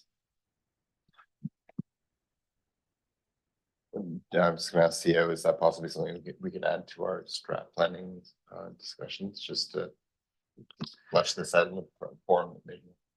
I think it does deserve more attention and more effort and more input from the board in that. It might be a difficult one just to simply put to strategic planning, because there's probably a lot of work that we need to go into understanding what are the parameters to look at a strategic planning session. To date, the housing file has been really the focus for what we're heading into strategic planning for, because the board made that a very determined priority. But it doesn't mean that May 30th is the only time that some of these topics can be talked about. So I'd be hesitant to suggest that we just refer it to strategic planning, because we'd really want to think about what that means. It does certainly deserve some more attention. And I don't think I have much more of a fulsome answer for you at this point on that. Fair enough. This is just coming up on the fly, but good to have raised that. Director Morin? Oh, this is a digression, but I guess I just think about all the fire halls that are being built as well, and was there consideration to any of those having multi-use? So anyway, I'll leave it at that. Thanks. Yeah, I see how he's nodding his head, and certainly in those facilities, we also look to other opportunities to co-locate activities and make the most out of these investments. Right, so no further comments. We have two resolutions up on the screen if someone wants to move. Okay, moved and seconded. Anyone opposed to that? And that passes. And the second resolution. Moved by Grant, seconded by Brown. Any discussion on that at all? Anyone opposed? And that is carried. And next we move to emergency management. That's back to you, Howie. Thanks. All right, back to me again, yes. Just getting Lisa to get up the slides and.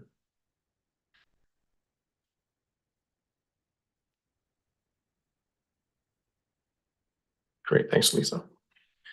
So this is function 270, which is the emergency management service. As I mentioned in the last presentation, we were considered called the Comox Valley Emergency Program. We are now officially no longer a program, actually a regional service. So it's for our team, it's been a big success, sort of a milestone for us in this service, and just a vision that we have to continue our collaboration and providing a service that can support all members of the community of Comox Valley and others that we're finding as partners. So this program, the driver of this program right now is under the Emergency Disaster Management Act that is just being introduced, and we are deciphering and trying to figure out exactly what direction that will give us. As Doug had said, we are doing status quo on things that worked in the past, but in the past, the province only really focused at preparedness and response. So there's lots of different parts of the pillars that we will have to look at and what those regulations mean to us as we move forward. So in 2023, our accomplishments, we continue looking at emergency response operations, and part of the slide that was missed there was the climate readiness. We have been addressing for the last 3 years the increase of weather or extreme weather events. So going from a heat dome to warming centers and supporting all members of our community and trying to break down some of those barriers of funding and access that the province places on their program when it comes to funding initiatives under a task number. And I think that my team is doing a great job in having those conversations and collaborations. But even the province themselves are trying to define what the regulations are, and some of their staff that have to deliver them are struggling to do that. We've been very successful last year with over $750,000 in grant success. So that's always a nice opportunity for us to enhance the program. For me, as the manager of this budget and this service, I really, it's great to see the money come in, but also I don't want it to look like we can sustain the program or enhance it with just grant money. So a lot of times, like this year right now, I've been working with the team to try to look at planning, maybe not doing so much grants, but trying to do some of those other bigger project initiatives that will come down from the province. So it's both a bonus, but also a challenge to us. Oops, sorry. The regional and multi-jurisdictional training and exercise. So we, through Monique Thomas, which is our emergency programs and partnership facilitator, she's been outreaching to communities and working through Carrie and our fire chief liaisons to the emergency program to look at developing what kind of training, all levels of training, with a bit of a flip away from so much emergency operations center and emergency management training, but to also the wellness within an EOC. So one of the learnings we're finding is that we really need to focus on supporting those who work in an EOC, just like frontline workers at a fire or on the ground during disaster, is because a lot of what we're finding is those ESS personnel actually are dealing with it or making decisions that will affect people's lives or their livelihoods. And so the stress level and the commitment and the outcome of that can have a major impact. So we're looking at wellness first, delivering of theory and content as a secondary component to that for all regions. We are also being approached by other neighboring local governments. Cassette right now is working very closely with us, trying to figure out how are we going to do a mass evacuation for them to come over here and we become a host community. So lots of great work, lots of great initiatives going on right now, and some of them are long-term planning. Community engagement and partnership, I kind of touched on this, but we're really continuing building our emergency support services, our emergency radio, our situation table involvement, and our social and agricultural planning component. As we all know now, it's starting to fit all into emergency management, and especially our volunteers who are really the frontline delivery of our program. They're the ones out there actually providing the services to community members who've been impacted. And then one of the initiatives of the board is the neighborhood emergency preparedness. We're continuing to do those neighborhood outreach and sessions, but we're also partnering with our regional Fire Smart initiative. So we've created a Comox Valley Regional Fire Smart Resiliency Committee, representative of all the fire departments in the communities, plus our special partners and agencies, to look at planning and delivering initiatives through the CRI grant funding, with a long-term goal to what kind of mitigation steps we can do to lower wildfire initiatives. Trends and challenges and opportunities. Again, we're looking at the new Emergency Disaster Management Act is going to be our biggest focus. Incorporated in that is the Sendai framework. You've probably heard us talk about that as well. It's just 4 pillars of emergency management, looking at all society approach, lowering barriers to those in the community to be able to access supports and services during a disaster. And then working as multi-jurisdictional organizations, which we already have, and it's going to be an initiative that probably the province will dictate through regulations for us to actually do. We're changing a little bit more to focus on mitigation and prevention. So flood management, extreme weather is really done up to one of our major hazards and risks that we now have to address. And then the multi-year training, as I talked about, looking at the EOC. And then just, again, continuing strengthening our community agency partnerships. We're very thankful for the support of Monique's position to be able to go out to reach out to those service providers in the community that support those communities that are members who are vulnerable or at risk, so that we can determine how we can better address those when we open up our reception centers, our group lodging facilities, or warming or cooling centers. So another big opportunities and initiatives for us. So in the strategic plan, basically, just, we are following the drivers that are there for ongoing initiatives. We always look back to that as what does the board want us to go, direction they want to us to pursue. There will be a request for human resources 2007. We just kind of looked at where the regional service is going, and just looking at the work that's going to come down from the new act, deciphering the 4 pillars of emergency management, what we need to do there. So we're looking at a branch of sports services assistant for 2027. Our revenue for the service, again, is where in the past it was taken from service contract agreements with the municipalities. And this year, what we're doing is we through the bylaw, we're bringing it into the service to provide that service regionally, so that the board will now have a opportunity to hear initiatives and vote on initiatives, where in the past we used to go to electoral area services committee and then come up to the board, and members of the board didn't have the voting ability on that. So I think that was a great opportunity to improve our budgeting processes here. The key pieces of what that funding looks like really is the difference is some of the costs for personnel, the requirements to ensure we have a multi-year training calendar, and then the just continuing outreach and capacity to improve our regional EOC. So looking at each local government's personnel and seeing how we can offset it with increasing opportunities for that, as well as looking out to the community and seeing what kind of skill base we have in the community to be able to do that. So looking at other agencies and partners that can come and support our EOC. A part of this also is the grant funding. So you'll see lots of carry forward from our $750,000 grant. The challenge that we do have is when we're successful at grants is also the challenge of actually getting all of the tasks done under that grant. And I think I had to apologize last year's budget years. I gave back 70,000 is because we just didn't have staff time to be able to deliver the full initiatives in those grants. So again, we try our best, and we're hoping that we'll fulfill and get all that 750 spent by the end of the grant year. So,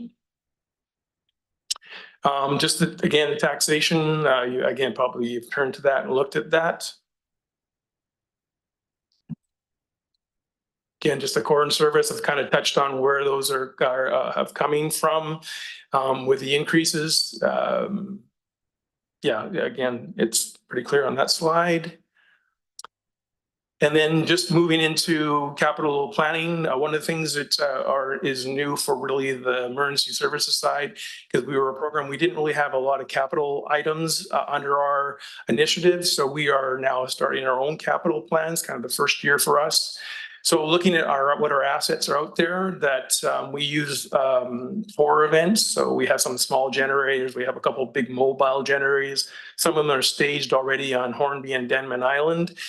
So part of that is really coming into my portfolio and actually making sure they're being serviced. And there's a replacement process for them in going forward.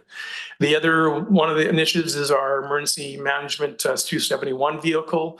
So looking just at vehicle replacement, 2026 is when we're kind of looking at requirements for changing that. It's a hybrid, so it kind of meets the requirements for the alternate fuel. But as we directed from the board, looking towards different fuel sources in the future.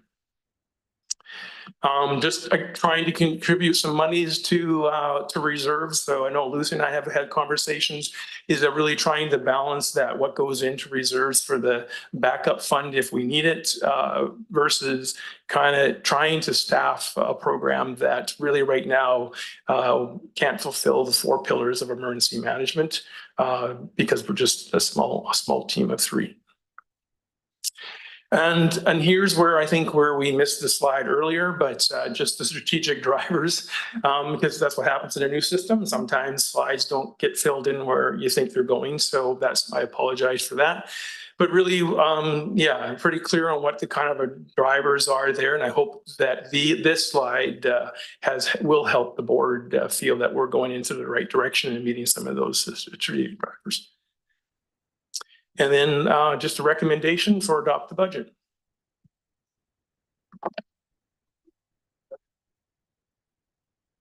I'm not seeing any lights on. I was wondering if I could ask you a question, Howie. I was wondering if the Emergency and Disaster Management Act, the increased sort of responsibilities and requirements there, to what degree those have been factored into the 2024 budget? Yeah, so I did the best I could to meet the request from the CEOs from all local governments, is to, with everything going on in the economy right now in society, is try not to increase the budget too much. So I think I did 5%, if I'm right, Lucy. I think we did a 5% increase on the budget. I think. Yeah, okay, Jaredson back there with numbers. Okay, thank you. So yes, we did a 5%, but again, it was trying to balance out. I think we added a bit of reserves in there too, just again, not to increase it on the community, with the community being the focus. So no is the short answer. We haven't reflected a full budget to be able to do all the initiatives, because we're still figuring out what all those initiatives will be coming down from that act. And will some of the actual costs, those will be present in 2024, like the additional requirements the Act makes, that they will impact the budget in some way by the end of the year? Yes, so in the budget, you may have saw a professional fee. So we have a bit of money put in case we need a contractor to come on board to help us address some of the urgencies to those. The other piece with that is really coming back to the board next year when we have a better picture to see really what is that we will need to have as actual staff that can focus on certain initiatives. Okay, thanks, Howie. I'd just also add to that the grants that are coming out, the legislation was around for a while before it got royal assent. So some of those grants were foreshadowing that legislation. So the grants are covering some of those shortfalls, as was alluded to here earlier with the downloading of provincial responsibility in some respects, but those grants have been towards the new legislation. Okay, great. Yeah, and I'll just add to that, this is the first year the grants have actually will allow us to use contractors to deliver the service. Before, it was always had to be staff led. So that's a bit of a change for us as well. It's useful flexibility. Director Hillian. Thanks, Chair. Howie, I'm not sure that I've ever been exactly clear how many staff you have in your department. Okay, you want me to name or just number them? So if you want to give them credit, because I know that there's a small but mighty force. Yeah, so we have Karen McIntyre, who's the emergency planning coordinator. We have Monique Toms, who's actually our emergency programs and partners facilitator. So I'm not sure if you know her role well, because it's just new. She helps me look after the volunteer side of the program. So the emergency support services, the emergency radio team, and then our community partners. So she sits on the situation table in those connections and pieces as well. And then we have access to Teresa's, I always call her just Tess. Oh, our assistant, yes, Tess. She's a mean machine as a branch support assistant, and she supports all community services with a passion towards emergency management. So she kind of does a little extra on the side to help us as well. So there's basically 4 of you.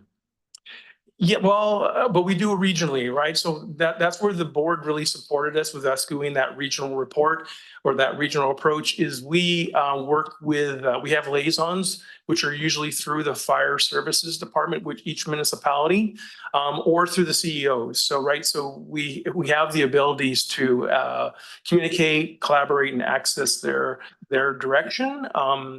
And then they help us get the right players to the table, like public works directors or other services that we might need. One of the biggest things of what's really been helpful is starting this collaboration process a few years ago is we've really built our relationships with 19 Wing, D&D, all the fire departments, HEM BC, Health Emergency Management BC. So that has been the key to be able to actually prepare ourselves for what might happen in the future. It is that collaboration piece. Yeah, and Chair, if I can beg your indulgence, I also had a question about the cathette exercise that you referenced. Can you say more about what's exactly envisioned there? Are they seriously talking about a mock mass evacuation and coming over here in great numbers? Yeah, a mock is kind of a good word to use. It's not, they're not going to ask for 4,000 people to actually leave Cassette to come here. What we're doing, what we will be doing, we have been doing, and we'll continue doing with a joint through an evacuation planning grant that Kerry's lead on, is to actually sit down with all the players. So First Nations communities on both sides, is to look at how do we receive all members of their community, First Nations, Indigenous, how do we host them well when they come over to our side to be supported after a large event? And so right now, the plan is because it's one ferry trip over to us and two to the mainland, is that we've been designed as a host community to do that.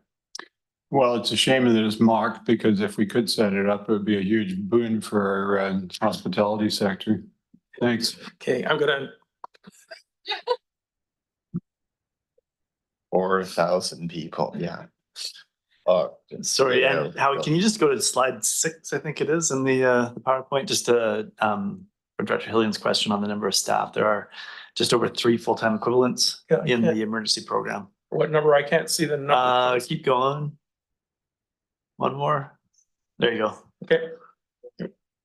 3 and a smidge. And so primarily it's Howie, Carrie, and Monique with a portion there, I think, of both Doug and Tess. And as Howie mentioned, the extreme leveraging that they do to partner with all of our different partners. Getting a lot done with 3.17 people. Thank you. I don't see any further questions. There's a recommendation. Someone wants to move that? Oh, sorry. Are we moved and seconded? Perfect. Okay. So then I think any opposed? And that's carried. And amazingly, that is it's the end of our agenda. We're almost 2 hours early. Doug, you got your light on. Are you just going to try and just carry us through the remaining hour and 55 minutes?